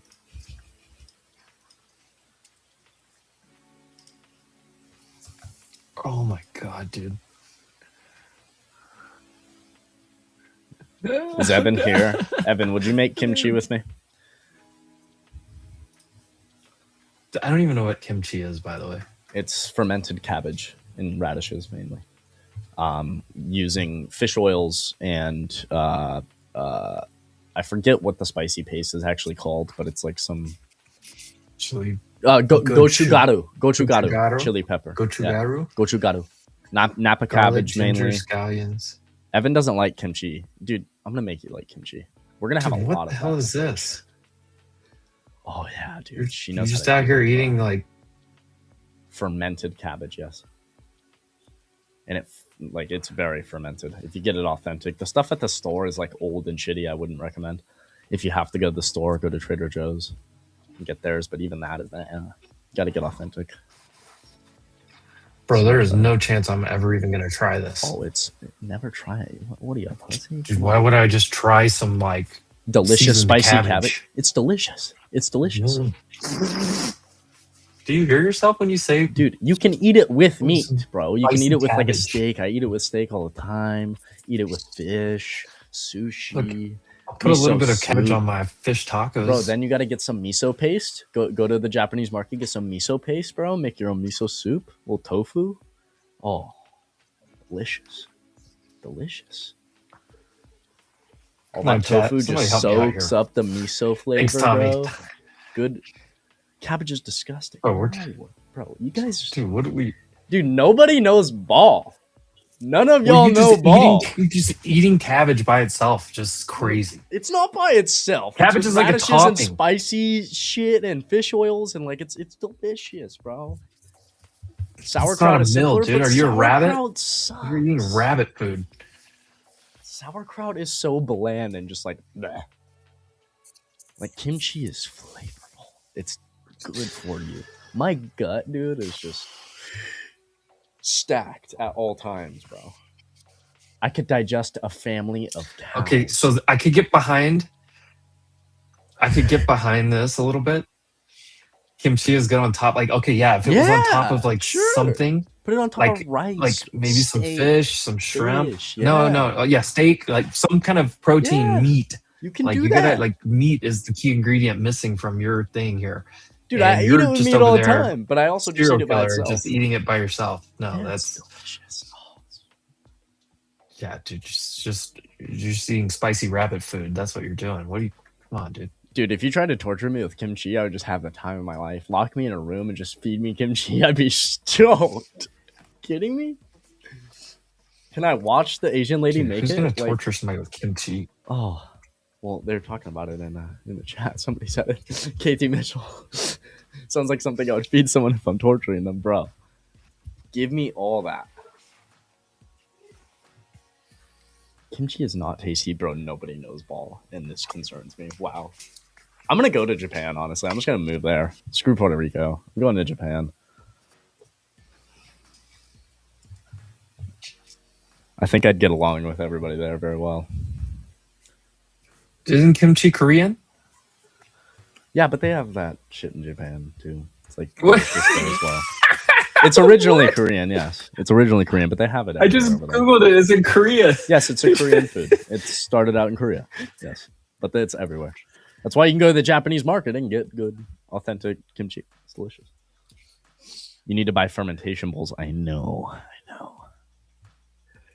Guys, if you're new to the stream or just tuning in, a couple things here. One, give the stream a like.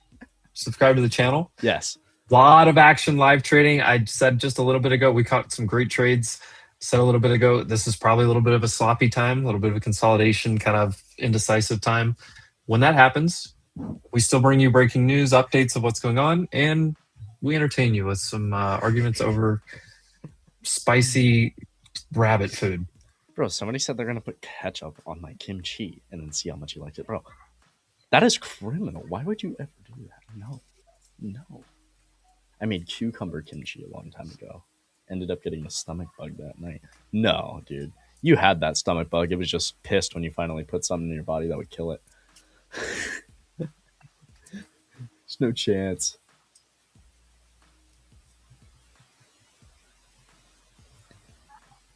Bro, I will sit here, crack a fresh jar of kimchi, and down the whole thing in a sitting while we're on stream. I'm gonna put ketchup on. Dude. No. Very California food. Do you hear yourself? No.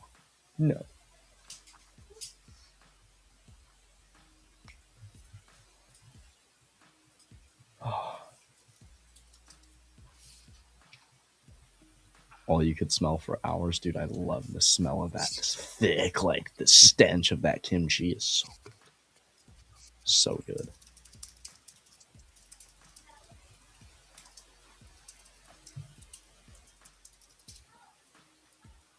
Can someone make a meme of Jordan and kimchi having the best time ever? Somebody needs to do that.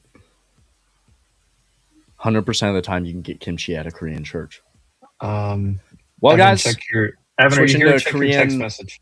Switch into Korean church next Sunday. I want kimchi.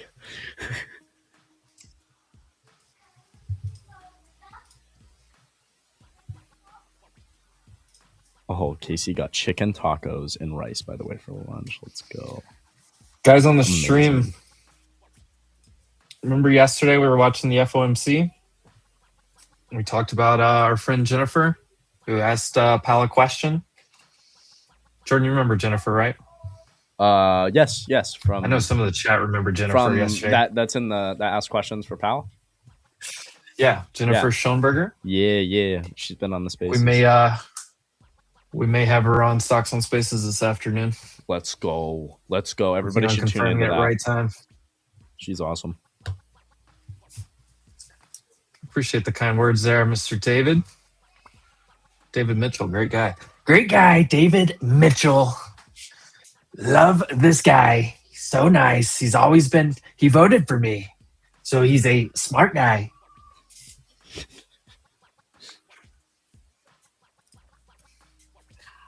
But yeah, I told you guys yesterday we were watching Jennifer ask her question. I said, hey, this is, one of our, we'll call her friend, whatever, friend of the show. Friend of the show. We've had her on a few times, and she we're working on lining out her to come on Stocks on Spaces this afternoon.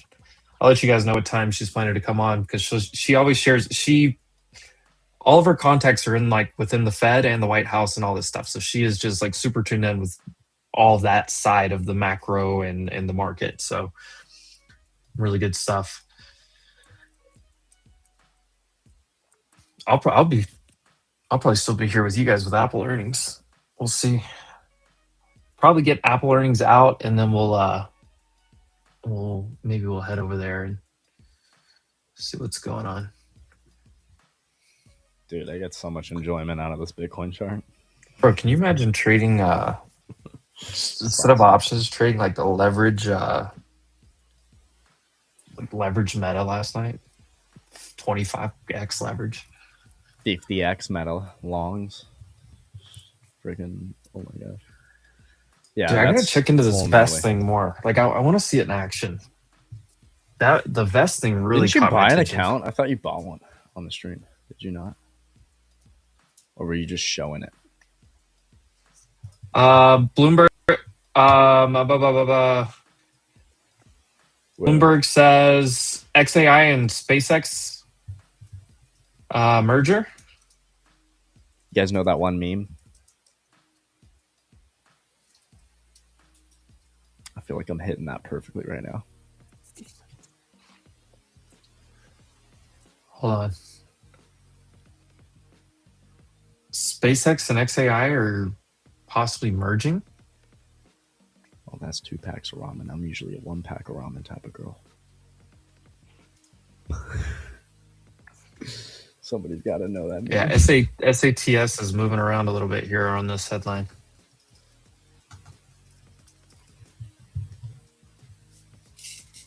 Moving.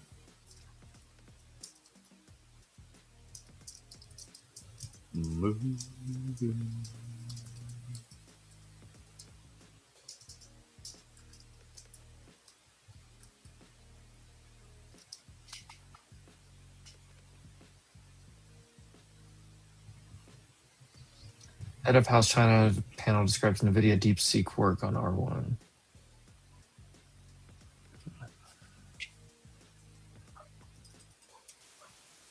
Ah!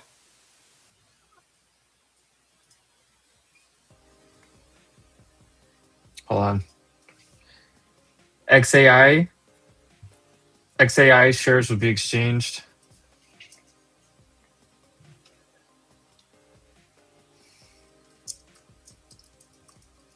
XAI shares would be exchanged for SpaceX shares in merger talk.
Reuters picking it up as well. NQ just got a pop, so we kind of got over.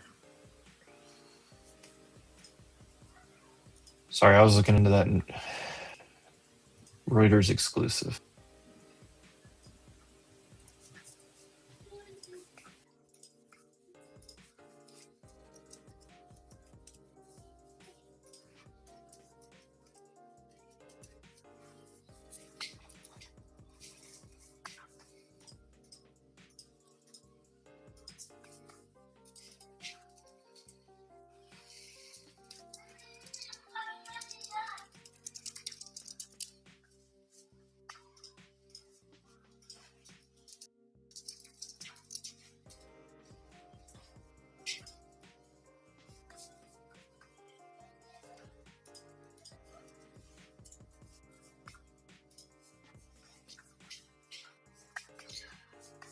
Oh, that's really interesting.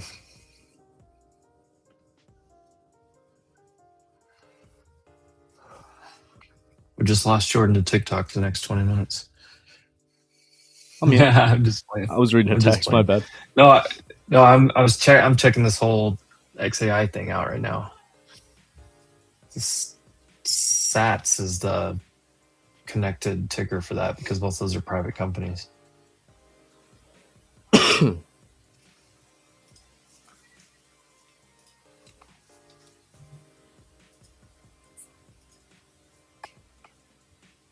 Would you guess upside after today on Levi?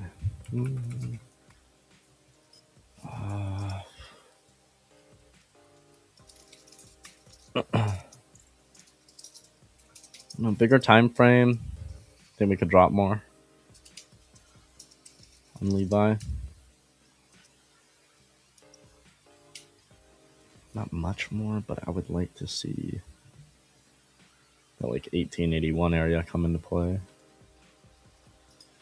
Or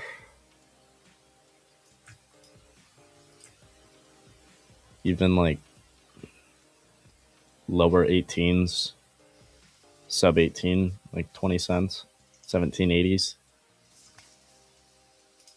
And then I'd like to see us bounce from there. We just have more order flow down there, more reason to bounce there rather than here, personally, from what I'm seeing. But I don't hate the structure that's being built on Levi right now.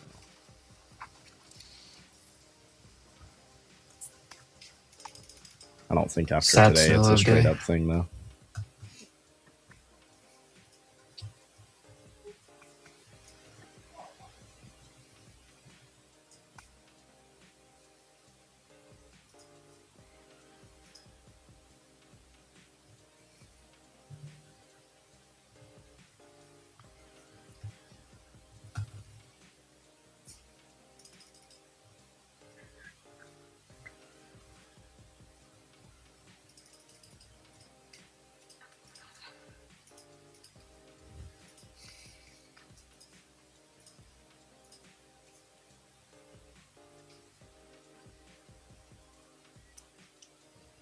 It's a very interesting area of resistance that we're up against here.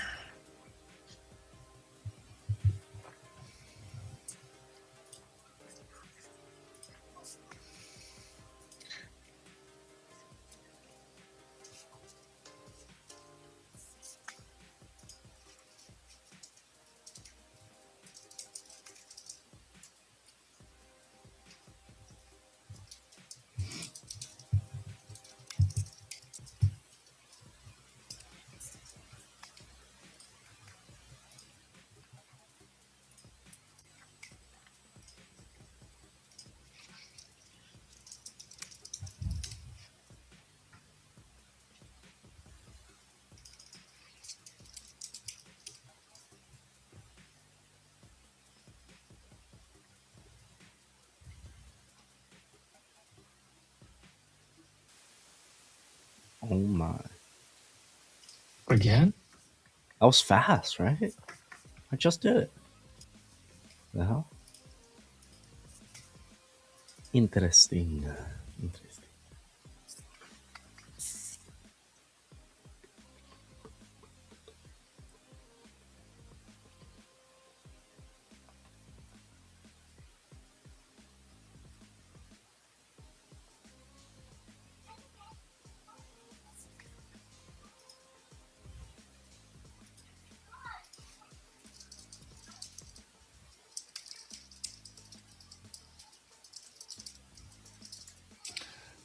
Getting stuffed here again, aren't we? I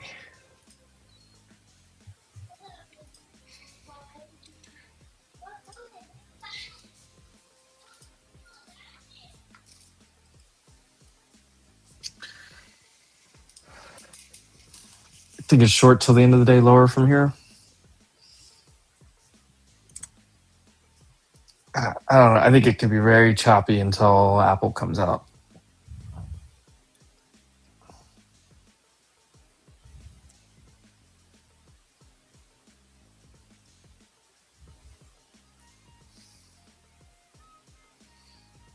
Tesla did invest $2 billion into XAI. They announced that yesterday. But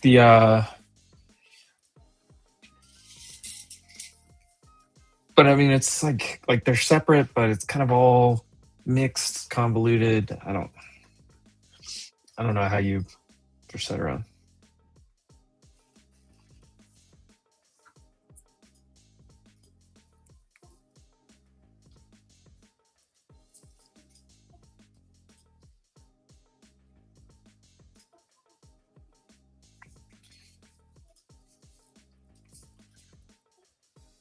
Gold just consolidate. Everything's kind of just consolidating right now.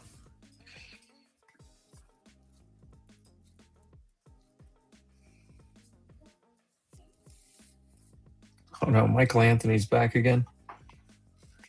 Let's try it. Let's give him a shot here. Levi Strauss.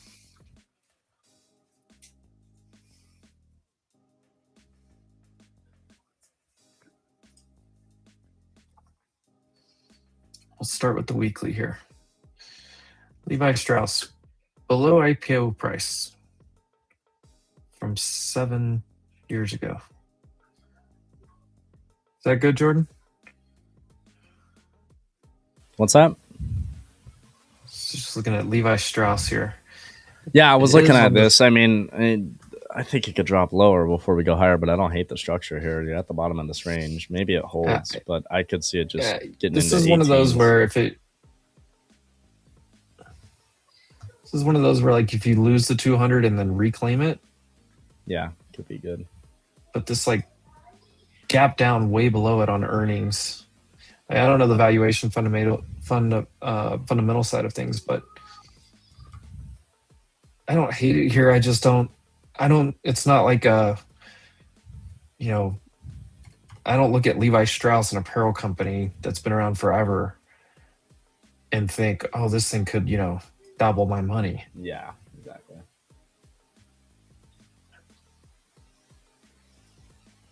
But everyone's a different type of investor. I mean, I'm sure there's somebody that's interested in, you know, something like this, apparel stocks, but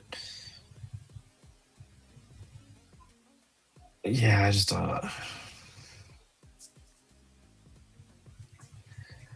can't get excited about a chart that just gapped down twice on earnings, even though this one's it's getting bought up a little bit off that. But apparel's a tough one right now, especially with all the just in general this last year. Apparel's been all over the place. Which the funny thing is, this thing from tariff lows because of the the fears, this thing did double, and then now it's come back in. So it kind of like made a big move, and now it's like consolidating its way back. I think you'd buy it down here.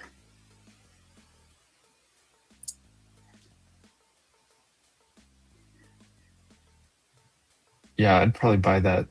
I'd probably buy it between 18 and 17 down here.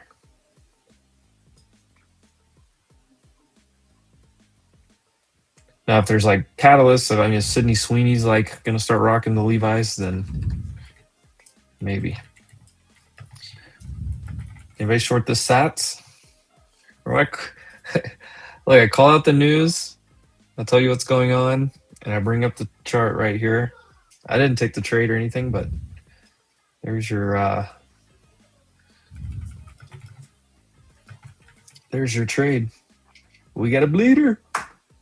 There you go.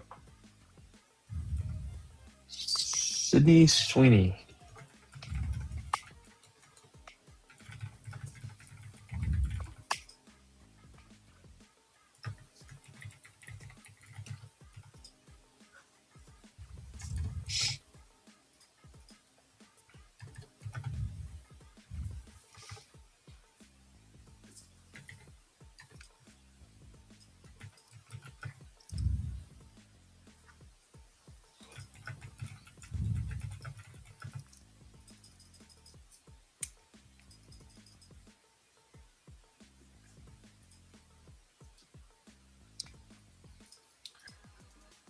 Fast AF, boy.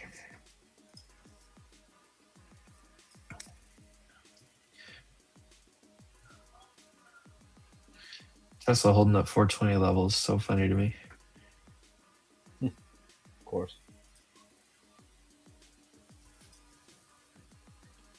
It's kind of what I figured with Microsoft. Just go sideways all day. Meta's a little perky here. Back towards that gap fill high. Google reporting next week, just grinding higher. That makes sense. Apple ahead of its earnings. What's it doing? Hanging out. That makes sense too.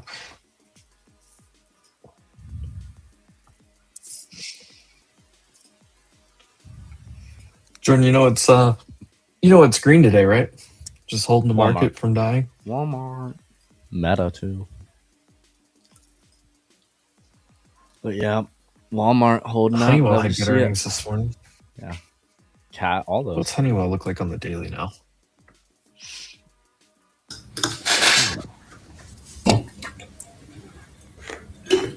Casey, are you ready to long Honeywell again? Dude, that thing was a long. It only goes when you're not in it. I think I sent the chart 2 weeks ago and I didn't take it, and what an absolute ripper.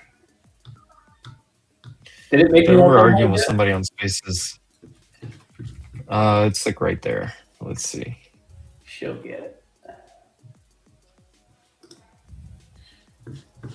Yeah, it's close. Or like somebody on Spaces was telling me Caterpillar was a short at 500 because it was overvalued. We hit 680 today. Yeah.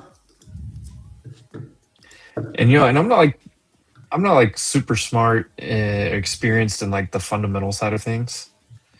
Like when I know the basics of like PE and stuff like that. I just have smarter people than me that I trust to give me updates on that. But people tell me like things are overvalued, and I'm like, okay, like I take that in consideration. But my base thesis for a long time has been Caterpillar's major beneficiary of AI.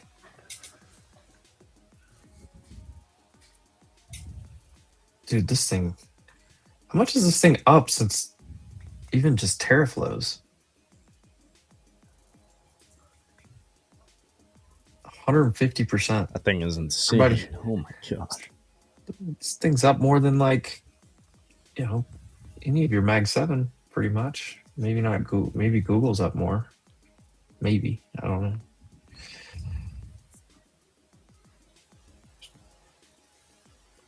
Poor Hems cannot get off its back.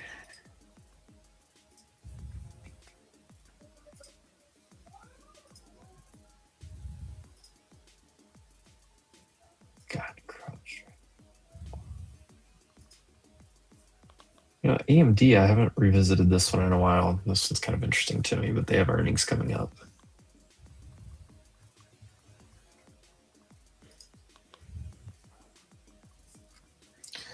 Me personally, SpaceX is a strong company that both XAI and Tesla. I like the idea of. I wouldn't mind spreading out and owning all three in like smaller equal portions.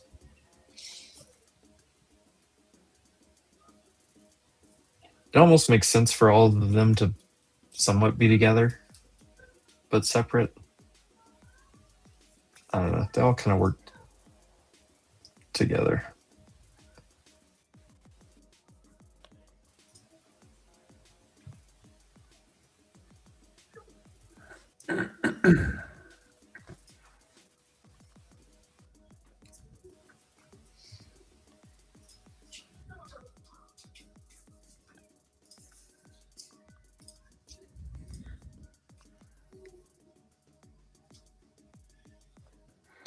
Bro, we're getting snow this weekend.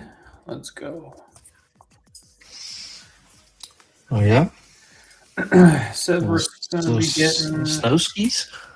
Yeah, it says Saturday 2 to 3 inches, and then Sunday 6-7. Oh yeah. Dang. How many inches of snow we getting? I don't know, about like 6-7 inches, something like that.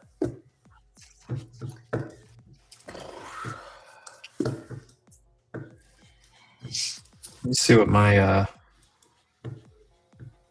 weather looks like.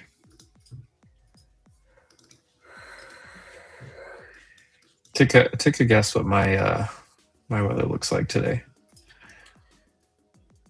62 and sunny.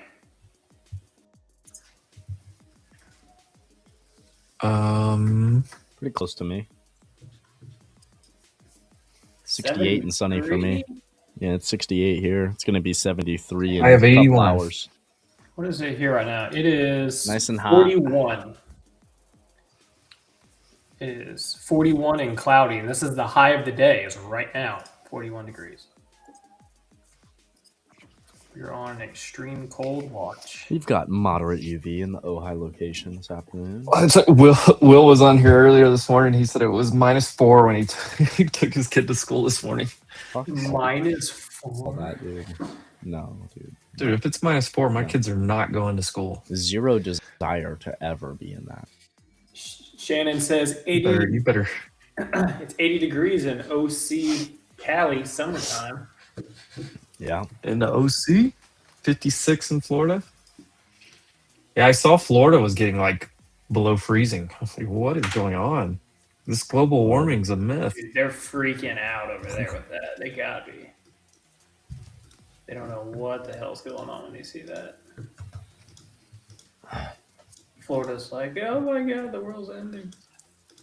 3:15 Eastern. Jennifer will be on Stocks on Spaces. Jenny from the block. She interviewed best. Remember we were looking at. Remember Jennifer asked a question to the pal yesterday. Yeah, at FOMC, yeah. And I said that's our, it's our girl. It's She's true. coming on Stocks on Spaces today. No. CJ said it was -60 wind chill at his house last week. Brutal. Where are you at, CJ? -60 wind chill? Brutal. Look You at live this. in Antarctica? Josh is like.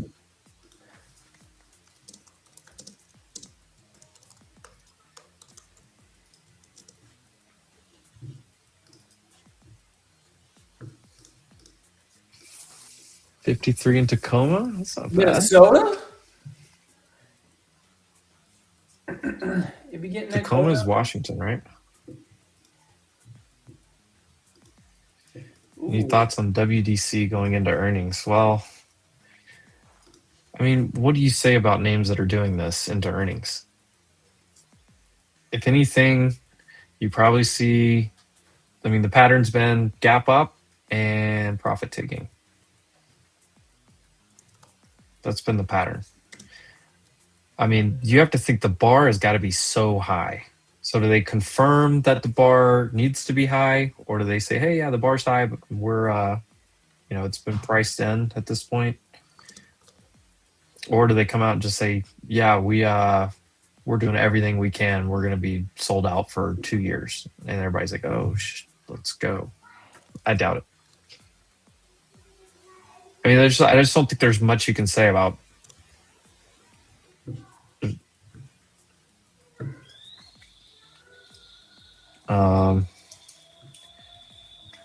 DKNG. New rules for prediction markets are happening somewhere.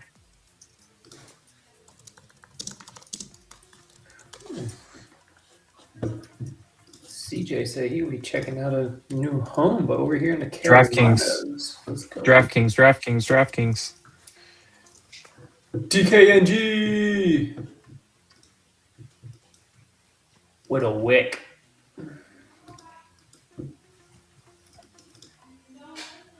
And a red.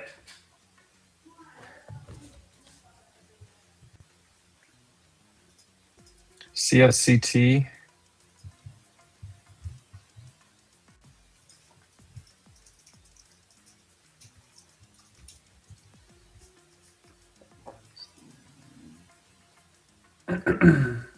Trying to find the rest of this DraftKings headline.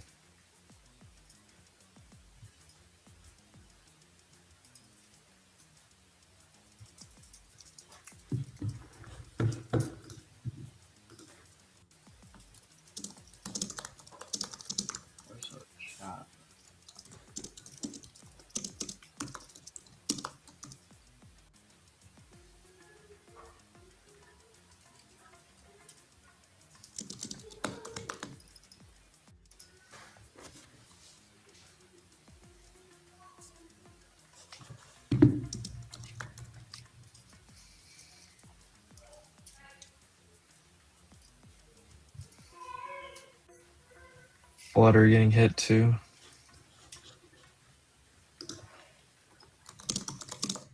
What is that DraftKings headline? Or it's not DraftKings, it's like the FTC. CFTC to craft new rules for prediction markets, the chairman says.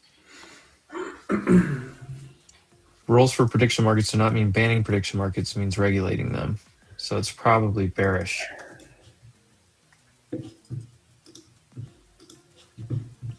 Until you finally get something.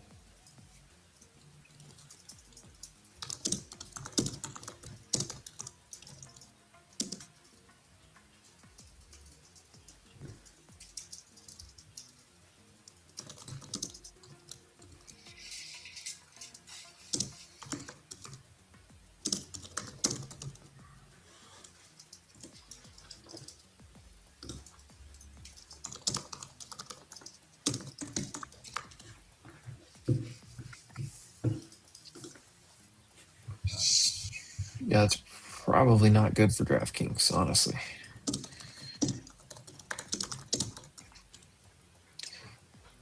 Tell you what is happening. Literally, since I said it a while ago, we've gone nowhere. Since right here, whoop, straight sideways. If I had to bet, I would almost think this. I don't know. I don't know if it rolls back over today. To me, the most likely outcome is to just chop sideways until Apple.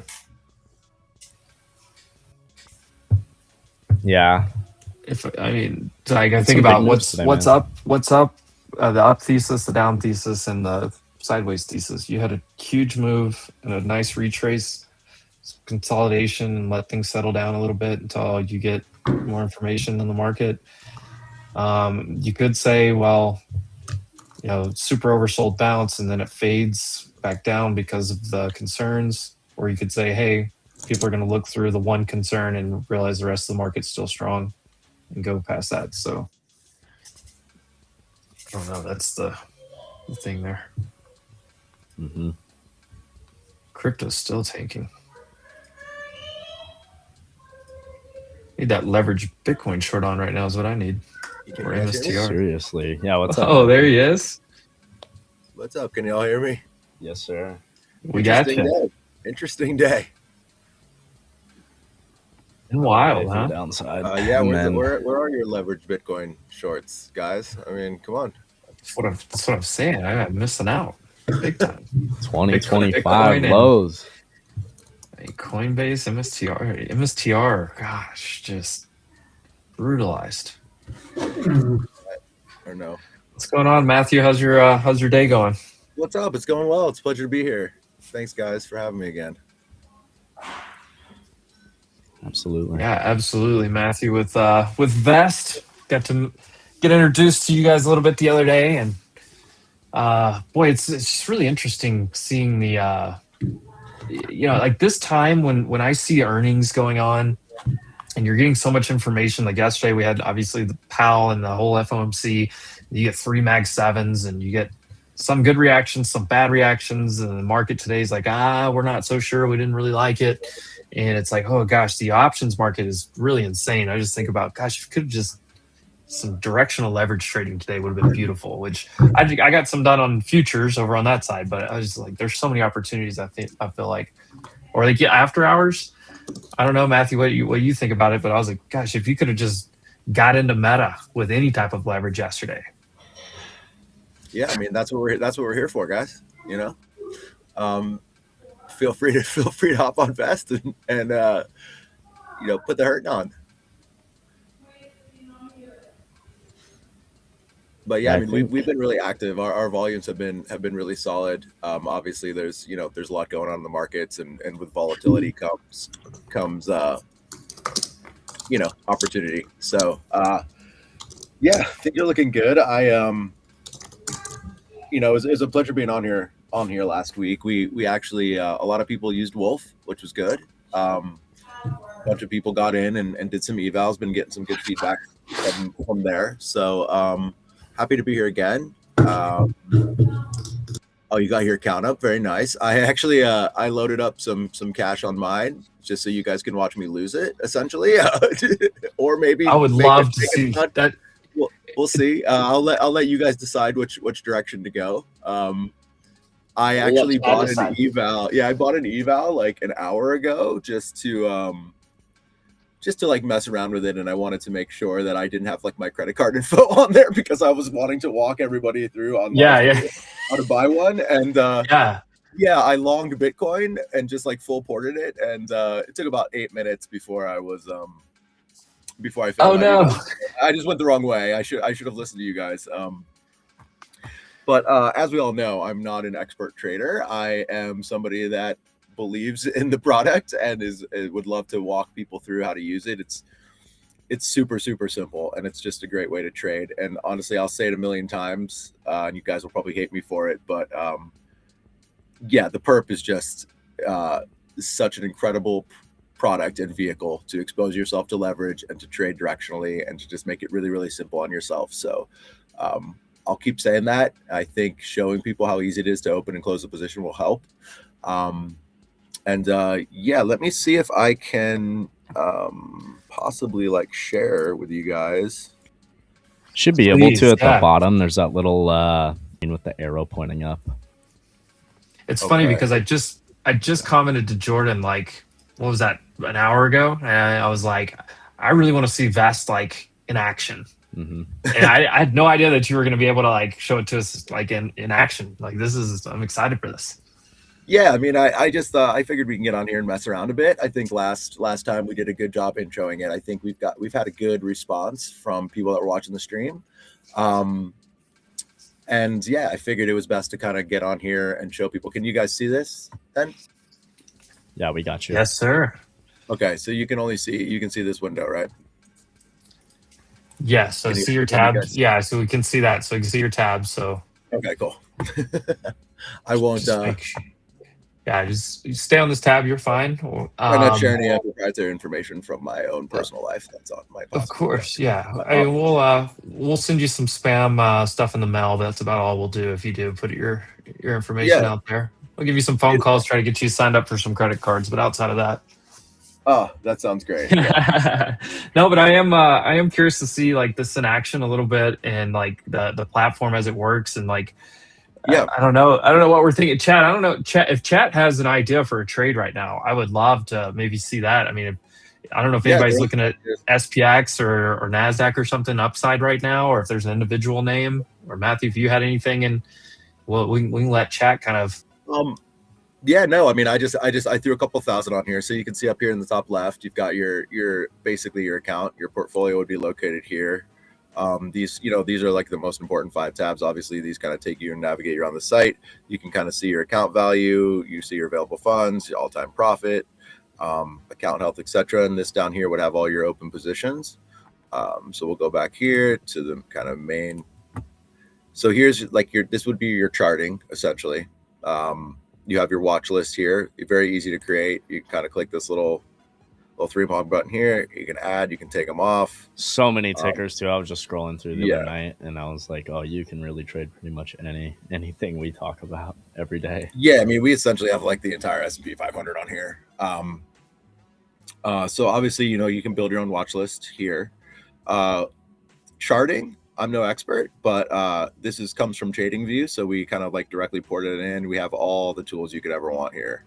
All of this stuff that I'm not going to pretend like I know what it means, but it's just a great kind of one-stop shop for you to essentially, create your own charts. You can save them. You can do them on a bunch of different, different assets. However you want to do that. I encourage people to get in there and mess around there. Here we just have, what would just be your market view.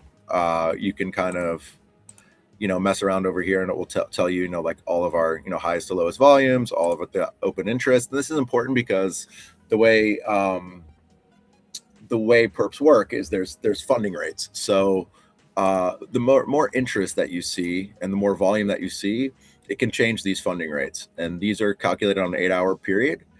This is essentially what you're going to pay to enter the transaction. There's a spread and there's a funding rate. There's 2 pieces to this puzzle.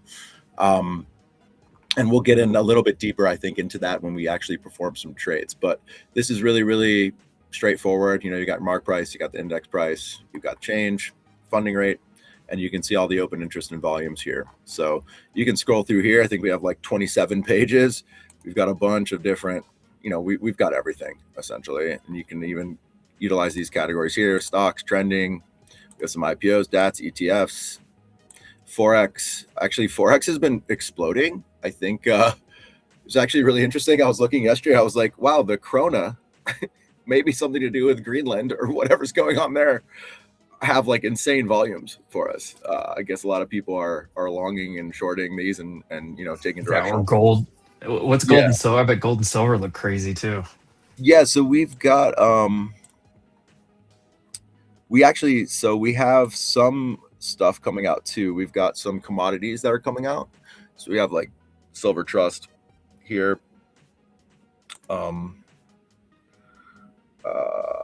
I can't remember which one is gold. That's definitely, yeah. So we have SPDR gold shares as well. Yeah, and you can see these have pretty good volumes, though, in the millions. So there's good liquidity here if you guys want to trade. Yeah, so there's that. You can build your watch list. You have your portfolio here.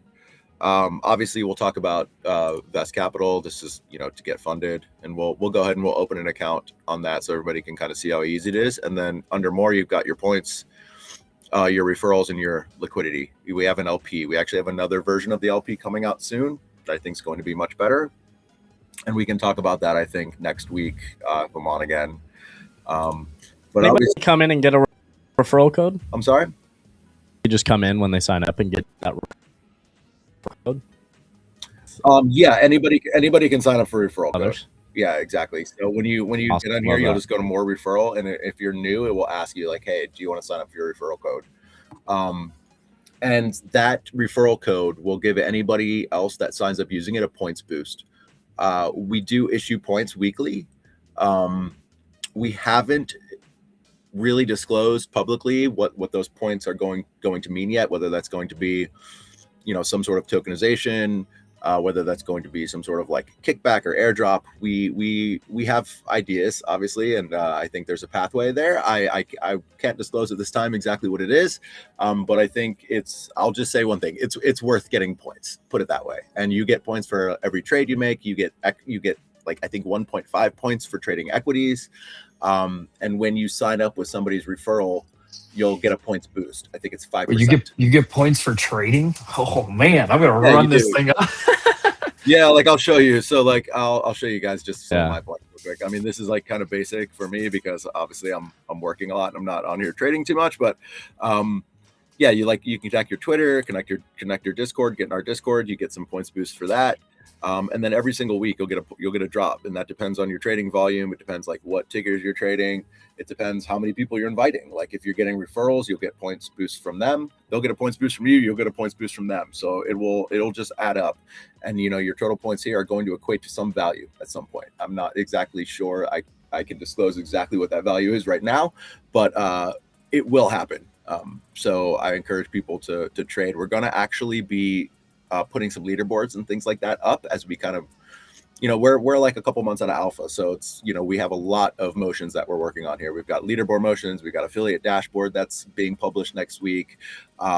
We've got a mobile app that is almost done. Notifications, all that sort of stuff is coming really, really, really soon, if not Q1, Q2. So we'll have a bunch of stuff, and it pays to get in early. Believe me, like you want to get these points easily. You want to get them now.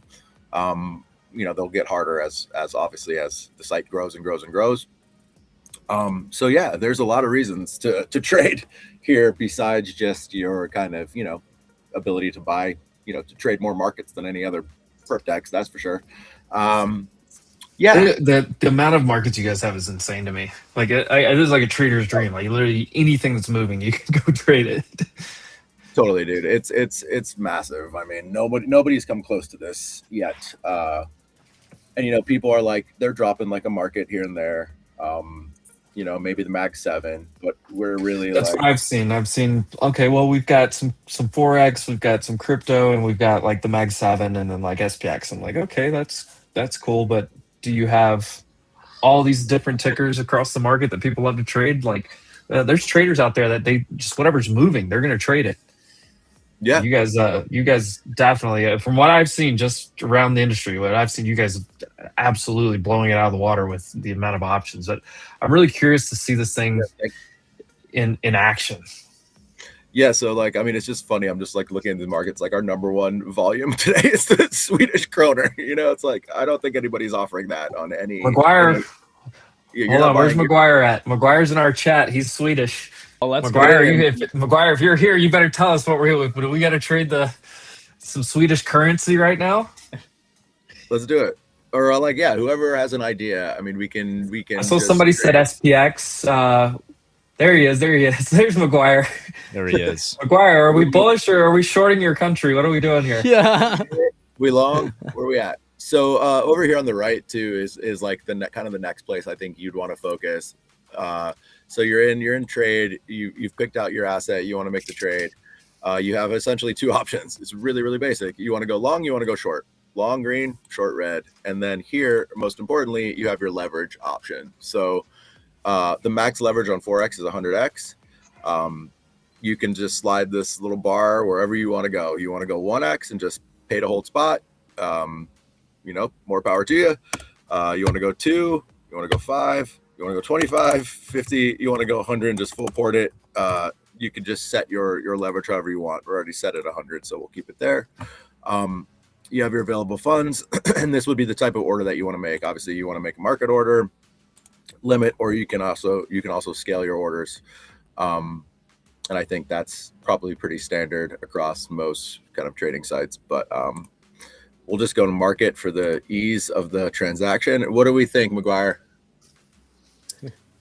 Yeah, do we want to trade? We go short. What are we doing, buddy? Yeah, longer short, or do you want us to go? Or do you, in chat? Do you want us to go do something else? I mean, we just popped up a little bit on SPX and NQ or Nasdaq. We can trade. Is anything else moving right now? Let's see. Gold, silver's been moving a lot. Bitcoin's moving. That's for sure. Bitcoin, yeah. Are we just short Bitcoin? Yeah, we might as well. Bitcoin's, I mean, I longed it earlier. That was a mistake. Oh, by the way, you can see our order book here as well. So you can click on depths. You can click on trades too. You can keep this in Bitcoin or USD. You can kind of see all the trades that's happening. It was honestly insane. I think I looked at this last night and it was like everybody was long everything. And I woke up this morning. I was like, oh no, what happened? Yeah. I was like, oh no, everybody was wrong. Because honestly, like I definitely use those indicators as well. Like it's nice to come into an order book, and I mean these are real orders. You can see the kind of the depth that we have and the depth of market. Yeah. Yeah, you take a look and you can kind of see what people are doing by clicking on trades. You know, you can kind of see like where the sentiment is. And also, you guys, the funding rate is important for that. So if the funding rate is green, essentially more people are long than short. So the longs are paying the short this percentage every 8 hours in order to keep the index price on spot. So remember, you're trading a derivative here. You're not actually purchasing the asset. You're trading a derivative of the asset. So this funding rate is important. If it's green, you can kind of go here. You can see some are red. Well, I guess just one SOL. So more people are short SOL than are long. Is there ever a time that you look at that and it would keep you from taking a certain position? Or is that just to kind of stay aware of what the masses are doing on it? Yeah, I mean, I'm definitely not a professional trader. Like I don't make my money trading. I do it for fun. So I like to look at it and just see like where sentiment is, but I'm not necessarily. Gotcha. It's more just a sentiment seeker, though. Yeah. Yeah, it's like a sentiment. I just want to make sure there wasn't like a specific number that you see and you're like, oh, we need to not do this or something, you know? Yeah. But the number moves too, guys. So like, you know, we're usually like, I think we're better priced than 99% of the kind of dexes out there. We guys like to keep our funding rate or kind of started or try to maintain like a 5 APY. So kind of like what you would see here. And you know, these are kind of, you can kind of, I like to base it on round numbers. So I like to say like, okay, this is $1,000, right? You're paying essentially every hour you're paying what, like $5, or I'm sorry, every 8 hours you're paying like $5 to keep the position. Got it. And that would be you paying, long would be paying the short.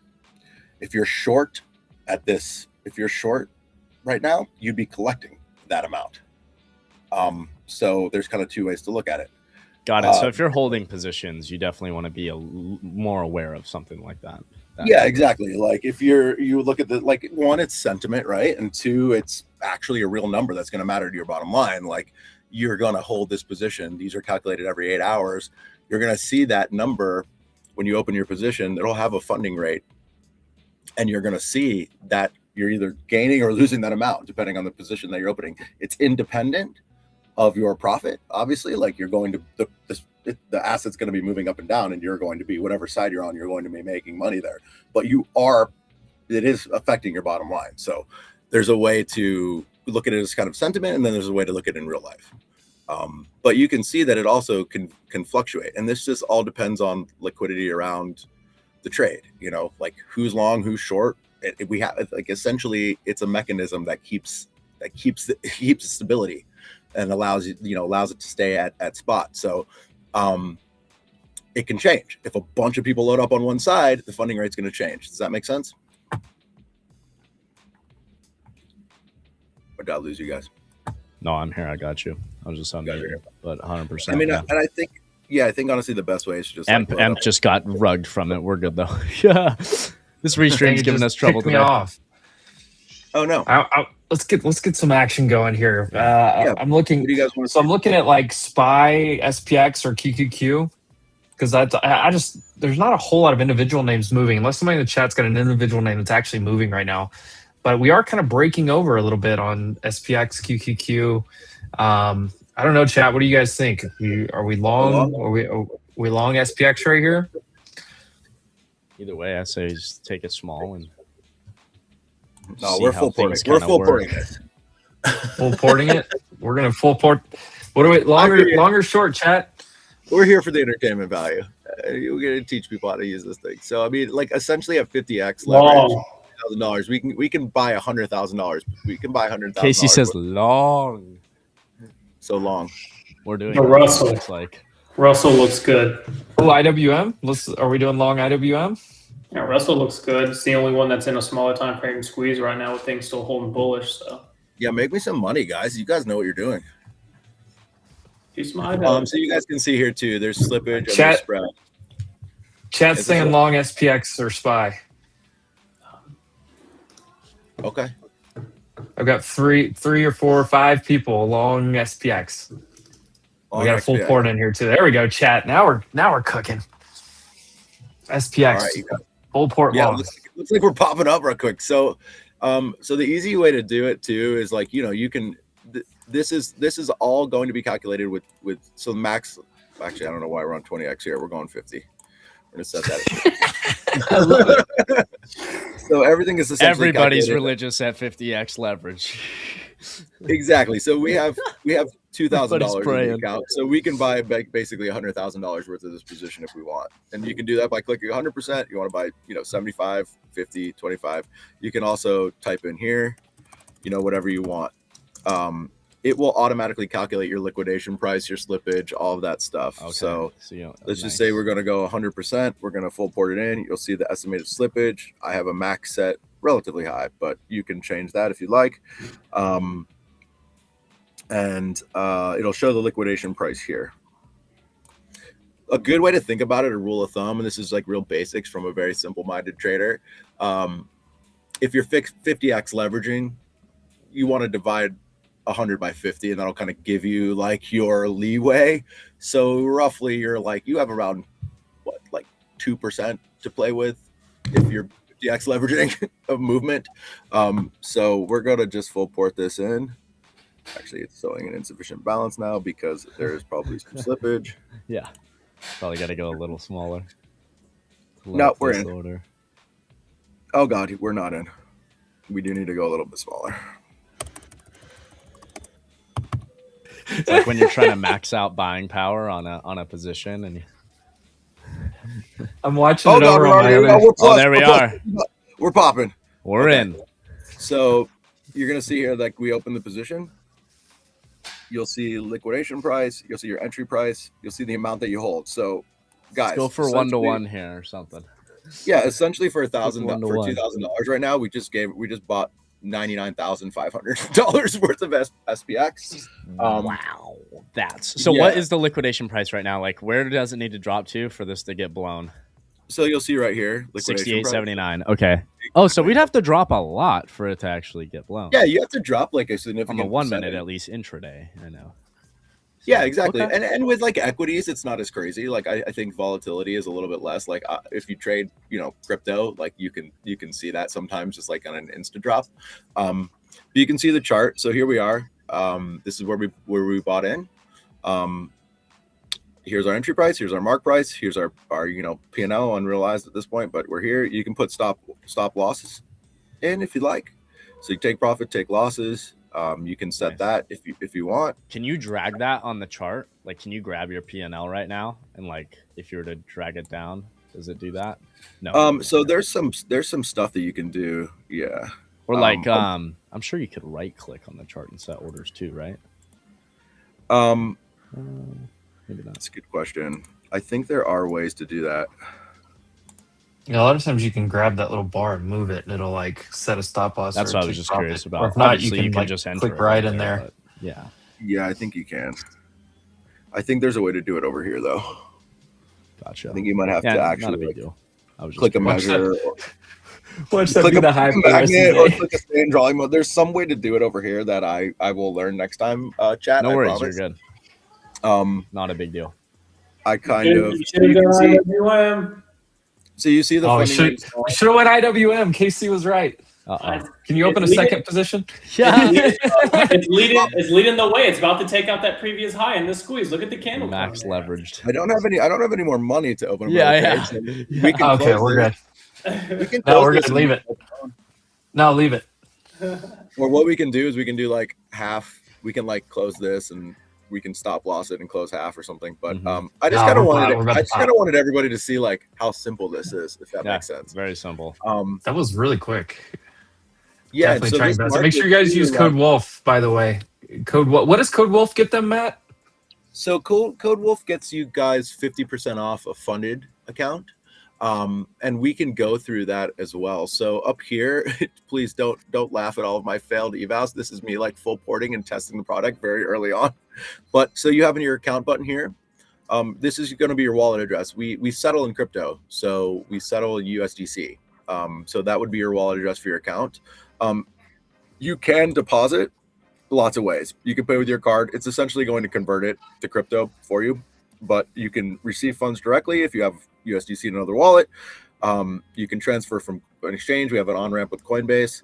Or you can pay with a card, and that just buys USDC from Coinbase and deposits right into your account. So there's a lot of ways. Is there a headline? We Is just there got what? stuffed. Volumes coming in the market. Is there a headline? Yeah, we just got absolutely killed. stuffed. Oh, yeah, something bad's happening. Something bad is happening. Something bad. It was just a 30-minute candle close right there. Yeah, no. Are you trying to tell us to go short? No, volume hit the market. Look at the Russell. I was watching that. SPY and Qs are now getting the volume. Oh boy. Yeah, everything's Yeah, hitting. it would be- Look, it probably can you would reverse? Reverse. Probably would have been smart for us to like open up like half of our money on this and then like cost value averaged or something like. But yeah, we're you can see Well, you what exit. level- If you exit right here, it's only a $70 loss, right? Yeah, $66. I mean, we could exit and then relong or something or whatever you guys want to do. I don't know. You guys are the traders. I'm just here to show us. But hey, Hold on. we're a little recovery. There we go. I am not trading this Actually, personally, but fun to see how the positions work and how easy it is.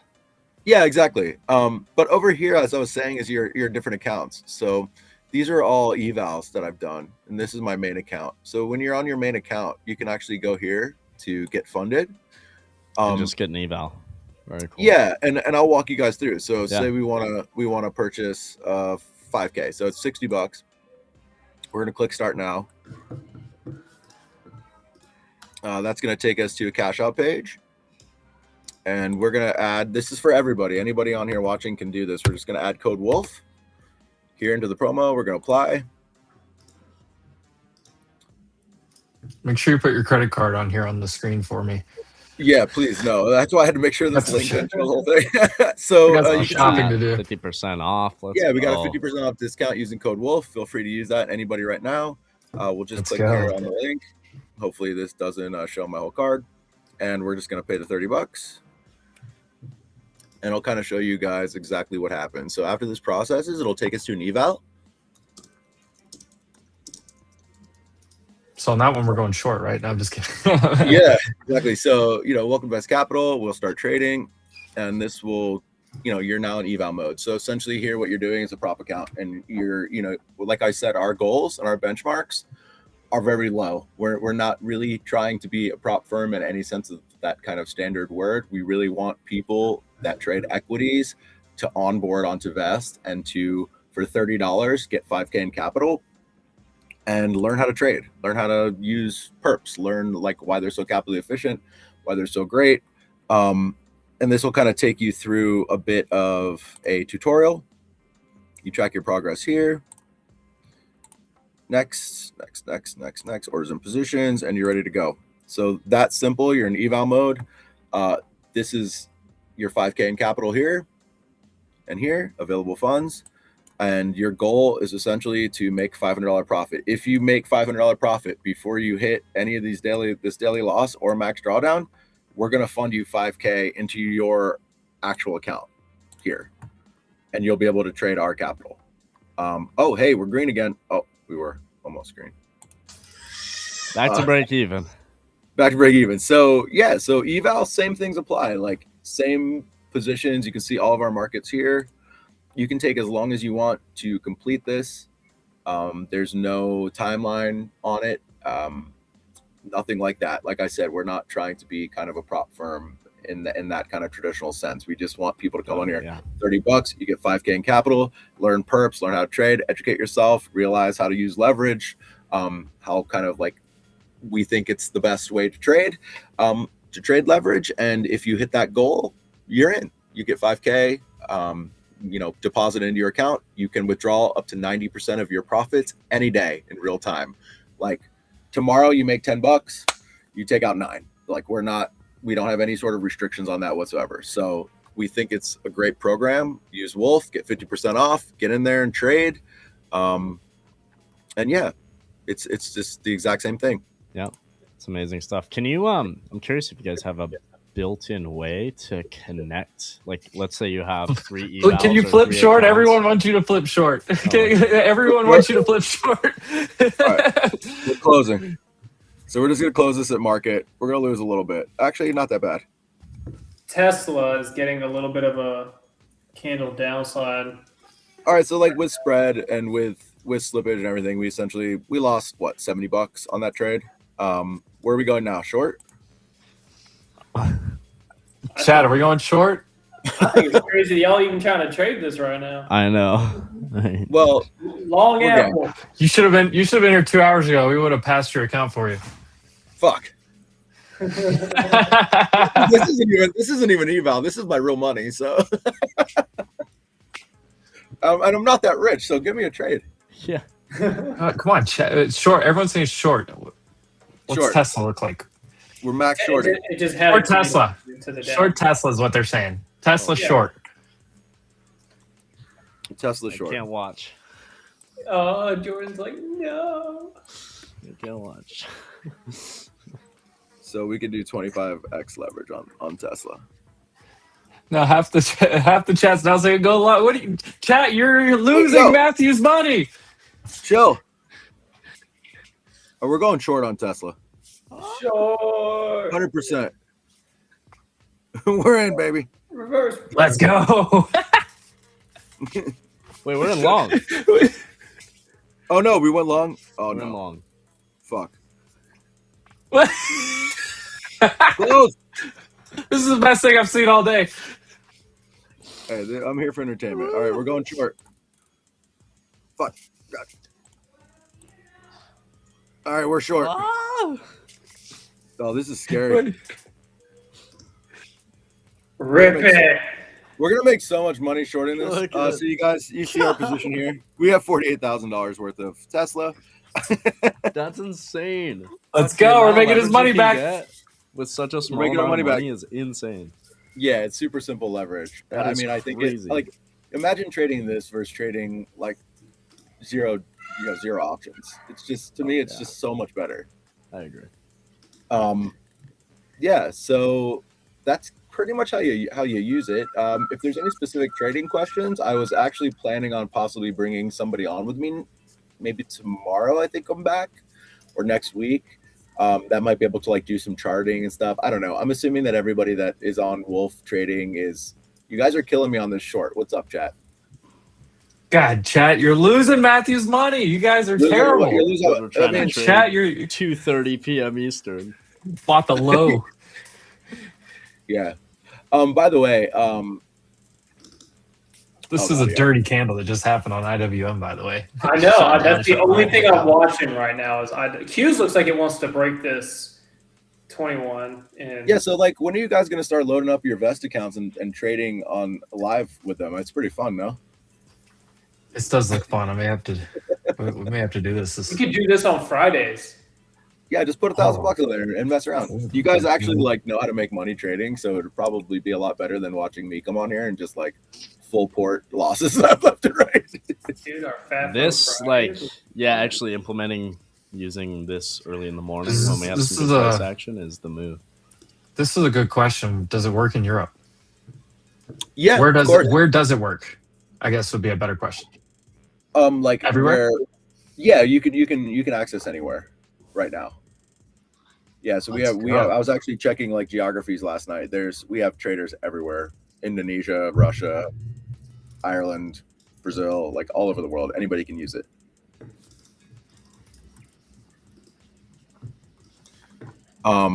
So yeah, feel free to hop on. Is there a way to connect multiple accounts? Like, let's say you have 3 accounts, 3 evals or something, and you're trying to trade them all at the same time. Can you connect them? We don't have a way to cross connect right now. Like Gotcha. you essentially have to sign up with an email account to get an eval. You can really only have one eval running per account. Okay. I mean, hey, if you want to sign up with multiple emails and buy multiple evals, like we totally get it. We monitor for any sort of like craziness, but yeah, go for it. And there's no way to connect them in order to get more control right now. But I actually got that question a couple times yesterday when I was talking to some people, and I posed it to the team. The good thing about Vest is like we are early. Oh, you guys, short and Tesla. She's coming back. You're coming back, baby. Go down. Let's go. Rug it. Oh, we're green. We're make some money. Just make some money. So we're early. We have a really, really active Discord. We have really, really active X. Like I'm always talking to people, like looking for affiliates, looking for people to try Vest, stuff like that. So like if you have suggestions for stuff, just pop in our Discord, put in a feedback channel, like DM me on X. Here's my name. You guys can see Neil Diamond and Saudi. Love it. I love it. Let me know what's up. And I'll get back to you, man. Like I take a lot of pride in that, and I like to talk to people. I like to see, what people are thinking, and we want to really make the best product we possibly can, like full stop. So yeah, appreciate that. Yeah, let us know what is you there. want. Is there any activation fees once you pass the evals that you have? No activation fees. No activation fee, no time limit either. That's huge. I know a lot of people like they try and pass an eval too fast because they feel like the time limit's coming up, and then they end up blowing it instead of passing it. When it's like if they were, didn't have to worry about the time limit, they probably would have done well on it. So take your time and just take as long as you want to pass. We have we've got a lot of evals running. It's really been popular thing, and like I said, it's just an awesome way to like spend $30 and learn the site, learn how to trade perps. If you don't know, if you're a perp master and you're coming from crypto and like you want to get into equities, by all means, like deposit cash on there and exchange and go for it. There's kind of two pieces. Like obviously these are really capital efficient products. Like look at the leverage that we're able to get. on this Tesla trade, and also like we want Vest Capital to kind of like accentuate that, right? Like look at what you can possibly achieve. We understand, especially in this crypto world, that these perps are coming from. Like people have been used to them for a long time on that side of the they've been using them. That's a streaming. Oh, my Oh, you're bad. good. I love kids. Don't get me wrong. No issues. But I thought it was mine for a second. And I was like, nope, not mine. I can't If do you, it. if you want one, I got 3. We can do a buy one, get one free. Just let me know. dude, how can I afford one if I'm losing on this Tesla trade? I mean, come on.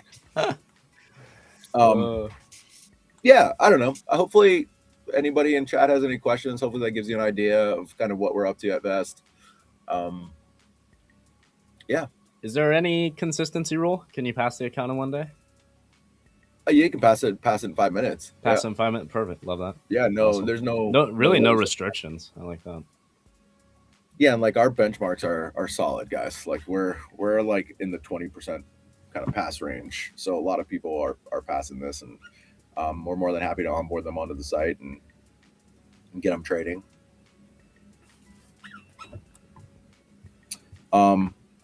This is fun though. I think I need to log on in the morning and listen to you guys so I know what to trade. It is it's quite tough to try and trade super directionally at this time of day. Yeah. And with massive leverage, like it's a game. But like I said, guys, like this little button over here, you know, you can expose yourself to whatever you feel comfortable with.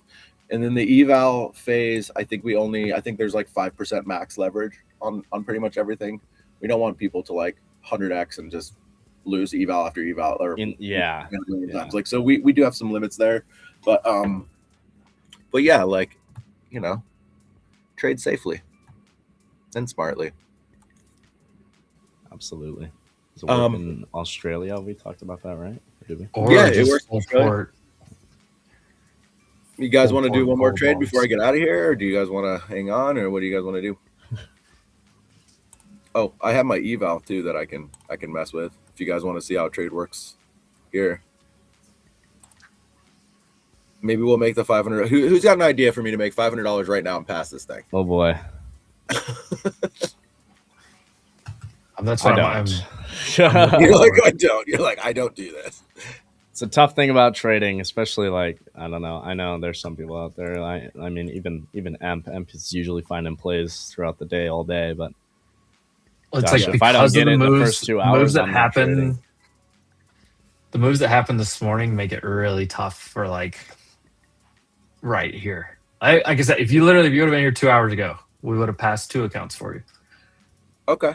Well, I think I'm coming on again tomorrow, maybe like earlier, if that's okay with you guys. Maybe I'll leave this in here and we can pop in some more trades. The thing is, it's just like, it's really, really simple site. It's as far as like features go and as far as like open and closing trades. So I'm just hoping that that gave everybody kind of an idea of what we're up to. Yeah, you should hop in with Emp maybe in the morning. I know he'll be live early. We'll all be on tomorrow. Tomorrow's Friday. Tomorrow's Friday. Yeah, we'll all be on. You're right. Oh God, tomorrow's Friday. That's fantastic news. Oh yeah. Cool. Is there anything else anybody wants to chat about? We just want to make sure you know we call it FAFO Friday around here. We do. Oh, I did want to mention one other thing. Yeah. So if you get on Vest and you love the product and you want to refer friends, we do have a pretty rad affiliate program. Like I said, you can get your referral code here. Click on your referral. You'll make a code.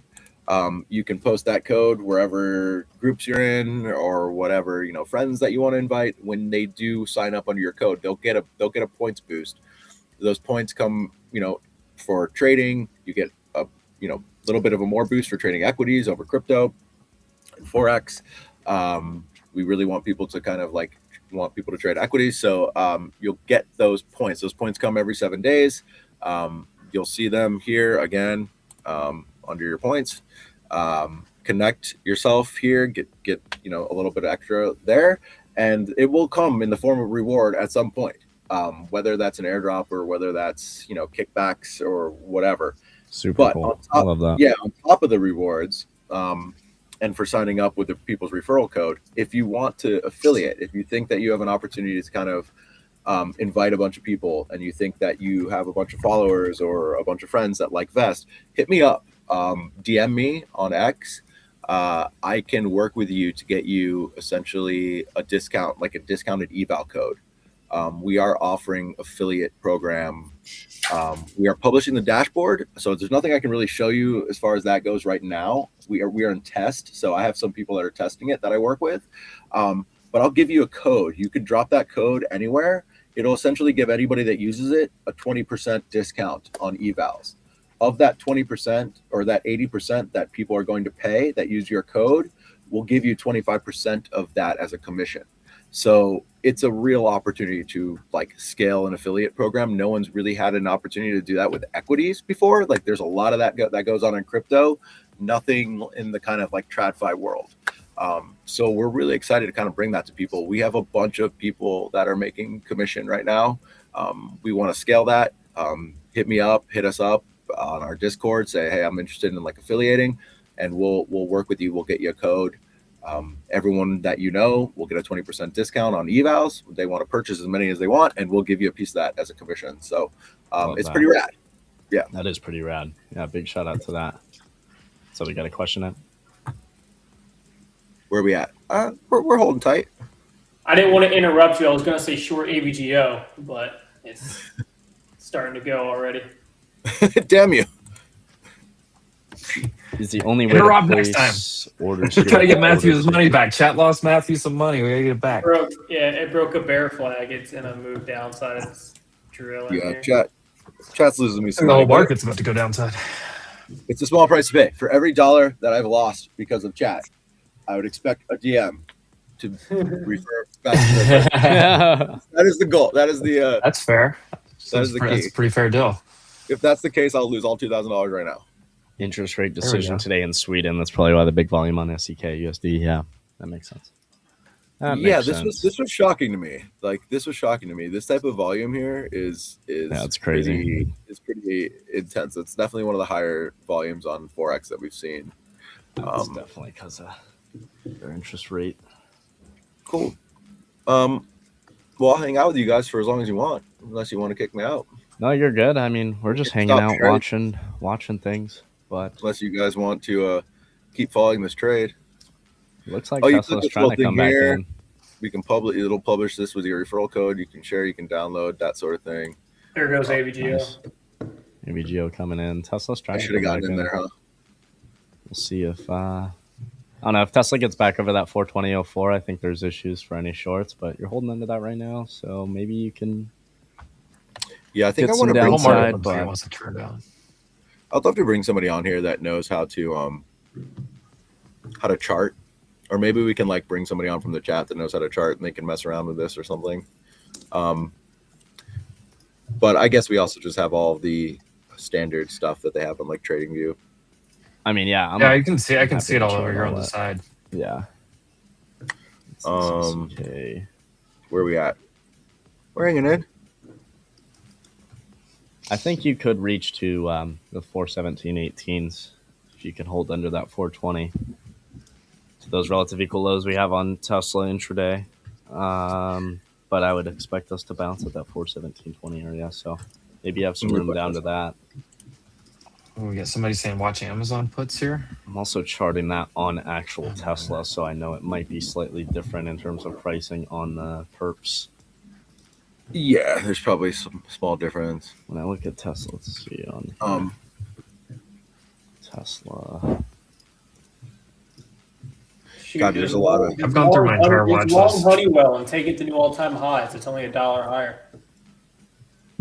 That's what we should have longed. Yeah, should have longed Honeywell. No ceiling if it pops up another $1. Just long. Well, remember when I was long Tesla accidentally? If I just kept it there, we'd have been up.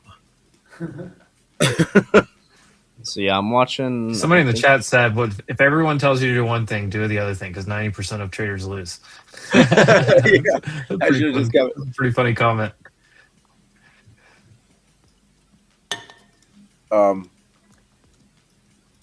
How do you guys Is there a link for this on YouTube? For this, I would love to post this next time. Oh yeah, if you just go to the YouTube channel, you can grab the link of the stream and post that in there. I gotta send it to like my girlfriend so I look cool, you know. Yeah.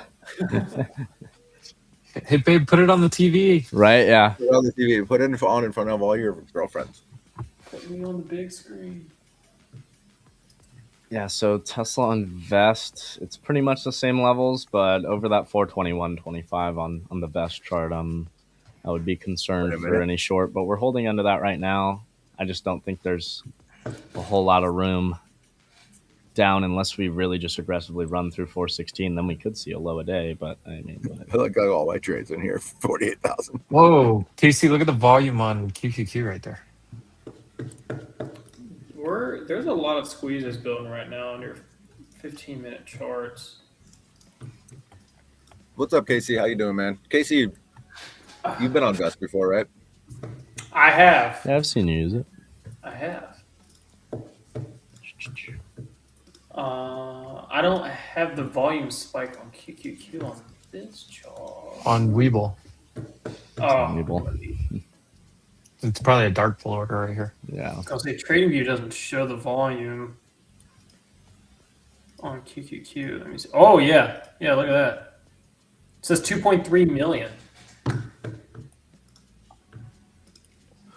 I just want this turn. I'm gonna wait for this turn green, and we're gonna close it out. We're gonna. Let me see. You guys can either kick me off, or we can try one more trade. But do you guys see here how the funding rate is positive? Yeah, changes. So I've essentially made like 8 cents because I'm short.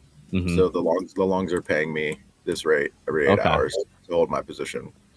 That makes sense. I got you. Yeah. What is this? So if you could like figure out a way to like, I guess, I don't know, delta neutral trade and just make funding rate all day. I guess it's the same as like selling puts or calls or something. Yeah, it's kind of similar to the premium burn, taking advantage of that. Theta is your friend. Yeah. Yeah. There's a lot of strategies I think people can do. Hopefully people are enjoying it and they're going to use Wolf. Yeah. Make sure you guys use code Wolf on Vest. Remember, there's no time limit on passing these evals.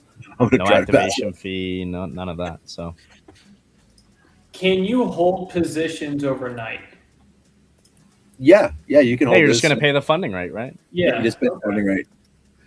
I mean, you could literally extrapolate that funding rate over years if you want to just hold. I mean, you could hold it as long as you want. That's a big difference between you guys and basically every other prop firm out there. Is like you can't really swing on any firm because it's just they close all the positions in a day. Of course, you could get closed out and open it back up if you have a lot of conviction, but it's just to have to do that is ridiculous, And I think there's only one company I've seen out there that like you can buy a specific type of account to be able to swing trade, but it costs more and it just makes no sense. It's I don't know, some type of data issue with most of these people, but it's nice with the perps. You can just, as long as you're paying the funding rate, you can hold that as long as you want. Yeah. So there's no like rollover, there's no decay, there's nothing. It just essentially just linear. As weird as it might sound, I would actually be more someone like me, I'd be more intrigued to use this actually swing trading rather than even intraday trading, because I can use that leverage and swing trade with it and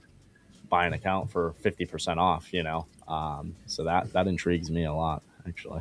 Yeah, it's kind of like if you're an experienced trader and you've got a bunch of different trades going, it's like not a bad way to hedge and stuff either, right? Like I'd much rather swing trade. Like I'll usually, if I want to trade options, I'll like swing trade longer dated options, or maybe use some like leveraged ETFs, which we like to do a lot of the time. But I would much rather just go and, I see a trade on Tesla, let me leverage it on here and just play it that way and swing trade it that way. It makes a lot more sense for me. Because I just don't know. I used to trade a lot more options. Not a huge options fan anymore. I don't like premium decay when it's against me. I like to just take advantage of the leverage and hit the trade that I want to trade. You know what I mean? Not worry about, I sat and shot for a week. There goes my whole premium. And now, like, even if I get the move I want, I'm not even fucking making money. And it's that's why you gotta be a premium seller. Yes, agreed. That's why I've gotten into more of that. And if I'm gonna swing trade, use something like this, or just stay on leverage ETFs. But I'd rather this just makes more sense for how I trade in terms of that. So I'll probably be swing trading a lot on these accounts, to be honest. That seems like the move for me. Yeah, I've definitely held some stuff open overnight, which can be risky, but like just battle testing the site essentially, and it's like I don't really know what I'm doing. I've had like some crypto longs and stuff, and I'm like getting murdered immediately, and then I'll wake up the next day. I'm like, oh, I'm up a bunch of money. Cool. You can just hold them open indefinitely. Yeah. It's awesome. And Datadog's getting rugged today. D-Dog? Just in that KC. Yeah, look at your. That's an. Come on, Tesla, come in. I think you could really get to these relative equal lows if it doesn't freaking get a pop over this 420. We're green, baby. Oh, here we go. Keep going down. Come on, I just don't know if we have too much room to the downside. But if you run through, I have. It's on the Tesla chart though. It's not the same as the Vest chart, but. Do you guys want to close this and open up one more position? Anybody have any ideas before I go? Now that we're I don't. I'm trying to find some right now. I'm gonna scan. We're making our money back. Datadog is drilling a little bit. Yeah, I was gonna say long Apple. Into the close. Hold it through Into earnings. the close, Hold it through earnings, yeah. Oh, dude, that would be wild. I'm ready. Let's do it. Hold it through earnings. And Definitely. I don't know how much I recommend it, but you can do it with Vest, right? If you guys want to trade around earnings, it's going to be that's wild. But if you can open it right now and it'll just hold it overnight. Yeah. Load up whatever side you think. Like I said, like the market when the market closes, it will stay relatively around close. But it's our own market dynamics. We'll kind of kick in and influence price. Like the book will move a bit. So it's an open market for people to trade after hours. Yeah. Someone asked, can you trade gold on Vest? You can. You could trade leverage GLD, leverage SLD. Let me make sure I need to add stuff to my watch list. I know. I went through the other night and just added a bunch. CCL Carnival Cruise Line ripping. Ooh. Yeah, but I really appreciate you, Matthew, coming on and just hanging out with us and showing us how the platform works. I know last time we kind of introed things, but it was nice to, even though I know we're just like kind of chopping back and forth, it's just nice to see an open position happen and how it all works out, Yeah. That's now people feel a little bit more comfortable when they go and actually do it for themselves. So use code Wolf, y'all. 50% We did full port, but we did. It is nice to see. I just wanted to show people like what it's like. I, to be honest, thought like if we were gonna full port, I thought the liquidation price would be like a lot closer. But even with you like full port in that, like liquidation price is decently far away. So cool to see. Yeah, the good way to think about it is like I think about it in those percentage terms. Like if you essentially like 10x leverage, you've got around like a 10% movement before you're getting liquidated whatever way. So it's not like it's just it's that crazy. But that's good. 50x, you got a couple percentage points to play with. So you really want to like have conviction and go with it if you're gonna go nuts. Obviously, come on, Tesla, rug it. We're rolling. We are trying to roll. Look, we're making money, and we're making money on the funding rate. I can let you know when I would be taking this off, and it will be soon. Let me know personally, unless we just IWM just got rug too. T7, I see your chat. I feel like we hit on a lot of those points, but I feel like the main thing for me is you can swing trade a lot of these, right? You can't do that really on any other firm. So being able to swing trade these cheaper accounts, I think is huge.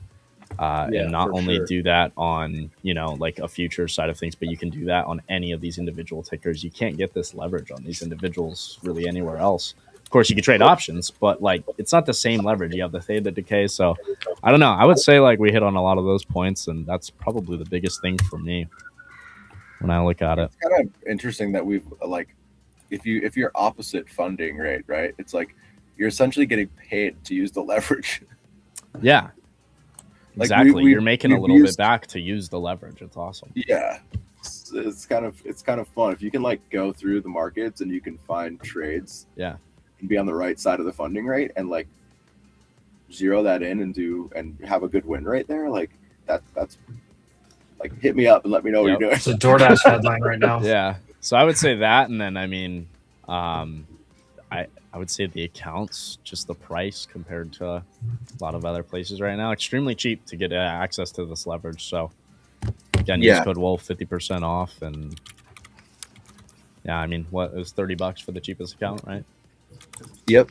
Yeah, That's awesome. and we're on here. So $30 eval. You have access to what is it? $5,000 total. Yeah. Yeah, 5K in capital. I mean, your benchmark's $500. DoorDash. Yeah. It's in. Short DoorDash right now. Uh-oh. There you go. Dash. Dragging down. Yeah, what's the Dash headline? just got smoked. Am I out of this? Dash. Taking her off. It's up to you guys. You tell me when. Wasn't horrible. I mean, I'm glad we're in the green. I still think we could reach a little bit lower, but Come on, Tesla, rug it. just Another slow. $20. It's very slow. God, that would be nice. That would be nice. I mean, we only got $48,279 worth. Come on. Here we go. I can tell Well, you that's fine. exactly Come on, push it. when I would be out. It's coming. Let me know. I'll click this button.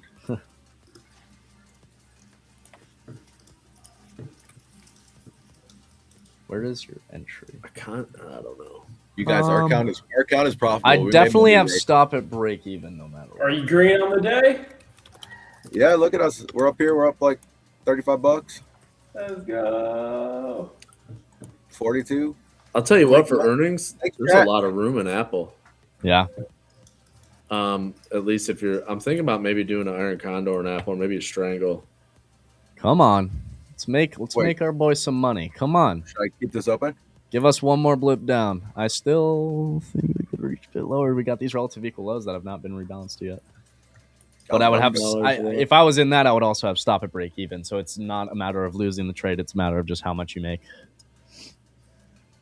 Oh, yeah, gotcha. Like you stop this at just 2K. given that you're this far in profit now and coming to the level we are. Come on. I'm gonna close it and let's go to Apple and do something. Heard that? Heard that? We'll just close You're market. basically at the level I was looking for. We're up $37, guys. Take it. Take it. You're green. Green is go. green. Let's go, We're baby. green. Trade's green. Just need a little time on that Tesla short. That's my hour. What are we doing? Long Apple? Is that what we're doing? What are you We'll thinking run here? up to earnings? Are there earnings tonight?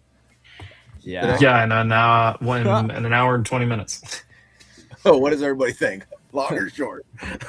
I would say if you're holding it through, that liquidation is guaranteed, but Yeah, you're probably right. Yeah, maybe we shouldn't full port this. Yeah, you know what? maybe not, but like maybe 10%, 20% of the account you could throw at it, you know? See. Yeah, I'm down. We can do like we can also do Be a fun. max leverage on this is 25x. So we Either can gonna always- wake up cooking or wake up and be signing a McDonald's application. But, you know. Yeah. We'll be begging our developers to give me my money back. Like, Right. it was for live stream. I mean, we could throw like $12,700 worth of Apple in there on a long or short, 25% of our 2K, and won't be crazy. That could be wild. We'll probably get liquidated, but we could also make a bunch. This is true. Wait, so you're saying that if I want to pass an eval in like one day, I should go long or short on Apple? Could be the move. Could be the and try to guess could right. be the end of your account as well. So yeah.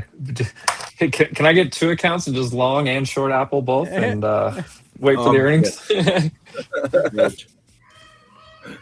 Tesla did. I hope that's against some terms of service somewhere. Yeah, we'll probably find out and ban you. That would be that should. Please don't do that, guys. That was a complete joke. Yeah, we'll figure it out. Believe me. Game the system. We've been running this for like 3 months now. We've seen it all. Yeah. Cool. Long Apple. I'm in. I'm telling you. Apple? What are we going? So, I mean, I took Apple calls the other day for a trade for a swing from 254 to like 261. And I'm still swinging my lotto calls. And that dip right there for a higher low was the spot. So I want to see if they run it up into the close. It'd be interesting.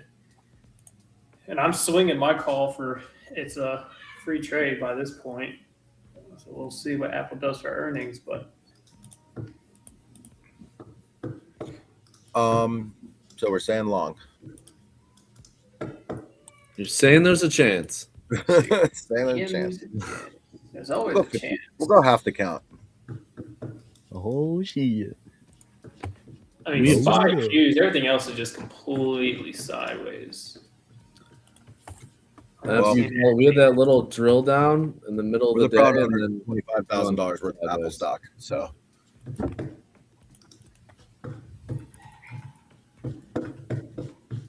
I have a good feeling I'm going to wake up tomorrow. This might be worth $1 million. Oh boy. Wow, did you go 1,000x leverage? What was the? Did you get more leverage than me? I did 25x. We maxed it. We did half the account though. We didn't want to go crazy. I mean, we're in power hour. Where's the volume? Everybody got spooked last night and this morning, and they're going to wait to see if Apple says something good before they're ready to buy again. Come on, guys. I think Apple just does nothing. I used to be a poker player, so I'm very used to the risk. Well, this is like the time in poker where you got like 3 2-7s in a row offsuit. Yeah. Right. Or actually no. Here's probably a better example. You had a full house, and then you had a straight flush back-to-back hands this morning. Now it's like, okay, odds are I'm not gonna press it. Take a let me Apple just pull this small blind real fast. Let's go, Apple. There's a bunch of different like player types, right? Like the people that like win 2 hands in a row and they're like, I gotta keep the streak going, like I'm hot. And then there's other people that are like, gotta lock it up. Like, you know? They're like, wait, probability wise, probably not gonna get another good hand in a row here. I'll never forget, like, I think, Doyle Brunson, like, kind of like the godfather of poker. I remember in his, like, first book, it's called Super System. It's, like, one of the first kind of, like, real good books on Texas Hold'em, no-limit Texas Hold'em strategy. He always said, like, one of his main things, and this was, like, before game theory or, poker solvers or anything like that, but he was like, you got to play the rush. If you're winning hands, people are scared of you. You keep pushing that action. Like, that was, like, part of his strategy. It was, like, a little crazy, but... It doesn't make a lot of sense psychologically, dude. People like do freak out if you're just kind of crushing them over and over. They're like, "Oh God, I got to get out of this guy's way."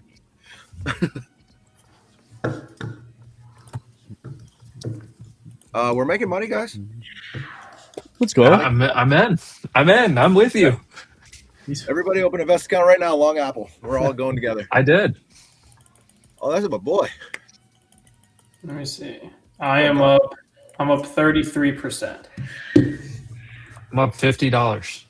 Let's go. Tesla bounced after hitting that target I was looking for, by the way, too. I got to get in there. I need another account if I don't have enough already. I think I'm trading too many accounts. You should get invested. Why not another one? If you haven't hit 100 yet, then it's not enough. It's never. 100 accounts? Oh my God. Yeah, over 20, dude. We need over 20. 100%. Oh God. Does everybody want to keep watching me make money, or shall I stop sharing my screen? We'll probably put one of our screens up there soon. But honestly, it's dope to see all the trades and just see how the platform works. I love it. Super easy. I pinned the link in the YouTube chat, by the way, guys. If you're looking for the link, it's pinned in the top of the YouTube chat. Yeah, I make sure appreciate you use code Wolf, get that 50% off. Code Wolf. I don't know how to stop sharing my screen. There we go. You can just there you go. I got you guys. I appreciate it. Wow, Bitcoin down to 83. What do you do with that? All right. Where are we going? Yeah. You know where we're going, baby. 60s, 66. Bro, I just love it because it's not like we're calling it here. Like, we were talking about this at freaking 115s, like all-time highs, saying this was coming in. We talked about this for a while. Broke down. I love it. To 50, broke to 200. I mean, it's just... I think I was talking to my friend yesterday. He was like a super trader, and he was like, he thinks that we're going to see 70s, but I don't know. Yep, I agree. Yeah, I agree. Sure. 74s, 2025 lows. If we were bullish, we would have ran through this, in my opinion. This is monthly order flow. Instead, we swept previous month highs, tapped into monthly order flow, and are getting a beautiful reaction from that. So the next liquidity pool is here. There's no arguments about that on this bigger time frame. But do we actually go there, right? And as of now, it's just order flow continues to tell me that we're going there. So I was sitting here though, and I was like, hey, I don't. If they run through this, all my thoughts have to change because this is monthly order flow, and if we're truly bearish, we should respect this and go lower. And that's what we're seeing. Could have gone a different way, but as of now, everything's going to plan. So I see the same thing as 2022 happening. 2021 right there? closed. Everybody Look at was Look at the crazy face. happy. What's that? Michael Oh, Saylor, yeah. look at him. He's like, oh man. Yeah, he's Look at my pissed. face. He's pissed. He's pissed. But yeah, I'll leave like him up there for a little bit. I think Bitcoin will drop another 10,000 from here. I want him to be looking over my shoulder at the chart. When you say 10,000, you mean 22,000, don't you? It's just like, I don't know, the same thing happened in 2022. Everybody was super euphoric in 2021, and we created all this yearly order flow. And what did we do? Rebalance those previous year lows, sold off even further, and that was the buy zone. I think it's the exact same thing. 2026 here, previous year lows, order flow. What? It's all the same. Dude, people got some crazy balls. What? Uh-oh. Some flow coming?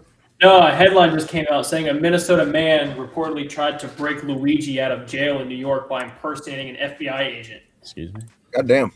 That's aggressive. Dude, people are nuts. Interesting. What's his name, Mario? Yeah, seriously. That was an underrated joke right there. That's Super Mario Brothers. I I'm got going it. to comment that. I wonder if we sell off like to equilibrium of this gap. I would love that. That would be 57.9. Oh, people would be scared shitless and we would be buying it. Oh, everybody, the fear would set in, man.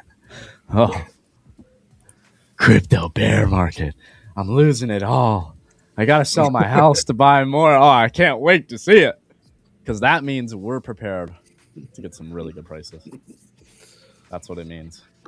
I know people get screwed, but people are going to get screwed anyway. It's not my fault. People get screwed in every market, up, down, sideways. So The best part is we're live on stream like 4 months ago, telling you guys that yes, Bitcoin looked like it was just this gonna ain't new. go down. Yeah. I think we started talking Like about this. now when it's it came on everyone here, saying like it. October. Yeah, October. When we were making the high in October and it started rolling over. Yeah. What was it? October. MicroStrategy, new low, 140. If Saylor gets Dude, it broke the 200 week. Oh, Did you yeah. see the chart? Yeah. I posted it earlier. The 200 week got broken.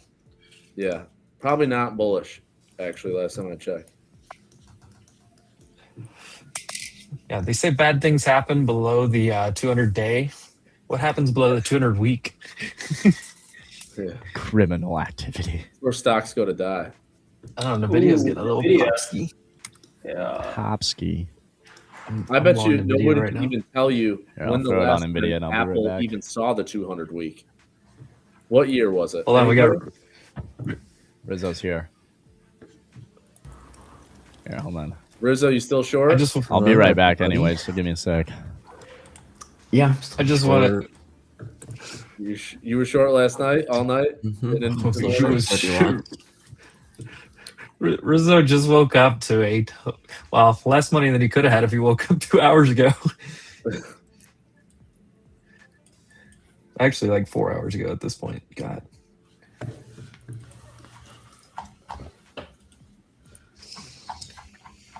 Oh, I'm on my first. My girlfriend says she's messaging me in chat. You guys see that? Where's she at? She said she's messaging me in the chat. She's like, "Can you see my messages?" I'm like, no.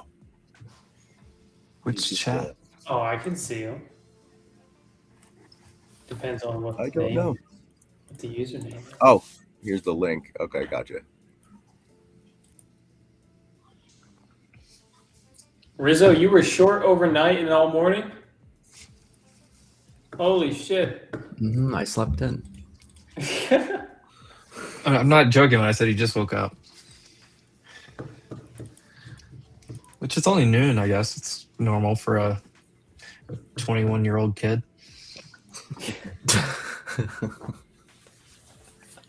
Rizzo's up like $250,000 right now on this short.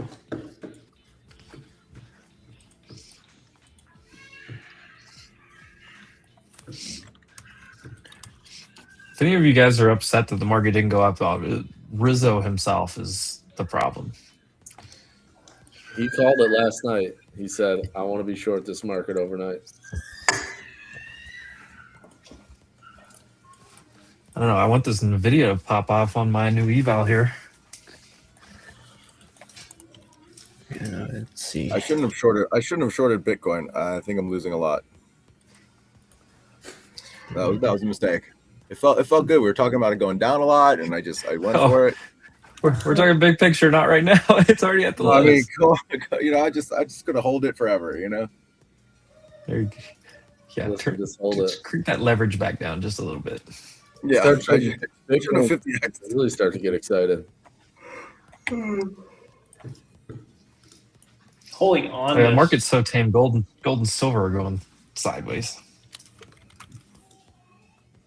Oh, on this? Yeah, it's down 9% now. Gross. I think earnings are going to be the sideshows when Trump's going to go into Iran this weekend. I don't know what they're doing over there, but something's going to happen. No reason to be bringing boats. I feel like he's playing Age of Empires or something. You know what I mean? Bring more war. No. Trump's playing Age of Empires. That might be the funniest thing I've heard today. It's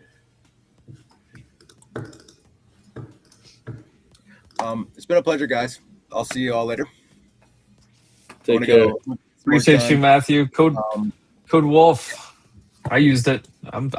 Let's see. I'm probably gonna blow this one, but we're trying it. Oh boy, Ryan's in there. You're in there, bud? I'm in here. In there like swimwear, baby. Let's go. That's what I'm talking about. Let me know how it goes, okay? Yeah, I mean, $55. I couldn't pass that. Remember, I got the 10,000. Full port.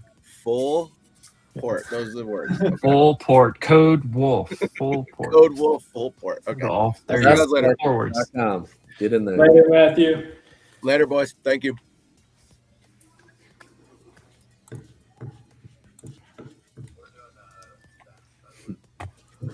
I love on the homepage it says 50 times leverage because that's what everybody needs. 50 times.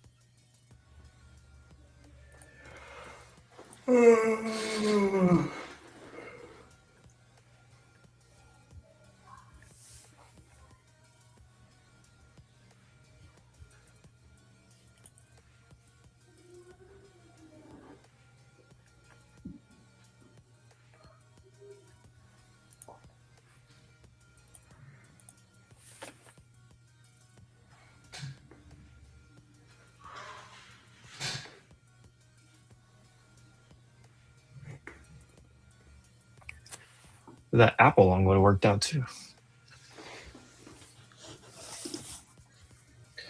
Well, I said 2 hours ago that this was slop for the rest of the day, and slappy chappy. We got an hour or so until Apple always reports really late. Like their numbers come out like 4:20, I think, 4:30, somewhere like that. Like it's 4:30. Yeah, 4:30. I might have to go grab one of those white cans like Casey did. No, I just finished. I need another one. Oh, Tesla did come down a little bit more. Em's getting drunk. I'm getting hydrated. What? Tesla under 417. It's going to take that swing low out. This is Tesla, August. Tesla was in a 15-minute squeeze. Let me see if it still is. I bet every name that reported earnings yesterday is probably in a 15-minute squeeze today, or a 5-minute at least. Tesla's is firing right now. The whole market's in a 5-minute squeeze. Tesla. It's Dude, every end of season a 5-minute squeeze. I mean, look at Tesla's daily candle right now compared to. Anybody want to do a wild options trade? Somebody ready for something wild? I'm ready. This is I mentioned this morning, but this is where Rizzo said he was interested. Ooh, Tesla broke trend line, and we're about to close underneath of it on the daily, or sorry, on the weekly. CCCX headline. It's not a big one. They just hired an AWS person. Ooh, Tessie.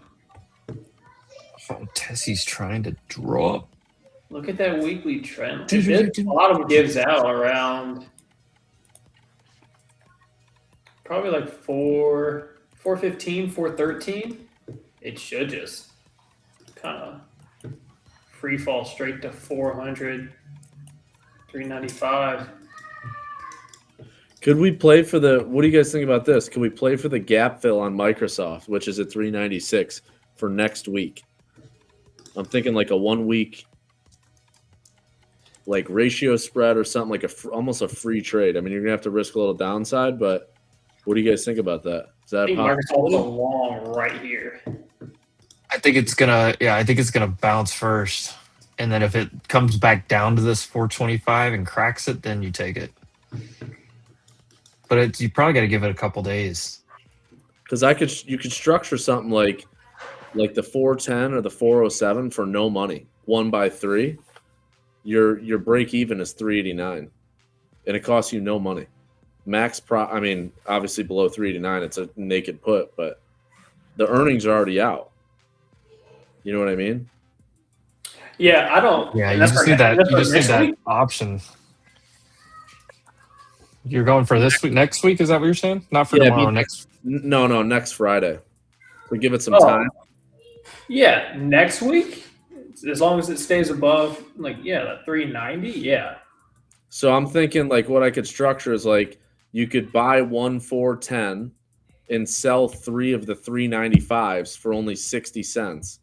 So it's a low debit trade, but you got a max profit. Obviously, if you pin it down at the short strike or get close of 60 cents, max profit on the trade's 1,400.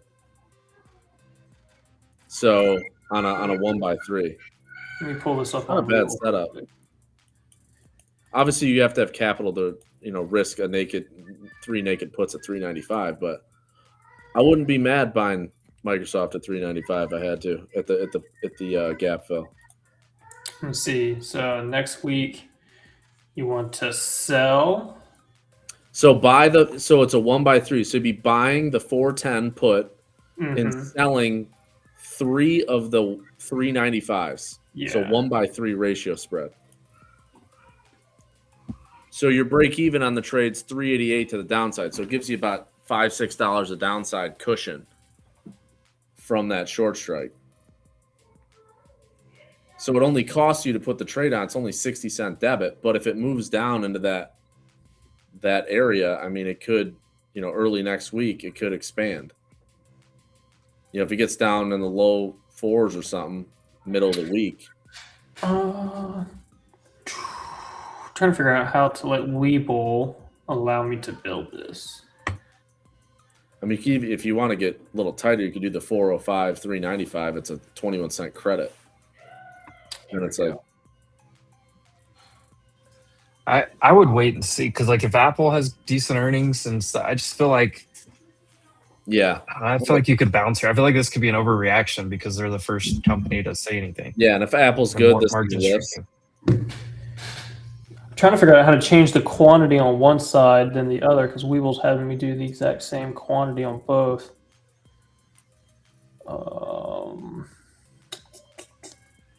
Yeah, I think if I do the 407 and a half, it's only a 19-cent debit, so you're spending $19 with the possibility of $1,200 max profit. It's not that much money.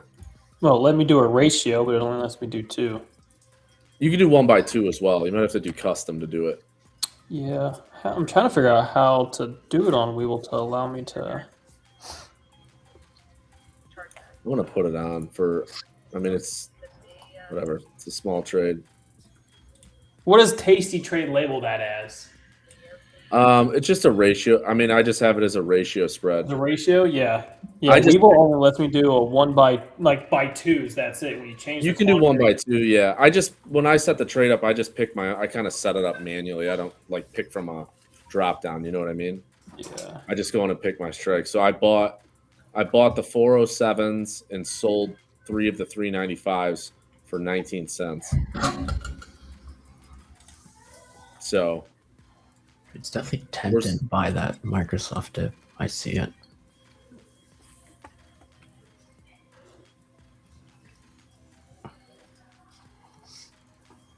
You see the if Batman? it goes sideways or bounces, it's I'm not risking very much.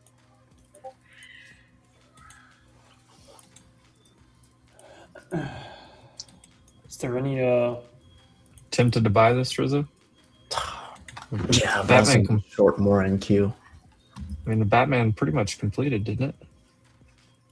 does leverage shares have a 2x long for Microsoft? I don't think so. No, there's a T-Rex one though. That one's Dude, look, this is a perfect Batman. Look at this. on Microsoft, yeah. Ooh, that's funny. If you go to MSFX, it did fill the gap. It's just interesting to see that. And that one's cheap. I mean, that's $20.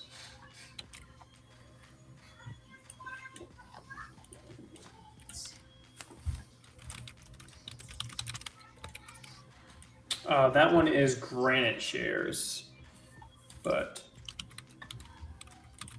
not bad either.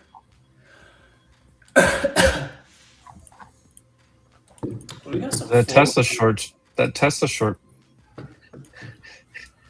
Matthew left too early. He would have made money. No, he made money on it, I think. He closed it for profit. Yeah, he would have. Well, he would have made more. A lot more. Oh, yeah. Equal lows after the squeeze fired. Bye-bye. Bye-bye.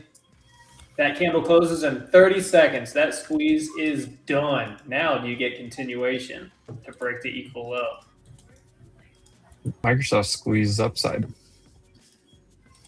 Yeah. Intraday there was in a squeeze now. 5, 10, 15, and I think that was it.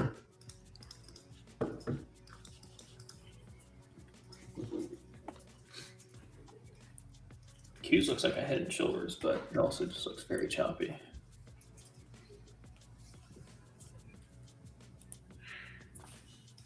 I did $5 wide Iron Condor and Apple, 245, 270 is the short strikes. Oh, Maybe it does. Maybe it does nothing if it just stays in the range. One standard deviation. Let me see. You said which ones did you do? I did the 245 as my short strike, and 270 is the short strike on the call side. $5 wide. I sold it for $1.38. I think the max risk is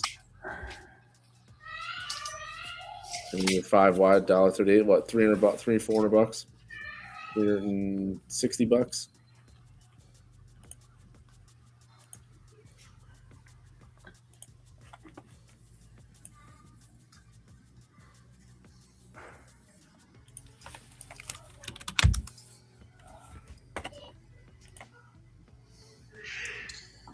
Yeah, bearish engulfing on Baba Daily, but the low of day is basically the 9. That one's a tough. Still looks pretty strong.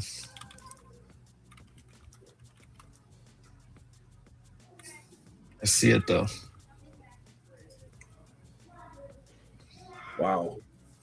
Royal Caribbean must have had some great earnings. Yeah, CCL's catching a huge bid off that for a sympathy. They're all at new highs too. That's insane. Everybody's going on a cruise. Cruise it or lose it. Yeah, Norwegian New High Day right now. Baby, you're a song. You make me want to roll my windows down.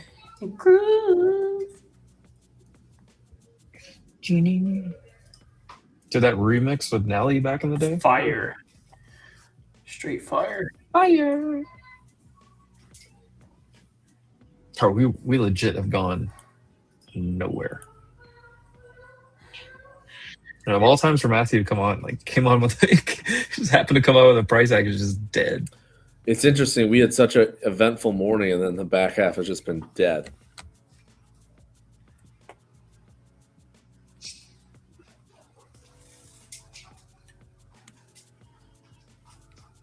I think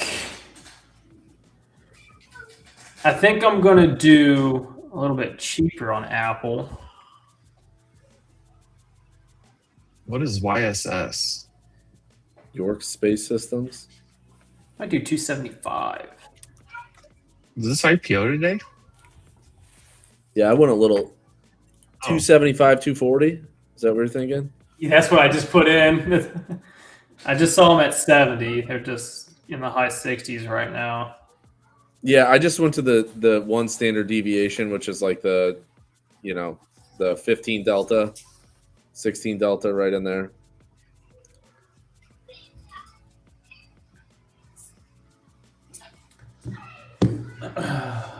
Ooh, Microsoft still poppy. One trade I do want to do after getting bugged on UNH, I did claw my way back out of some of that yesterday, but I kind of want to. The spreads are not great in there, though. I want to do a strangle in there. It's been crushed. There's a lot of implied volatility still in it.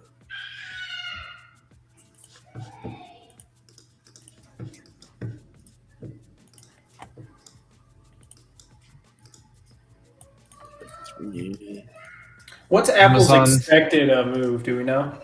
Yes, we do. Stand by.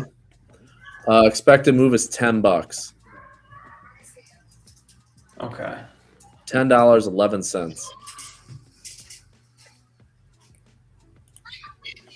Amazon in talks to invest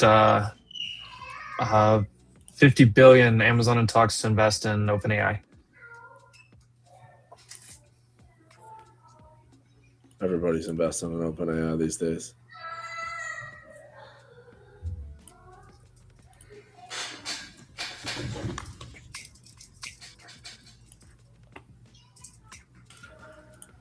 Well, I kind of want to short more ahead of Apple earnings. What if it pops into Apple earnings?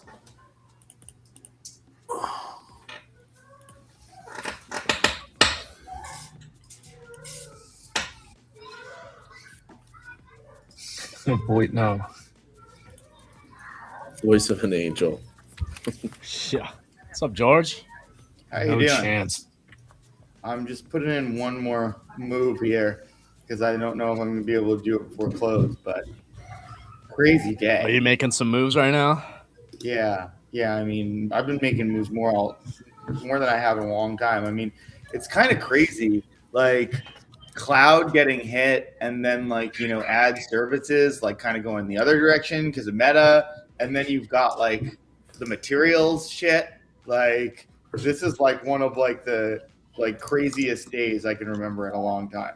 I know. We opened up and we were down 500, 700 points on NQ at the low, and now we're coming and racing halfway back to the range. It's been wild, and a bunch of individual tickers going off from earnings last night. So yeah, it's been crazy. And some other ones going in the up direction, but it's I mean, I think what's good about this is there's a few UAMY, TMC. I actually got into TMC earlier. I've been kind of waiting on entry points on them because they rallied so much, and I think they're great long-term names. But I was kind of waiting for my spot, and I was all right, I'm gonna take it today. It might go down more, but yeah, TMC especially is a weird one to get hit today. because it's like an underwater mining company, and it's going to be so long before like price stability is like relevant for them. So it's a bit of a weird. It just shows how like everything gets kind of like hit together in groups sometimes, especially like retail driven stocks like that. Everybody's like, oh God, we got to sell materials. But like there's a difference between like UAMY or like and UUUU and like, you know, TMC, but they're all kind of being treated the same today. Yeah, 100%. Is that news? Amazon? What? Yeah, that's what I was Amazon, calling out. yeah. Amazon investing up Riz, to what are 50 your billion in thoughts? OpenAI. Amazon is? Lower. Let's go lower. What did hear Anthropic me? do to piss them off? That's You like think a we go shot lower, across Rizzo?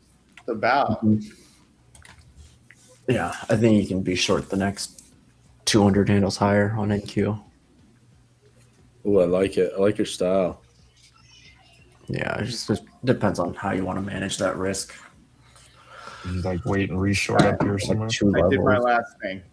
900. He's done. Like 26,100 or 900 here. A little bit of room, a little bit of wiggle room.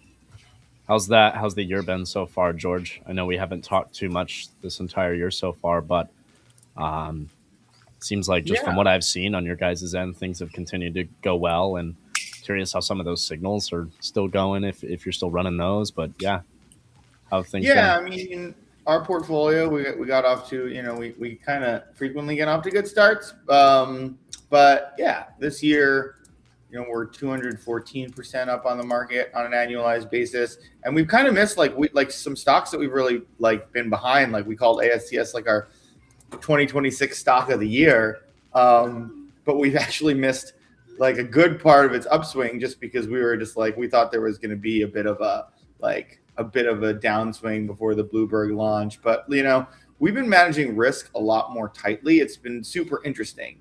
SPY net option sentiment has been, you know, close to zero for a while now.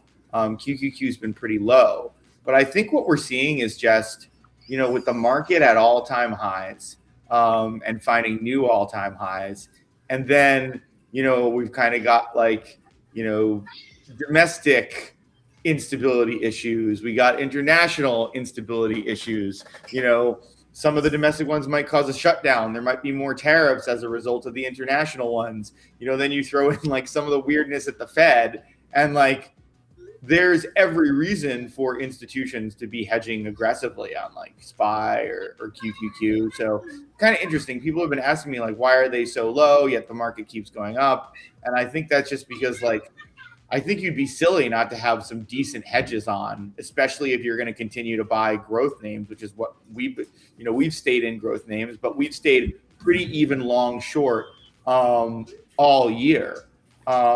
Just because like, I don't think anyone should feel that secure in this market, but I think you'd also be stupid to get out of the growth names entirely. Maybe like trim your list down, which is what we did. Like one of the big reasons we didn't own ASTS is because we had LEU, and we liked them both a lot, and it just like came down to LEU's a little like LEU's still like a 20-30% off its all-time high, and ASTS was at a new all-time high when we kind of made that choice which one to pick. So I think that's the kind of thing that people need to think about doing, because also George, to your point, like you were just saying, now, especially when the VIX is low too and markets at highs, there's never been a better time to hedge or protect your portfolio. That's true. You buy protection cheap. So like if you're looking to hedge your portfolio or get into some more safety items to protect your gains, when volatility is low, that's a time when you want to go out and buy protection that's out of the money to protect the downside risk.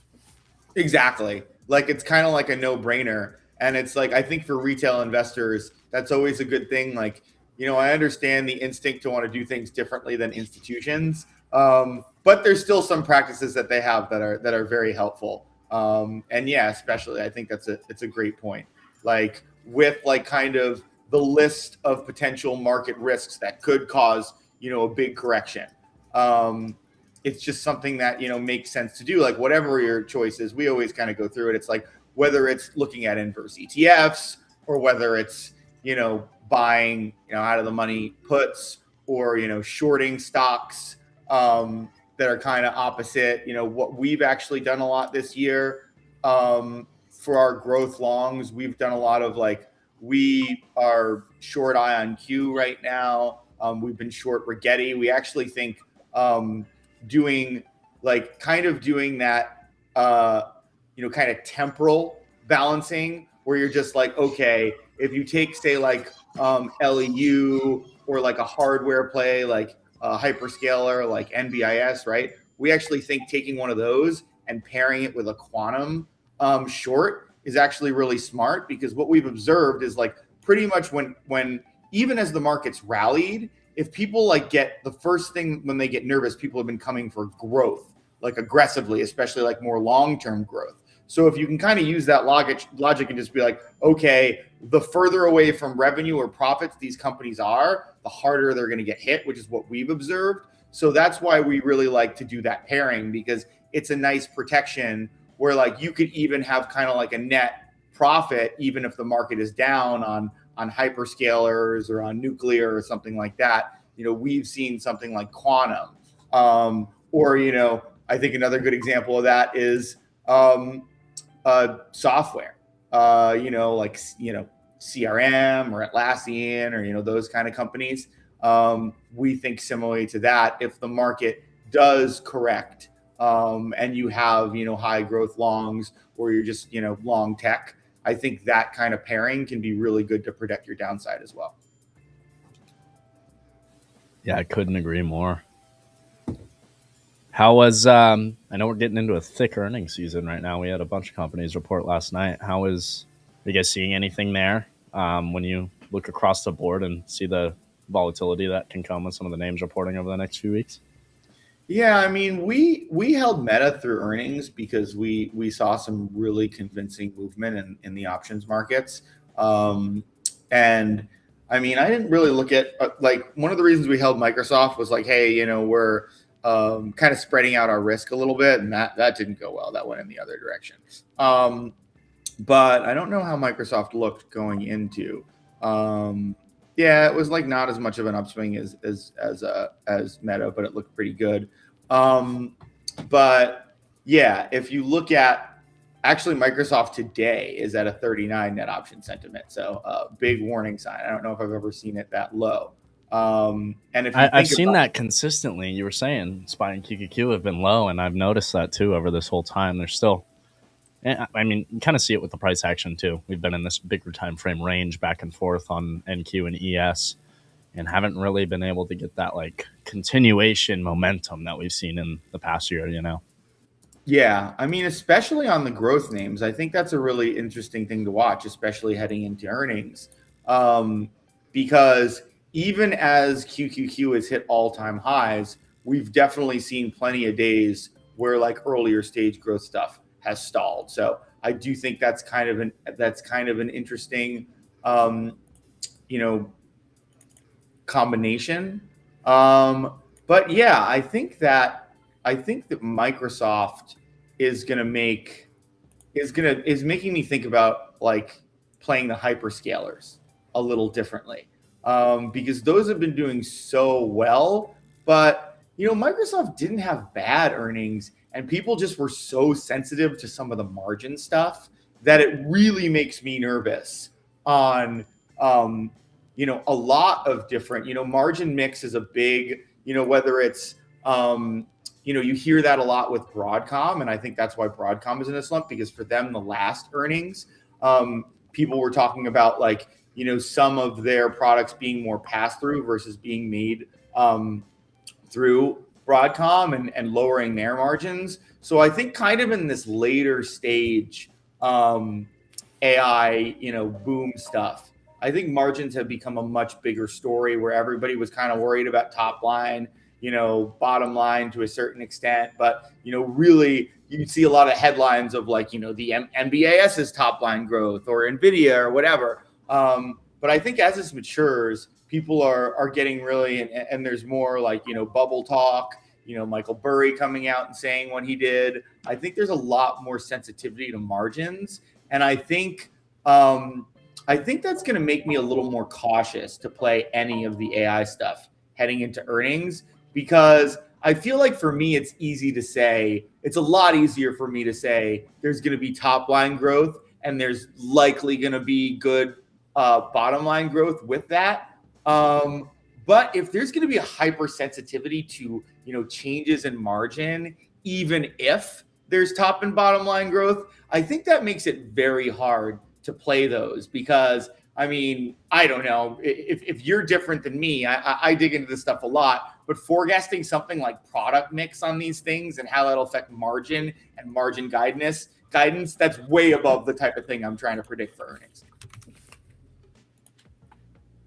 Yeah, fully agree there. All right, it's almost 3:50, boys. Yeah, we got MOC coming out, huh? Yeah, MOC. Let's play some zeros here. Oh boy, getting spicy. I threw the Prospero link in the chat for everybody. Why not as well? Let me see if I can find something to trade. Find something here, Frankie. Last 10. Yeah, just a little lotto. I like your style. Okay. Still holding up well.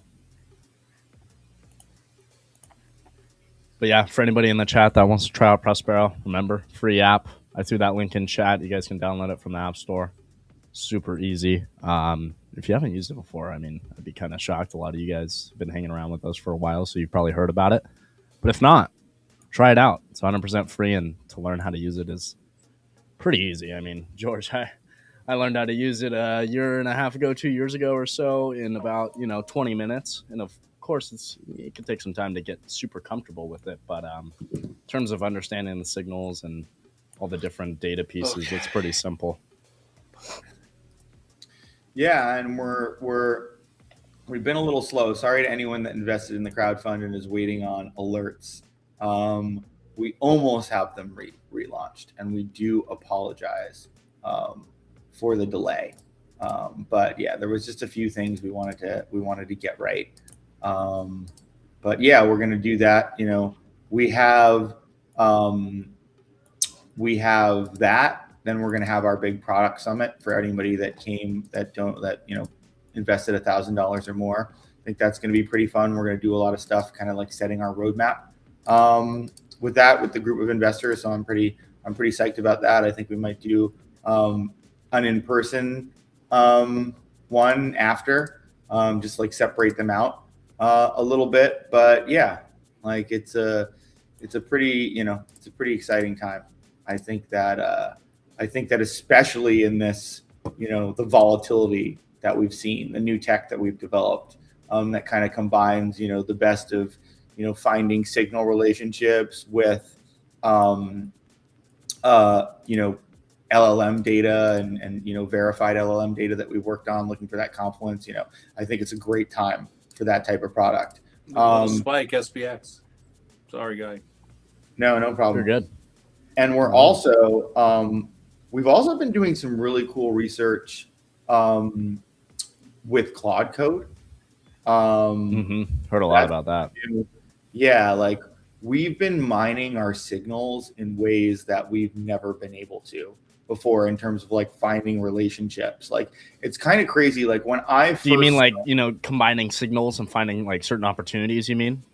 Yeah, for the alerts, like, and it's very different than what I do. Like one of the ones that we found, like it's actually kind of crazy. It even names the like strategies on its own, and it's called like rising upside.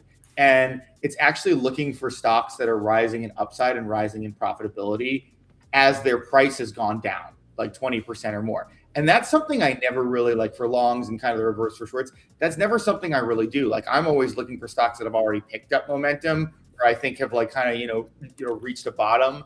But yeah, this is like some of these stocks are like still falling, and I'm like that I looked at, but it's like a very reliable signal. And Claude Code, what's crazy about it is like back when I started AI 15 years ago, it was like everything we did was trying to reduce the amount of information that something was searching. Like you could never use, like back then it was called like a brute force approach, where you were just like exploring as many combinations as possible. And, you know, that just didn't work. But now something like Cloud Code is like literally exploring all of the combinations in our signals and giving us information on it. So that's really crazy. And we've started to actually integrate Gemini with that as well to like verify the strategies and test them and like suggest alterations. So it's like, it's kind of crazy the way all this stuff is advancing, where it was even like when we started building, like when we kind of built this version of alerts, and this was probably about 6 months, a year ago, we were really relying on LLM data. Even then we were like, this is going to be so cool for like so long, and this is going to be the way that we do it. But already we're probably like, we don't even know how much we're going to use like the standard LLM system that we built. Like we'll probably use them all together, but like alerts might end up transitioning pretty quickly to largely what this Cloud Code system is finding, which goes back to the signals versus emphasizing the LLM data, and kind of just using LLMs to find signal combinations is very different than looking for good signals, combining that with LLM information, and kind of creating some kind of voting system between just those two different systems. This is a much more like kind of like integrated, holistic process. So yeah, it's really, really cool the way that this stuff is just like coming off the assembly line now from these, you know, I think that, you know, mainly like the cloud providers that are in this war. You know, Google obviously is just like, hey, we've come to play in this too now.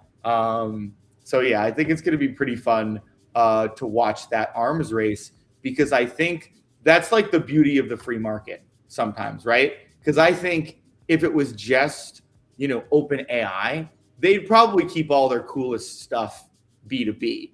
But like all of these companies are like chasing users. And so, yeah, I think like everyday people are getting a lot better stuff because of that like stiff competition. It makes everybody better. It's a good thing. Everybody racing.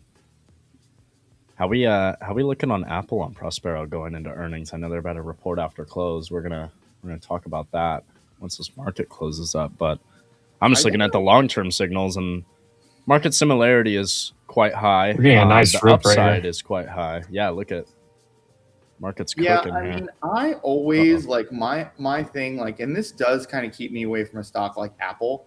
Like my thing always with that is at a 98 market similarity, you basically are getting like a lot of the same upside movement, like a very aligned upside movement as you would get SPY, but you have like much bigger like single stock headline risk associated with that. So like that's why I don't really like a stock like Apple, right? Because you never know, like especially in this world we're in now, like what a headline is going to do to a single stock, where you're just like, you're not like statistically, when you have that high of a market similarity, you're just not getting a lot more upside than SPY. And you're kind of exposing yourself to more downside, you know, especially because, you know, Apple, like as solid and consistent as it is, I just feel like I've been saying for a long time, like what's their next Taking a little short innovation? here. That used to be their bread and butter, right? Yeah. And I just don't know what their next innovation is, right? Couldn't agree more. We talk about that all the time. It's just like, where is the innovation? Where's the next big step for them? But and I don't think it's going to be the foldable phone. I don't think that's going to be if it no foldable phone. You know what I mean? Can you believe that? I don't know if you saw that, George, but Samsung with their tri-screen foldable phone, it's like $2,800. It's like, you're charging me more for a screen I don't even want, but I get why you have to charge more. It's more expensive to make and all these things, but I just don't get like how that's intriguing. I'm curious on your thoughts on that. Well, the other thing that's kind of funny is like for a long time you heard like Apple just like whining, like be like, Samsung copies us, like why are they like they're like they shouldn't be ripping up our products.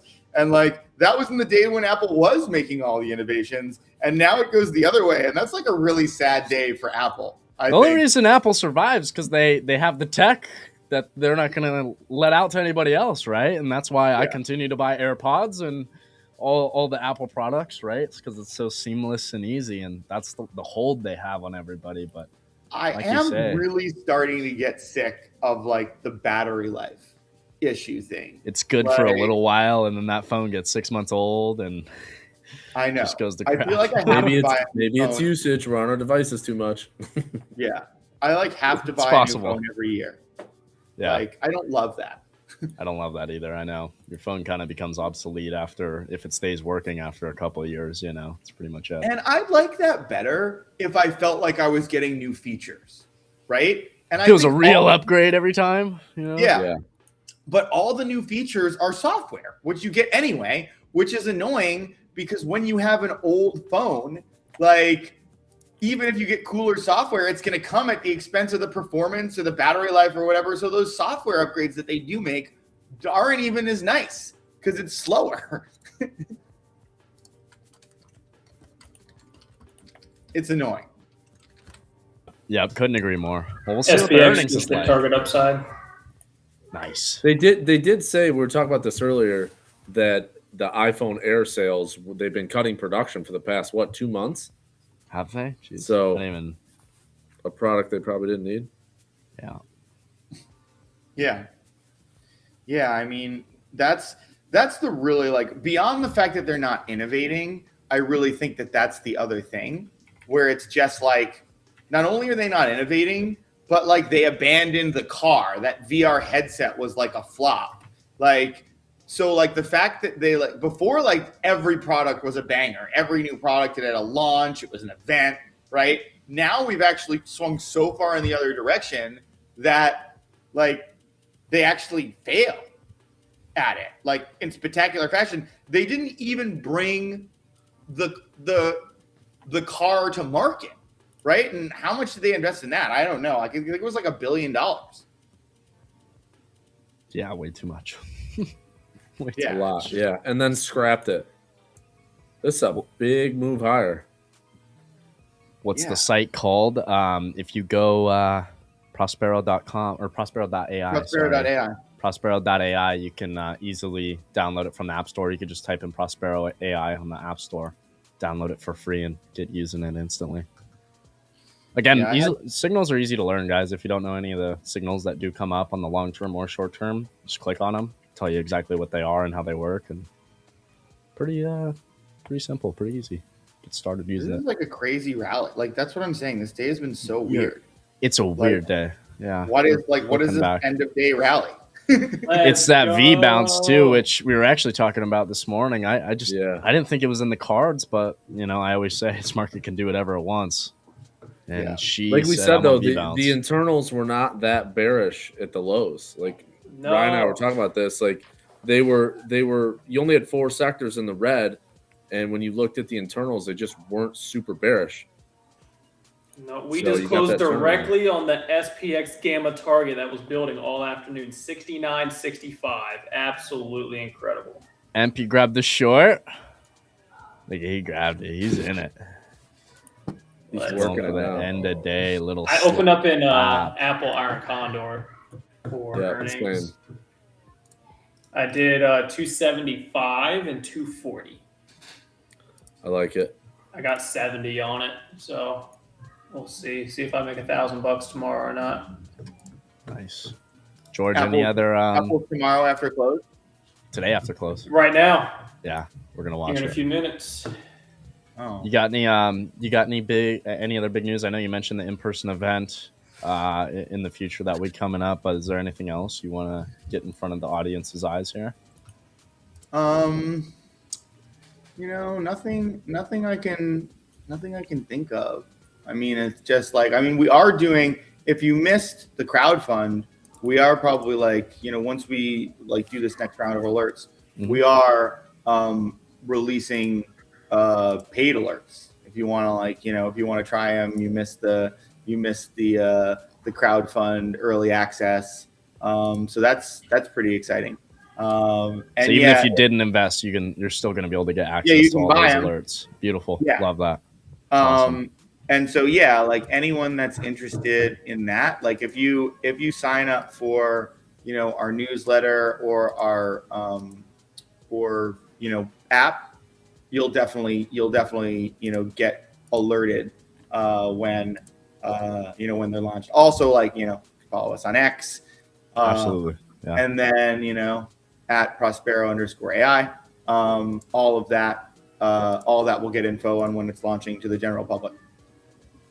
Yeah, definitely. And we have plenty of posts on the Wolf Trading account, my personal account, EMP's account, plenty of others of us using some of the signals in the past and all the other great data pieces from Prospero. So we'll continue to post more as well. So if you guys need guidance, we're usually talking about it or know what's going on with the signals. So always feel free to let us know in the chat. When's this Apple earnings coming out? What time? We got should be 4:30 Central. Oh, 4:30. I'm sorry, 4:30. Yeah, we got half an hour until Apple. Oh boy. Yep. Yeah, a lot of. Are we staying on? A lot of wait and see. I'll stay on if EMP does. We'll see. I added back to my shorts. So beautiful.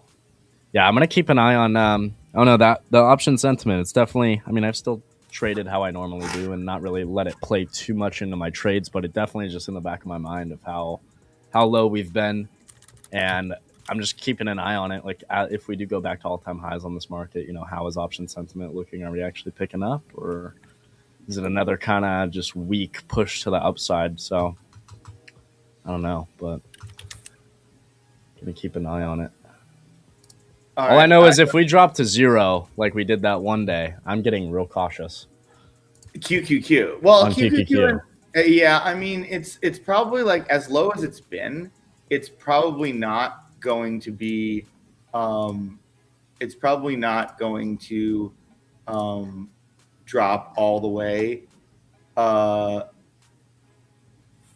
to 0. Like, so it's like 2. If it's like, I get very concerned when they're like a combined 4 or a combined 2 or something like that. That's when I've been really like, amplifying my risk management practices. Like I did go more long than short today because yesterday it closed, I think, at 14 QQQ.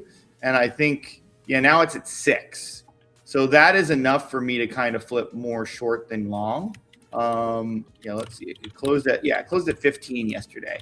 So that's not an insignificant move. The one that you're talking about, it actually went down from like 30 to like 0. So that's that's when you really want to get cautious, when you're up high like that and flash down that quick is when you're but even like I went more short this morning when I saw it like open a lot lower, and we got in some like even though we had some misses, like we were in Hood's ripping because there's a headline. Hood's ripping because there's speculation that Trump's accounts will be for Robinhood. That's it's currently on the Bloomberg wires. Got it. It's going nuts. Trump's like the young people accounts. Yeah. $1,000 dude. There's no way they can just limit it to one broker, bro.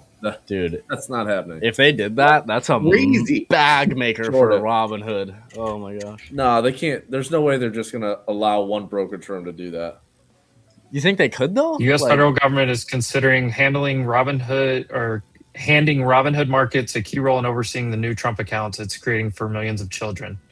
Selection as many as 3 firms to serve as the initial trustees is expected to be announced soon. The chosen firm could gain billions of dollars in new assets to manage. He did mention Vlad pretty heavily yesterday. Regional Fidelity and Vanguard are the other 2.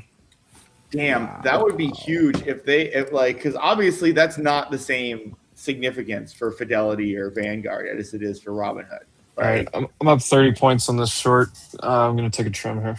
Let's go. All right, I got to jump. Thanks, guys. George, appreciate you coming on, my man. Good talking. All right. Great having you, George. I love your thoughts, George. See what this earnings does now. Hood though, that would be so wild because then you get those young 2- and 3-year-olds trading in those Robinhood accounts right out of the gate. Some leverage shares, ETF. Somebody asked Trump is making commission. Probably. Probably. He probably said give me 10% of all of that. Payment for order flow. He's gonna go right to Trump.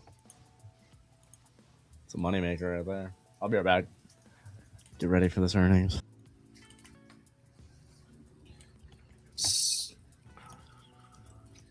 None of the names we're really watching for have come out yet. Visa did come out and it's selling off, but They had a double beat. I don't know what the rest is. I'm waiting on like SanDisk will be interesting, and then Apple. We still got And KLA chilling Corp for another too. 25 minutes. KLA will be the other one. Western Digital. KLA, I forget. Western Digital. Oh, KLA. It's down 7%. Western Digital did report double beat. SanDisk is out.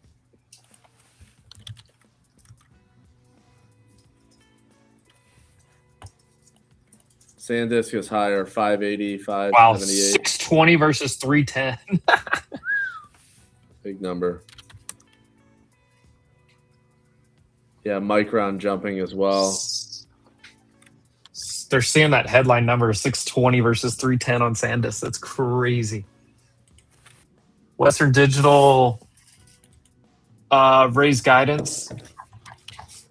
Remember what I said? The best trade ever is right at close buying MU calls, because 9 times out of 10, the next day the stock has always moved higher in price. That has been continue to be a thing for the last, like, I don't know. Apple is at 430. Sorry, Casey, I was just making sure we got that out there. Apple's where? 430. We'll be here Jesus chilling. Christ. Oh, 4:30 p.m. I was like, Dude, wait, what? I thought he said 430 like the level, the price of the stock. I was like, Oh, no. oh. It's a what?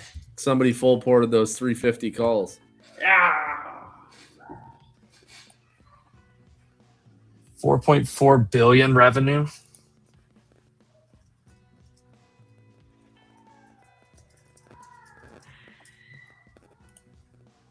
Why is my CPA calling me right now? Oh my god. SanDisk is up. Oh my god, 600. Yeah. Oh, 3.03. grab. Damn it. They're making some serious. All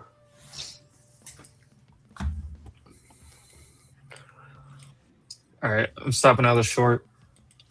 You're not holding it through the earnings? Stopping out of the rest of that short. No, I I'm got holding it. It's so hard to be short the index when there are like so many software names and tech names Yeah. on a dip by. SNDK. I think it's the right call.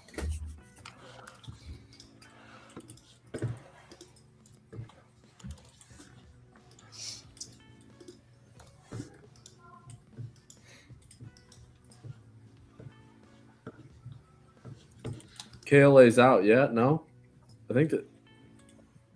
It was down big. Yeah, they barely beat. Looks like 8.85 versus 8.81 and 3.3 billion. So basically in line. So probably down because it didn't have a huge beat like SanDisk, I'm sure. Nice recovery on Wolf into the close, back at the level. Dude, SanDisk is trading at $600. Like it's already up. It's up so much already. Like the past 2 months. So stupid. 590. I mean, SanDisk was literally what last year was $40. Holy. Yeah, $40. No. August 4th, it was $40. It's $600.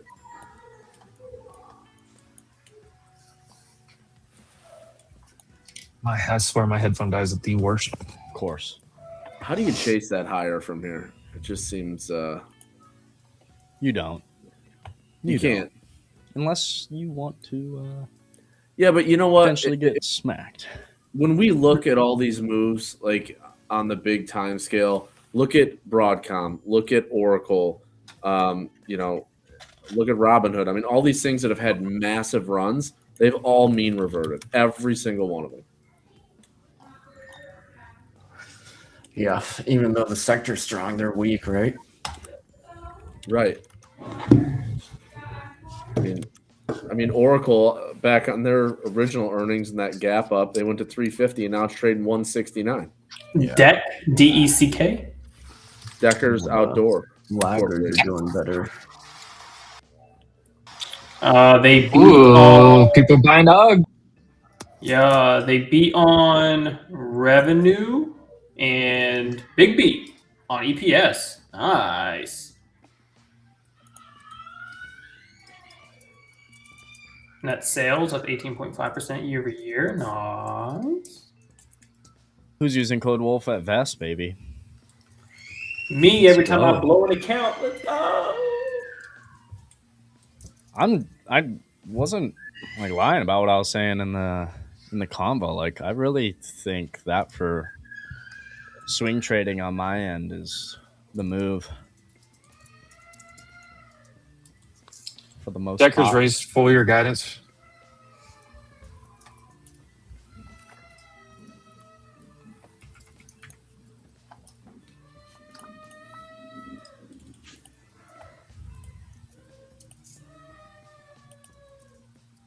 Sandus 620. Oh my god. To your question, Will, you just start selling. That's all you do. If you own it, you just start selling. If you don't own it, you just enjoy watching. Yeah.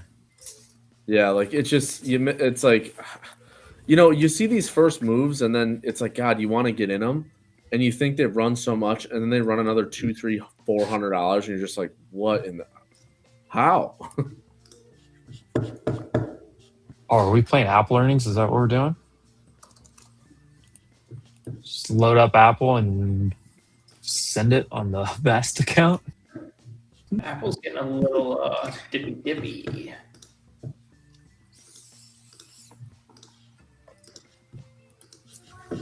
Dude, how do I gotta get into Vest from this chart? Too many accounts.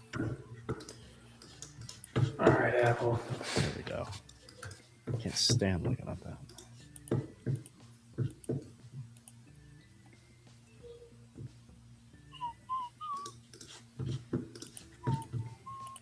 I did a 1 day Iron Condor and SPX.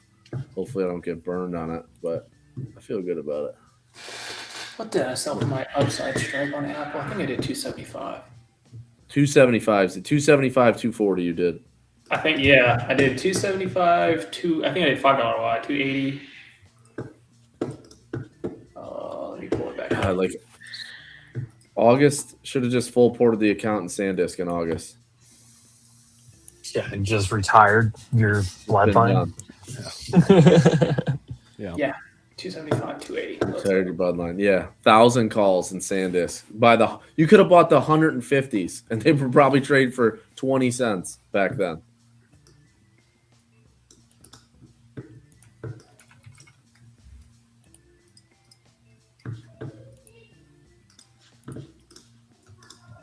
Apple earnings are not out. About 15 minutes. They usually come out about 4:30 Eastern. There's no way chips keep going, right? I took my exits yesterday. Shout out Cal. I guess it's what chips, Rizzo. Like which one? I mean, it's just the memory stuff. Well, you're in ASML though. You're into that's like the chip, like fab design.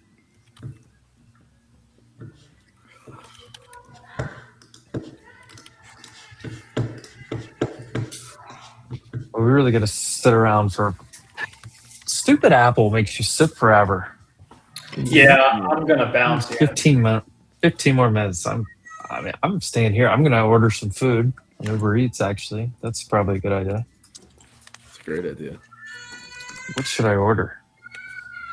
Chinese. Yeah, kimchi.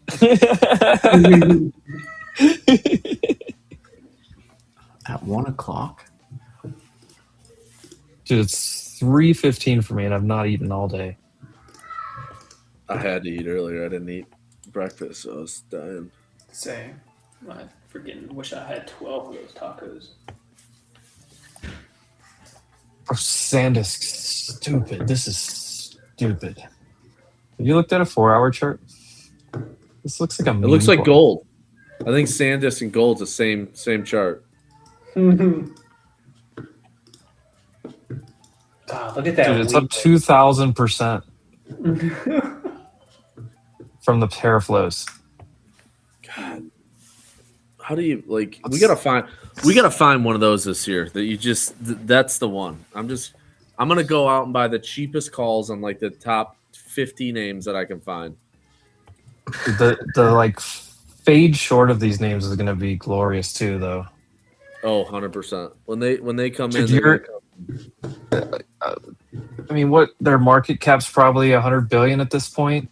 and their full year revenues 4. Yeah. What was their make it make sense? They raised their guidance to 4 billion, 4.4. Make it make sense.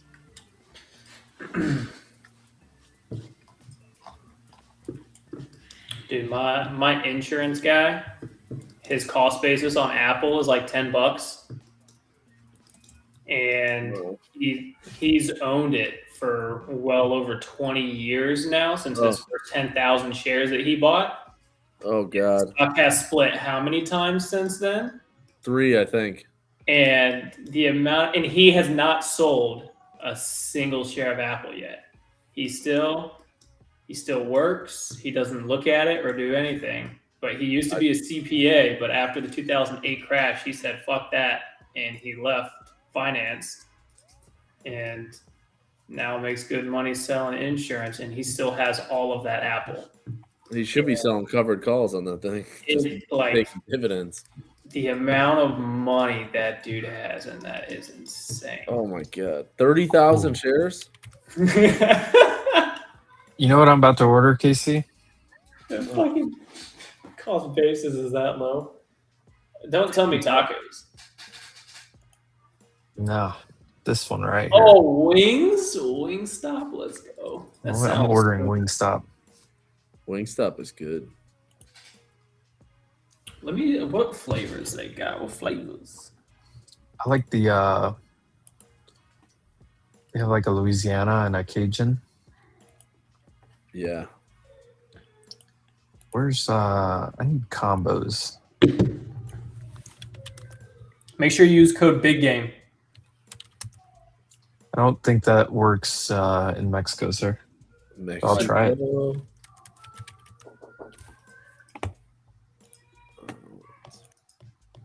Oh, no, that's specifically for pre-ordering for Sunday. JK. 5 boneless plus a chicken sandwich.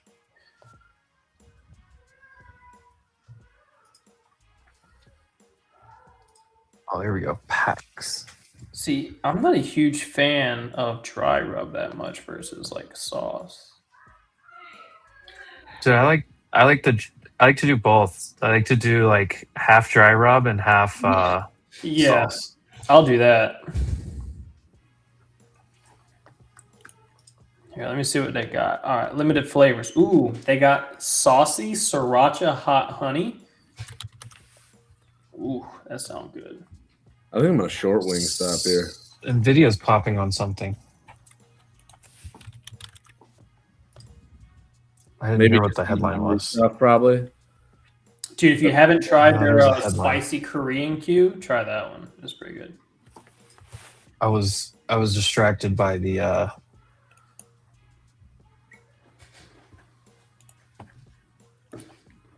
Did they just rip everybody down today just to take this thing higher tomorrow? No. If you ask me, I'm gonna say yes. If you ask Rizzo, he's gonna say that. I think the thing is, the more of these like liquidation breaks where we get these big moves down like this, if they keep happening, eventually there's going to be a couple that happen that don't get bought, and we just keep going lower. Yeah, exactly. I mean, like there's a price to dip buying, and it's becoming more expensive. Correct. Like these big like flash moves lower. Eventually, there's going to be follow through, and it's going to catch everybody with their pants down, and then everyone's going to have to. They're going to have to get stopped out, and everybody's going to run to the exit. Yeah, you do it like 2 or 3 times, and we did that like 2 Sundays ago, which is a nice dip buy. But like, well, this wedge is going to get tighter and tighter. I mean, like we almost wicked down to the 50-day, and then it gets bought back up to unchanged almost. I mean. There's only one time Rizzo has been wrong, and that's Intel. Yeah, I fucking hate Intel. I hate trading Intel options, so I switched to equity, and I captured like 140%. That was my final win on Intel. I think they should be delisted. I agree with you on that. If Trump's not the president, it's gone by now. Yeah, they'd be belly up. See you later. Oh my goodness, Apple! Can you just release these earnings? I know. I have so much anxiety right now. Come on. God, I'm about to start picking up cigarettes. How many contracts did you sell? Just a 5 lot. Just 5? Oh, yeah, shit. Small size. What'd you do? A 10 lot? You getting crazy? Yeah, I'm short 10 NQs. 10? Yeah, and 70 MNQs with plans to add. I'm giving those wiggle room. 10 Qs, I can't. Here, Will, depending on how this goes, I'll send you the screenshot later. How much size or how wide? I did 240, 235, and I did 275, 280. So, okay, so you took a little bit more, a little bit more bullish posture then. So, yeah, slightly more bullish on yeah, Apple, you skewed it. I like that. I actually thought about doing that. I wanted to skew it a little bit. Where Apple's sitting at right now, I'm about $17 out of the money in both directions currently. I went through this like a year and a half ago. I was doing a lot of earnings, like just strangles and iron condors, and I kept getting run over. And I was just like, I'm never trading earnings again. I was getting so mad. It's like every move was just outside. You know, it's like how many moves are going to be 2 standard deviations? Every move is crazy. I mean, I'm pretty sure Microsoft and Meta, their moves were completely beyond what the expected move was, I'd imagine. Yeah, Meta's was Microsoft's had to be 60. I think Meta was like $50 or $60. Yeah, Microsoft was down like $50, $60. Meta filled that gap right here. Yep, 743. Like the to the wick, it didn't. The full gap would be 751 or so, but it held in really nicely, even when the market was down. I mean, from top to bottom on Meta, you're talking well over $100. Here's the thing with Meta, like, what do you do from here? You know what I mean? What do you do with that? I think you start accumulating like this if it goes down. I think it's a short potentially. I mean, you got some overhead supply there to your left, but yeah, if you could like fill that up, maybe fill up that gap to the bottom and then be a buyer down there. By short, it would be puts with time or selling calls instead of swinging put options. I'd probably sell like the 750 calls or something. Fuck you, 760s easy. Yeah. 760, 770, something like that. Yeah, absolutely up here. After that move, you're going to need some consolidation, but I'd like to, if we get Meta back into like that 680s, 675, we fill that gap up. I think you could like sell puts down there pretty aggressively. Maybe you sell like the 625s and should have a good area of support for a bounce, collect some premium. I didn't even notice how gnarly the wick on the daily is on indexes. Yeah, it's crazy, isn't it? Look how long that shadow is. Yeah. Oh, so this is your daily look. And it's pretty wild, actually. Look at that. And then right to the apex. The 4 hour was really interesting too. I don't know what DXC is, but their earnings is out. Yeah. This 4 hour wick is pretty, and it's right off where Rizzo told me he was going to buy and decided he wasn't. I was sleeping. Give me a break. I mean, literally said, I'm swing long from 500s. Now we got 500s, and he's like, reshort. Fuck Rizzo, what time zone are you in? My own? Hawaii.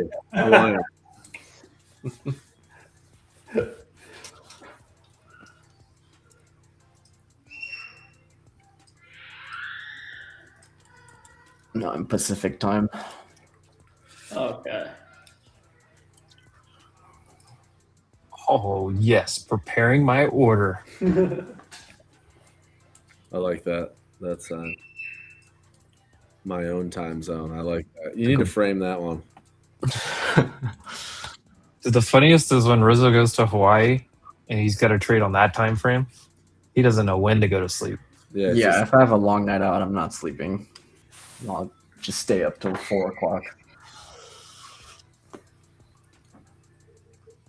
They don't do daylight saving time, so it's sometimes 3 o'clock, 3:30. Yeah.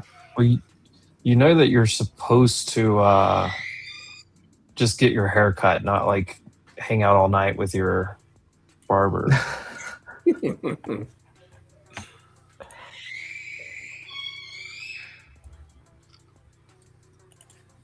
We need Rizzo to come to the meet and greet. Where's that this year? That's right. We're hosting one in New York in August. Ooh, well, You got to come. yes, yeah, I do. August 3rd. We have a whole venue rented out and everything.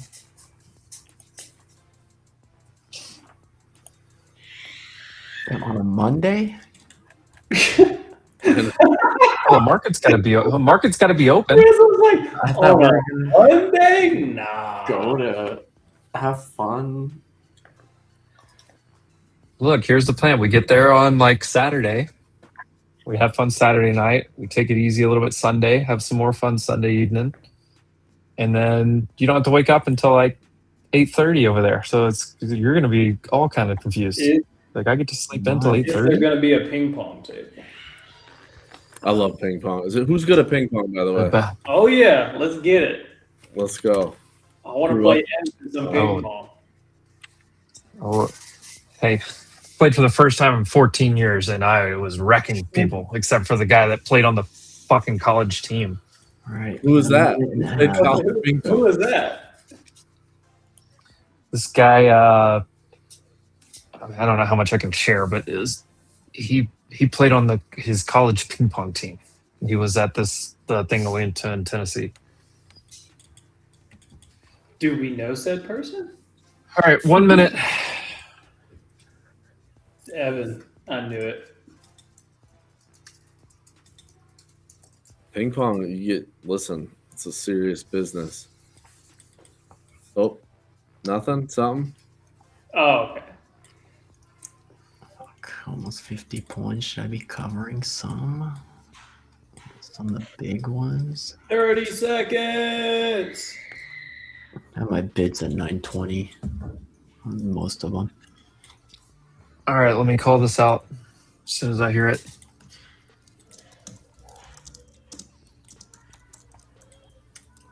All we can do is pray at this point. For nothing to happen. Let's pray for just nothing on Apple. Just stay here. Expecting 266. I'd like that. I'd like Apple to go above 260 at least. Oh. Apple's moving up. It's moving up. 263. I'm not taking it. 284 versus 266. Ooh, nice. 143.76 billion. Nice. 138 was the estimate. Maybe we trade. Double beat. Double beat. Another one. I think everybody's double beating on their earnings. Put it on again. All right, Apple double beat.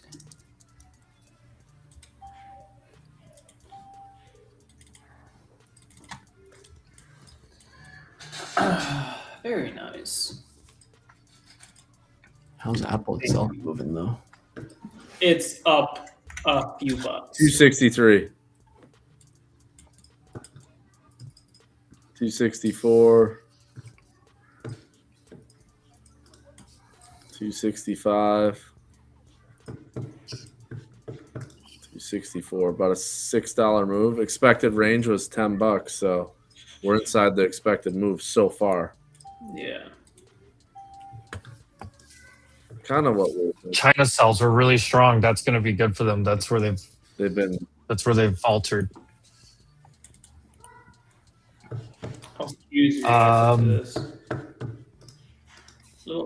I'm not doing anything really. Which is why if Qs get over the 36, 40 to 45 area, it takes off. There goes Apple flying. Anybody long Apple? Yeah. On the Vest account? Long. Yeah. Mac revenue missed. Wearables revenue missed. Home and accessories. iPhone revenue crushed. Cash dividend 26 cents a share. China revenue is a big beat, 25 versus 21 billion. Fuck, I either put the. I want to put some more NQs on. Well, they're here 50 points higher. Oh, 268. Man, they're. All right, we are at the expected move. Apple is up 4%. All right, let's come in a little bit, Apple.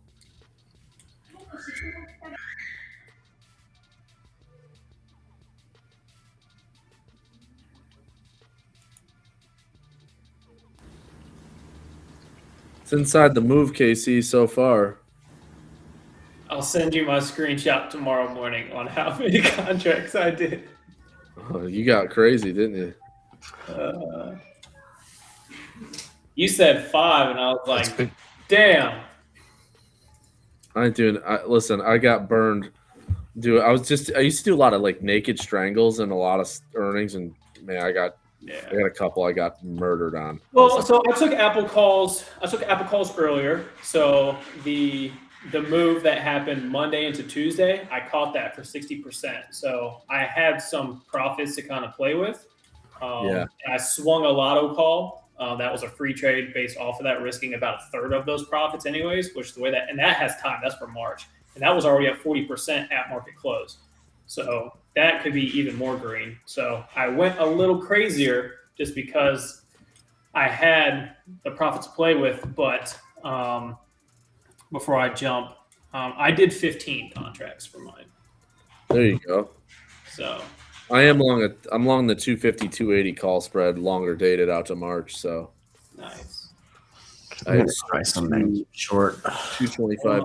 That's exactly what we rejected. That's what I was just like. Right at 4%. Like it did the expected move. I'm not heavy enough to where if this gap's like significantly, I'm fucked at all. I meant I didn't get filled more. This high from this weekly high right here is what's rejecting. All right. Well, hopefully tomorrow 45. I can lock in an easy 4-figure trade on Apple, but I think we'll see 850s again tonight on NQ. look at that. Really Half that candle gone, Apple. Yeah, I think that was the right trade. There we go. Like I said, I thought it would. I mean, granted, we don't get anything wild on the conference call, but I think it's a big. Yeah, I was bullish on their earnings overall. I figured they were going to be positive. It's just how the stock moves based off that's always whatever. But I figured the numbers on both should be good for a double beat. Apple says iPhone had unprecedented demand for iPhone in this last quarter. All right, well, hopefully I wake up tomorrow freaking 4-figure richer on an Apple trade to start FAFO Friday.